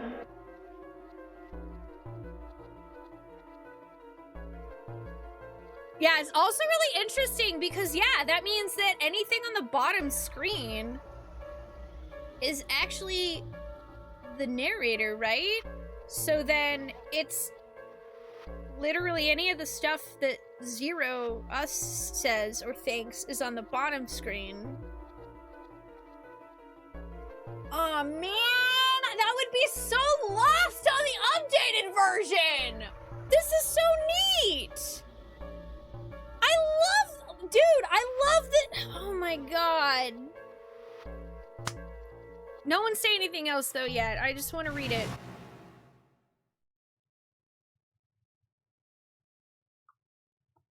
Where did she go? June? No. Akane. Where did you go? Santa! Why is Clover... Oh, shit. Freeze. Santa's got the gun. The gun, the gun, the gun, the gun. Oh, the gun. Guess he picked it up when we weren't watching. Guess he picked it up when we were thinking about how we're actually 0. Santa's got a gun!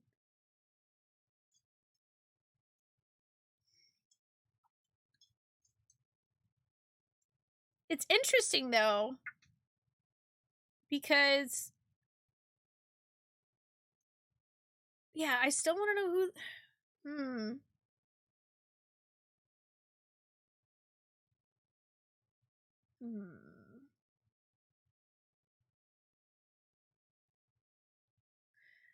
Looks like there's still stuff to be thought about and solved here. Looks like he's turned the tables on Ace, though. Wonder how he likes having a gun to his head.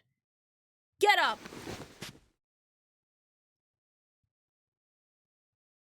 Sure isn't about to take that gun off him for a minute, is he?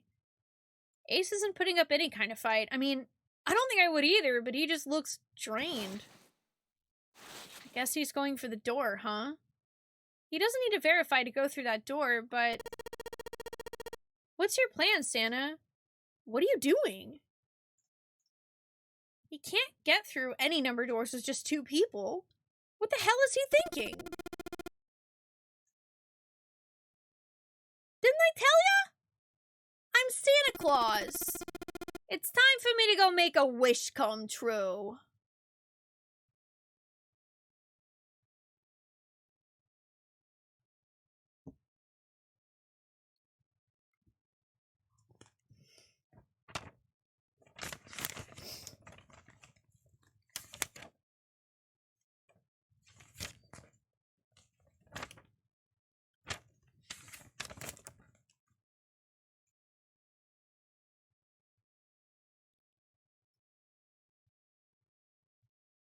Didn't his little sister wish that they could be together forever?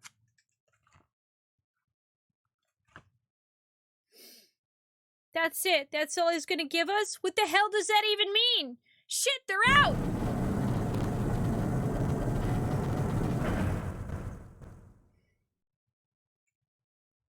Now the gate's shut. Looks like the rest of us are stuck in here. They're all looking at me. At least Seven's headache is gone.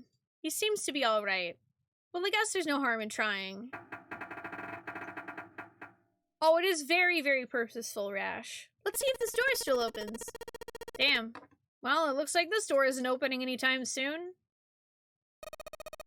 You mean we're trapped? So it would seem. What the hell's Santa trying to do? Oh my gosh! Oh my gosh, what? Have you considered where we are? There can really only be one thing Santa would do now. No. No, you can't be serious! Oh, but he is. Shit, we gotta do something. Maybe we can still get out through door 9. There's the red. Yeah, alright, we can do this. I just got it. No. It's not gonna work. There's no way. The 5 of us can't open this door. 2 plus 4 plus 5 plus 7 plus 8 equals 26, and then 2 plus 6 is 8! Is there any combination that'll work? Junpei, can I borrow your pen and notebook? Sure, why not? I don't think I'm gonna need them. Ever again. Well, she certainly looks purposeful. Looks like she's writing equations. A lot of them. Huh? Oh man, she doesn't look very happy. What? Hey, no need to be ripping pages out like that. Jeez! What the hell are you doing, Clover? Give me that! Alright, at least 7 got it away from her. Maybe now I can get a look at what she was writing. By the way, yes, I have noticed that there is no more bottom narration whatsoever now that June is gone. I have noticed that. Let's see.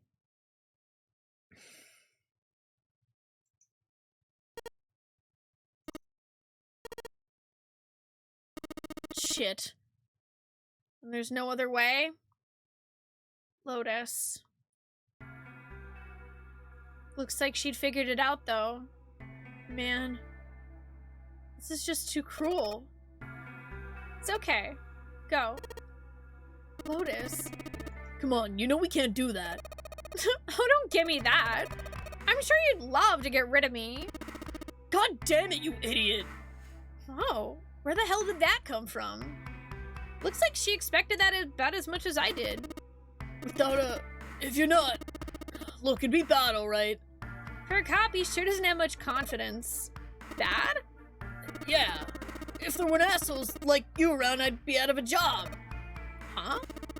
Look, I'm just not leaving you behind, alright? End of story! 7? He's right. I'm not leaving you either.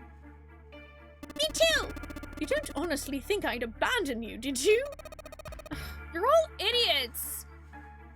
Act as tough as you want, Lotus. We can all see you're about to cry. That being said, however, I doubt we would be able to open the door anyway, even if we were to leave Lotus behind. Huh? Why? I trust you remember what happened to Ace. I couldn't, see exactly what happened, but I was able to guess what he was attempting to do earlier at the red. Oh, yeah. I mean, yeah, he couldn't open it, so I think that the door just doesn't open. The digital roof should be 9!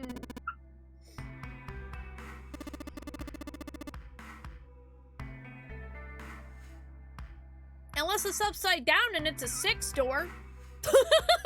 Just to see, why don't we give it a shot? Give it a shot? Yes, that is what I said.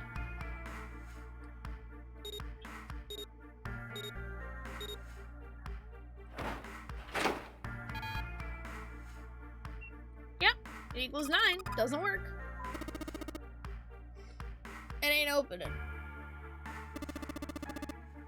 But it did open 9 years ago. The digital root was 9 then, I'm sure of it. You think maybe they changed the settings? Perhaps. Shit. If we can't get through the door, we can't get out. The walls are way too high. There's no way in hell we could get to that hole 7 popped out of 9 years ago. All we can do is stand here and stare at this door with a 9 on it. I guess this is it. This is the end.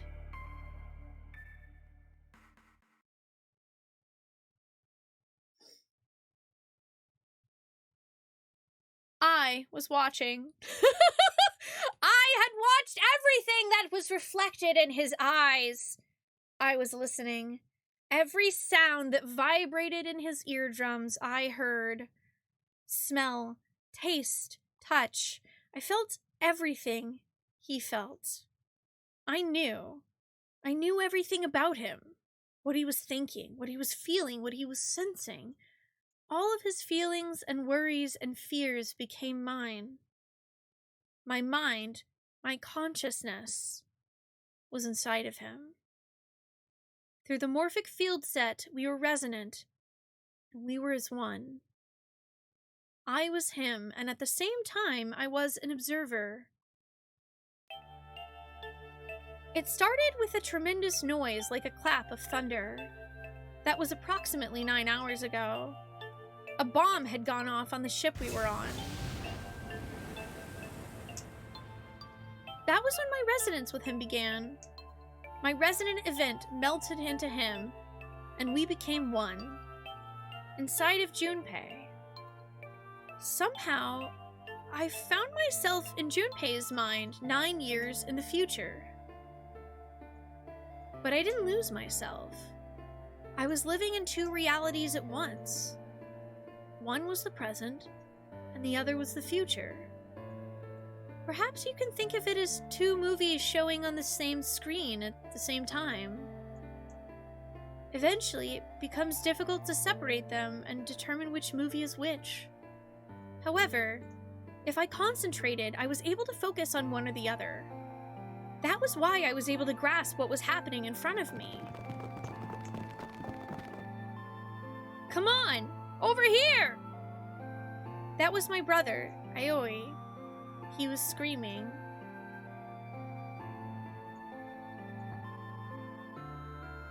So it really was her, just from 9 years in the past?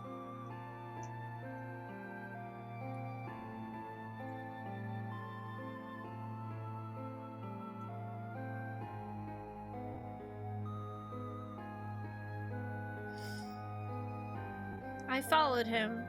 Around me were 7 other children. They all looked like they were about my age. Come on, hurry up! We ran down a long straight hallway and burst into the large hospital room.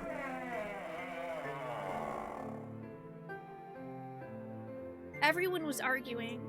2 of the boys got in a fist fight. A girl watching them began to cry. I want to go home, she cried. I want to go home! Another girl slapped the crying girl and glared down at her. It's been 2 hours since the nonary game began. We were starting to fall apart, but just when all hope seemed lost, Light started talking. He was blind. 9 years later, we would call him Snake.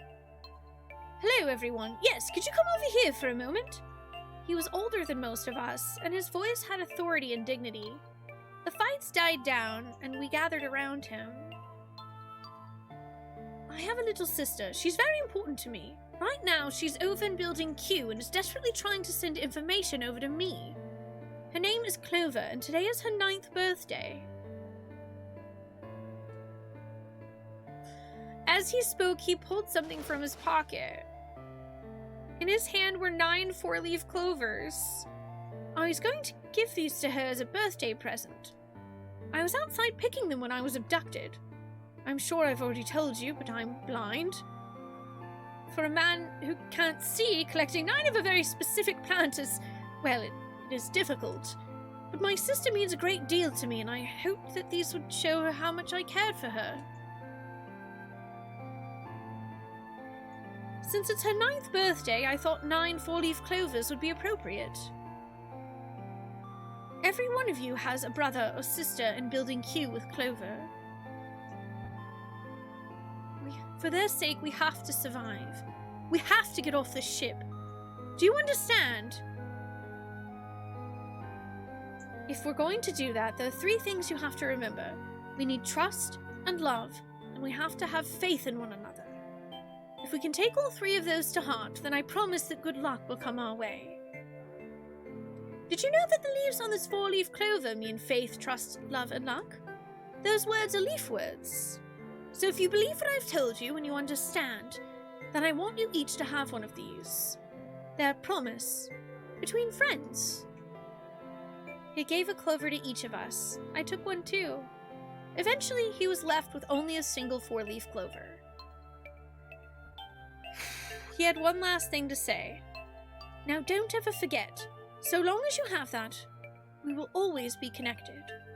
You understand? When he finished, the tension of only a few minutes before was gone. We were calm. After that, we ran around the ship for a while longer and opened several of the numbered doors until we finally found a door with the number 9 on it. In fact, there were 2 doors with 9 on them, and we found them in the chapel. We split into 2 groups and walked through the doors.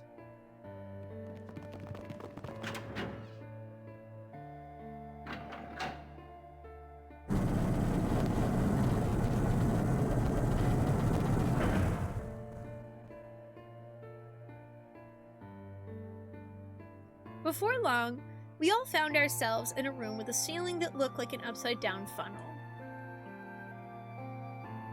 For some reason, this room had another number 9, but this time, it was the only one.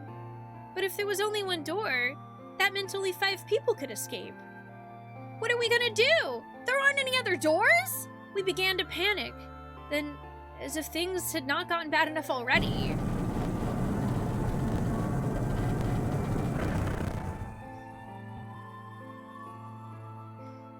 Warning, warning, emergency incineration command has been acknowledged. Automatic incineration will take place in 18 minutes. Please evacuate the incinerator immediately.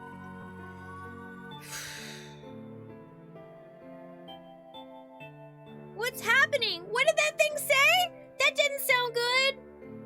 My brother Ioi swallowed hard and answered, I think it means this room's gonna burn. Burn. The plaque on the door says incinerator, and that voice said the incineration's about to start, and incinerate means to burn! Yup.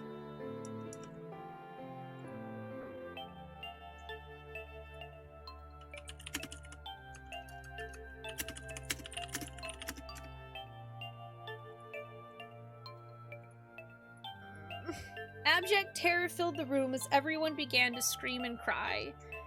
Every pair of eyes were filled with despair. Then, high up on the wall, a door opened, and a man appeared.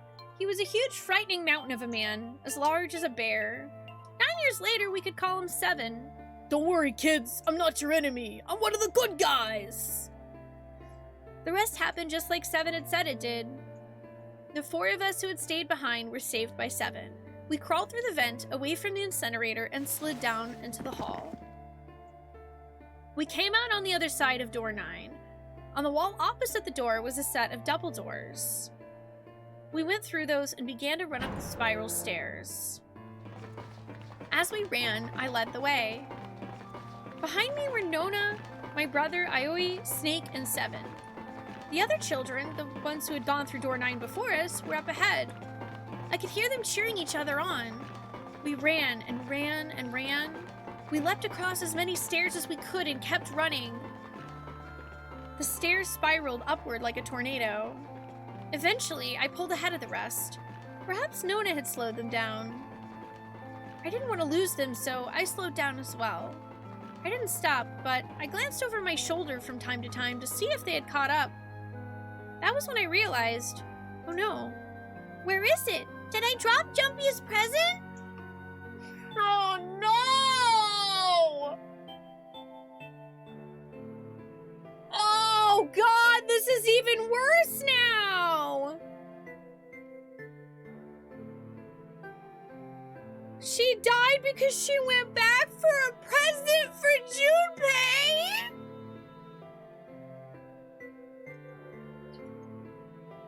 I knew I had it with me when we passed through the vent, then I dropped it as we slipped out. I had to go back. I had to, but I knew I couldn't tell the others. They would stop me. I was sure of that. I didn't stop to think. I simply moved. I ran to the central hall, a room that connected to all the other areas of the ship, and hid in the shadows. And moments later, I felt a run of wind as they ran past me up the staircase.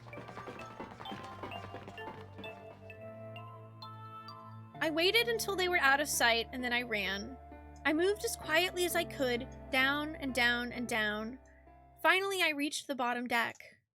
I ran into the hallway and looked around frantically. There it is! It was just where I thought it would be, sitting under the opening of the vent. I ran over and snatched it from the floor, but as I ran back towards the stairs and freedom,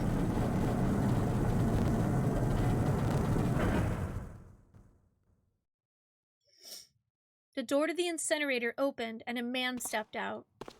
It was Hongo. 9 years later, we would call him Ace. How wonderful to see you decided to come back. His smile made my blood run cold. It looked mechanical, as if someone had simply pulled up the corners of his mouth. Come with me. We must continue the experiment. I shook my head, eyes wide. Slowly, I began to walk backwards. 1 step, 2 steps, 3 steps.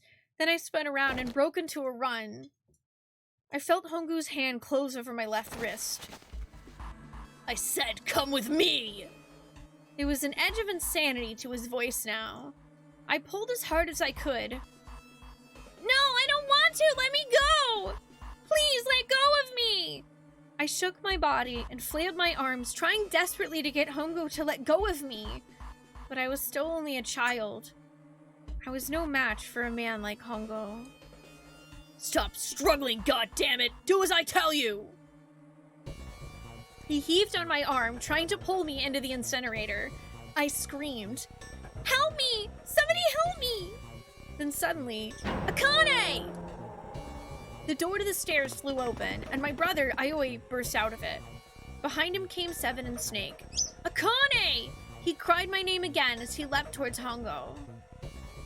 You came back! You're too late, idiot! Hongo threw his full weight against my arm, pulling us both into the incinerator.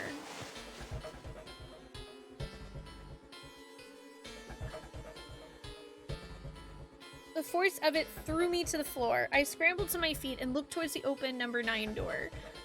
Hongo stood between it and me, but behind him I could see my brother, his fists clenched. But those fists never reached Hongo.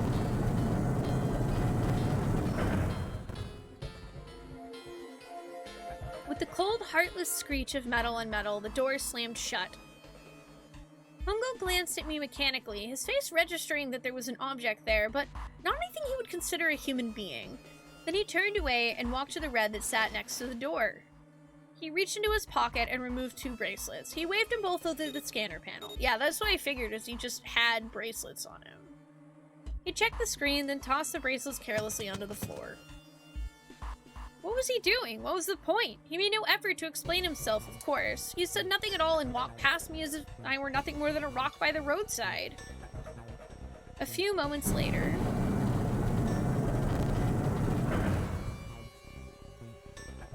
the double doors slid shut as well. Faintly, I could hear someone pounding on the door behind me. I turned around and ran toward the door with the 9. Akane, are you okay?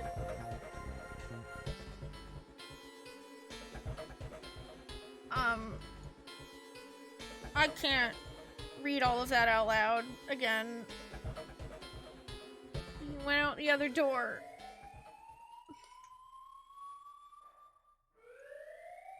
Emergency incineration command has been acknowledged. Oh, hey! Automatic incineration will take place in 18 minutes. Please evacuate the incinerator immediately. Holy shit, man, I knew what it was gonna say, but that's one hell of a creepy voice! I knew it! It's starting. Santa started the incinerator. Fuck! Man, I never thought I'd hear that damn voice again after 9 years. What the hell? What the hell? What are you talking about? It's 9 years this and 9 years that, and when it's not 9 years something, you're like talking about some sort of fucking experiments. What in God's name are you talking about? You aren't making any sense! I'm sorry, Lotus, but we really don't have the time to explain it right now. I promise, I'll tell you everything once we get out of here. But... Hooray for automatic incineration! Also, I'm trying really hard to hurry so that we can actually finish this. Yes, I know that incinerator means burn. I think Lotus does too. I won't ask anything else. Talk about whatever you want, but you have to do something for me. Seven, figure this out. What? Why me? Just shut up and stop this thing! How the hell? There has to be some sort of emergency shut-off button. There isn't anything like that. How the hell do you know? Because I looked for it 9 years ago. Yeah, Lotus not happy about that. I don't think any of us are happy about burning. The floor, it's moving.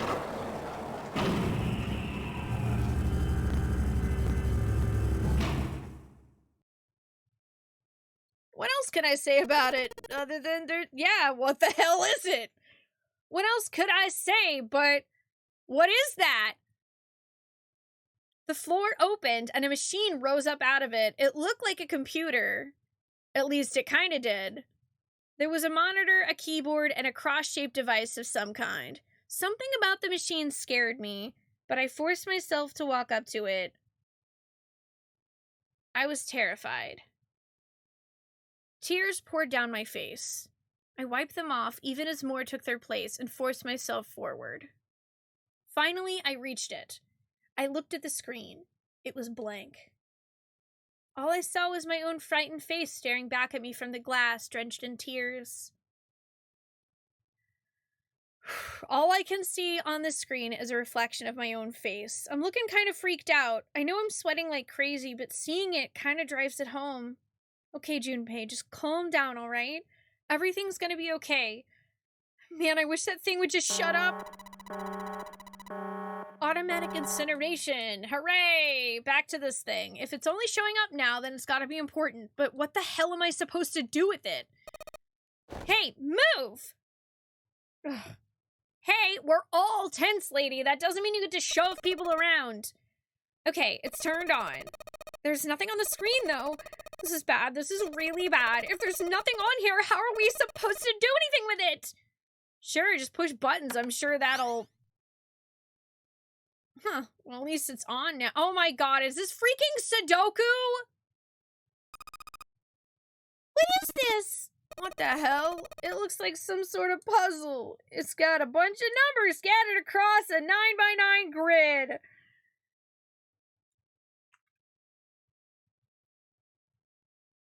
I seriously have to Sudoku for my life?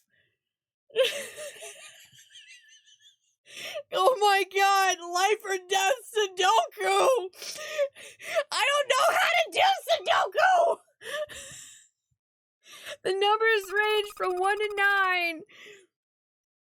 You think if we solve this puzzle, the incinerator will stop? We can hope, right? How do you work? I don't know. How do you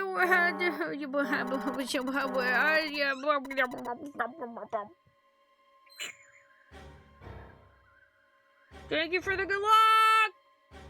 I'm gonna need it. 13 minutes. Can we really do this? My heart feels like it's gonna pop. My heart was pounding like it was about to explode. God.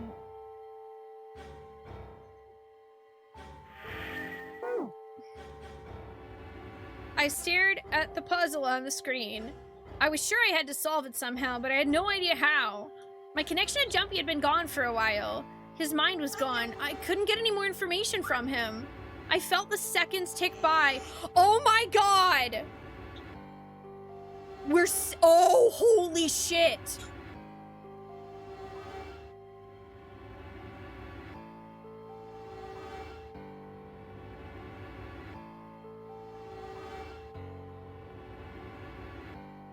The entire time, we've been sending to Akane from 9 years ago?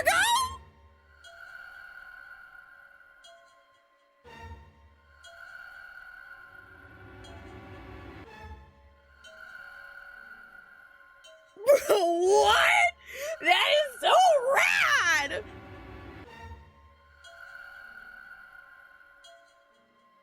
Are you telling me that Santa set this whole thing up so that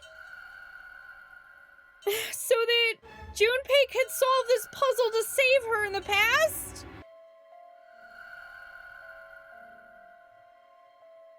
I'm losing my goddamn mind!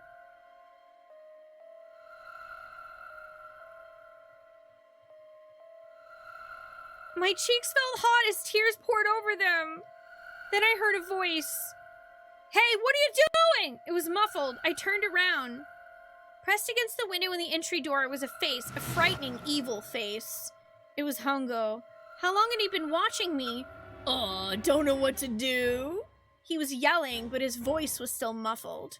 It's simple, really, but I suppose I might as well tell you. Just solve the puzzle on that machine.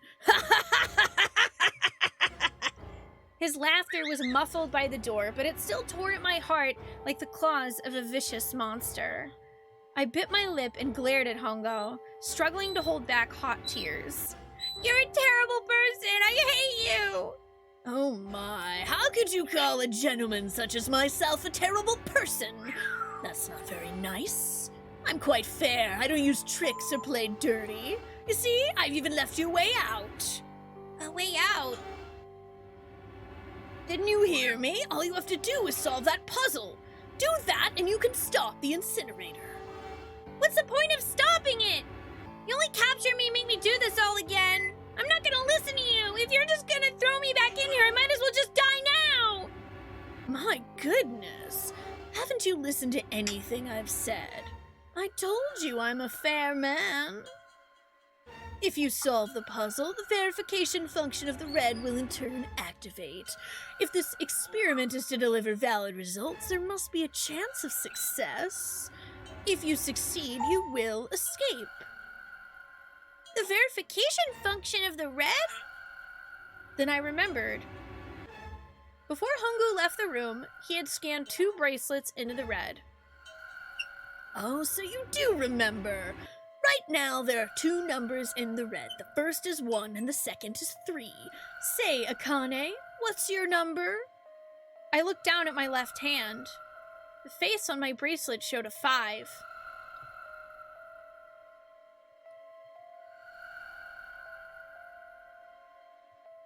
That's my number! That's my number! I ran to the door with the 9 on it. I grabbed the red and put my hand against the scanner panel.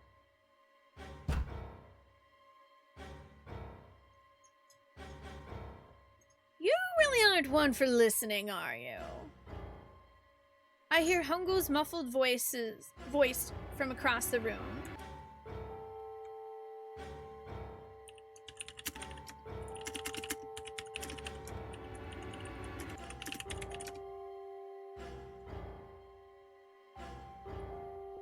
I already told you, didn't I? Once you solve the puzzle, the verification function of the red will activate. In other words, if you haven't solved the puzzle, you can't enter your number. What kind of fool are you? Why are you doing this? You could never understand. You don't know what it's like to spend every day surrounded by monkeys. Now, start the experiment. Solve the puzzle. I can't. I don't know how. Of course you don't. Isn't that the point? You understand, don't you? Access the morphogenetic field and find the solution! I can't! And you'll die. You'll burn alive. It's gonna be quite hot in there in a few minutes. I imagine it will be very painful. Psychotic laughter. Yep, his horrible laugh echoed across the room, and even after his face disappeared from the window, I could hear it.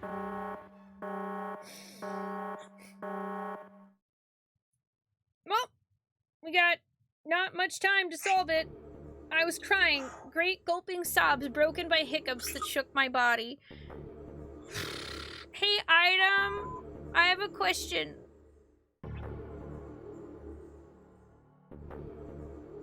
Is it like the final puzzle and then credits, or is it like the final puzzle and then a shit ton more story dialogue?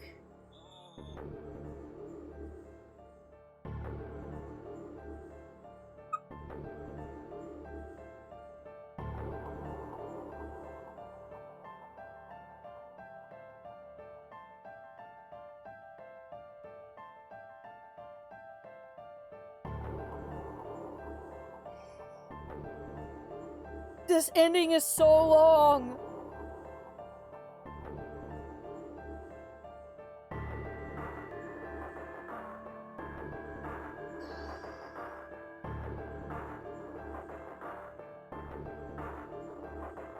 I now regret yesterday where I went down those other 3 paths.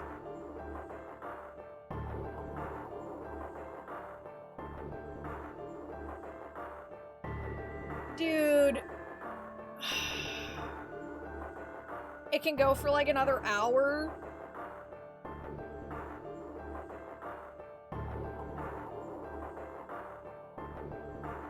That's... oh boy.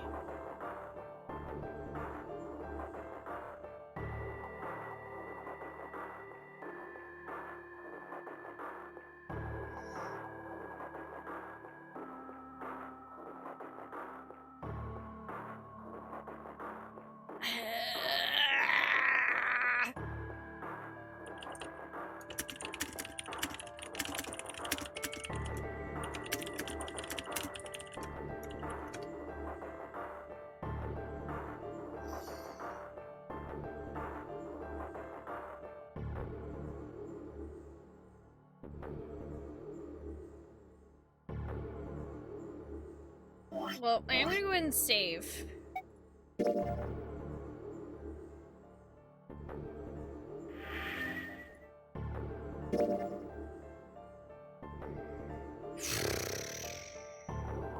I was crying, great gulping sobs broken by hiccups that shook my body. I was terrified. I could feel my fear pressing down on me like a tremendous weight. Somehow, I forced my shaking legs to carry me back to the device. I stared at the empty monitor. I can't. I just can't. There's no way. I can't figure this out. What was I going to do? I didn't know. I didn't know. I didn't even know where to start. Fear scattered my thoughts, and all I could think of was how I was going to die. Yeah, it's more the issue of... Zaru, thank you for gifting 5 subs to the community. Welcome on in to Yars, Udon Engineering, Dragon, Freak Simmons, and Wasabi. I hope y'all enjoy 30 days of emotes. Thank you, Zaru. Give me just a sec, because it's the issue of having a schedule. Not an issue of, like, I don't want to finish the game. It is more an issue of having a schedule that I don't know if I can really, extend that long.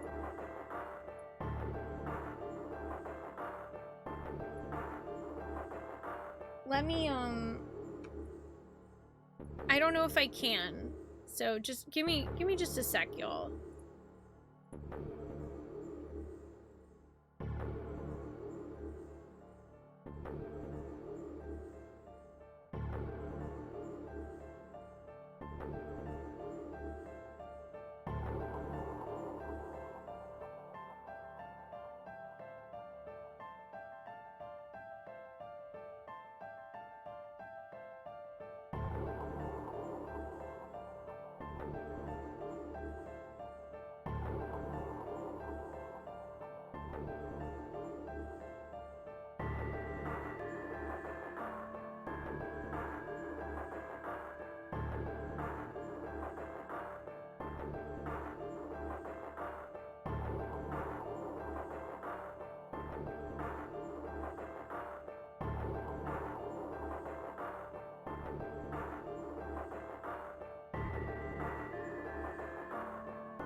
Okay, so...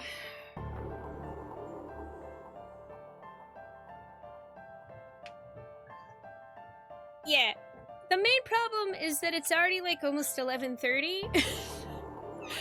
And knowing me, it could take 30 minutes, but it could also take me an hour or longer. And as much as I really want to finish the game right now, I also don't want to rush myself. And I unfortunately, like, I don't really have the time period now. Like, I knew that the ending was probably gonna be, like, long? I didn't know it was gonna be this long. Yeah, that's kind of what I'm thinking, Chadra. Taking a half an hour would probably require me to not enjoy it as much as I want, and I could already feel myself, like, trying to speed through the text to try to get closer to the end. And, you know, I like I said, I'm super sorry. Like, last time I left y'all on an incinerator, cliffhanger, it was funny. This time I actually am sorry and was not intentional. So, I think what we're gonna do is I'm gonna save the game right here. And I know tomorrow we don't have 999 scheduled, but I'm going to play it tomorrow anyway. Because I want to finish the game.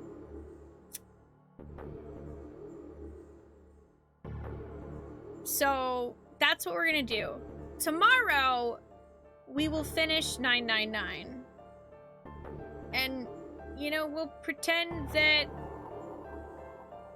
just pretend that it's 10 doors, 10 persons, 10 hours.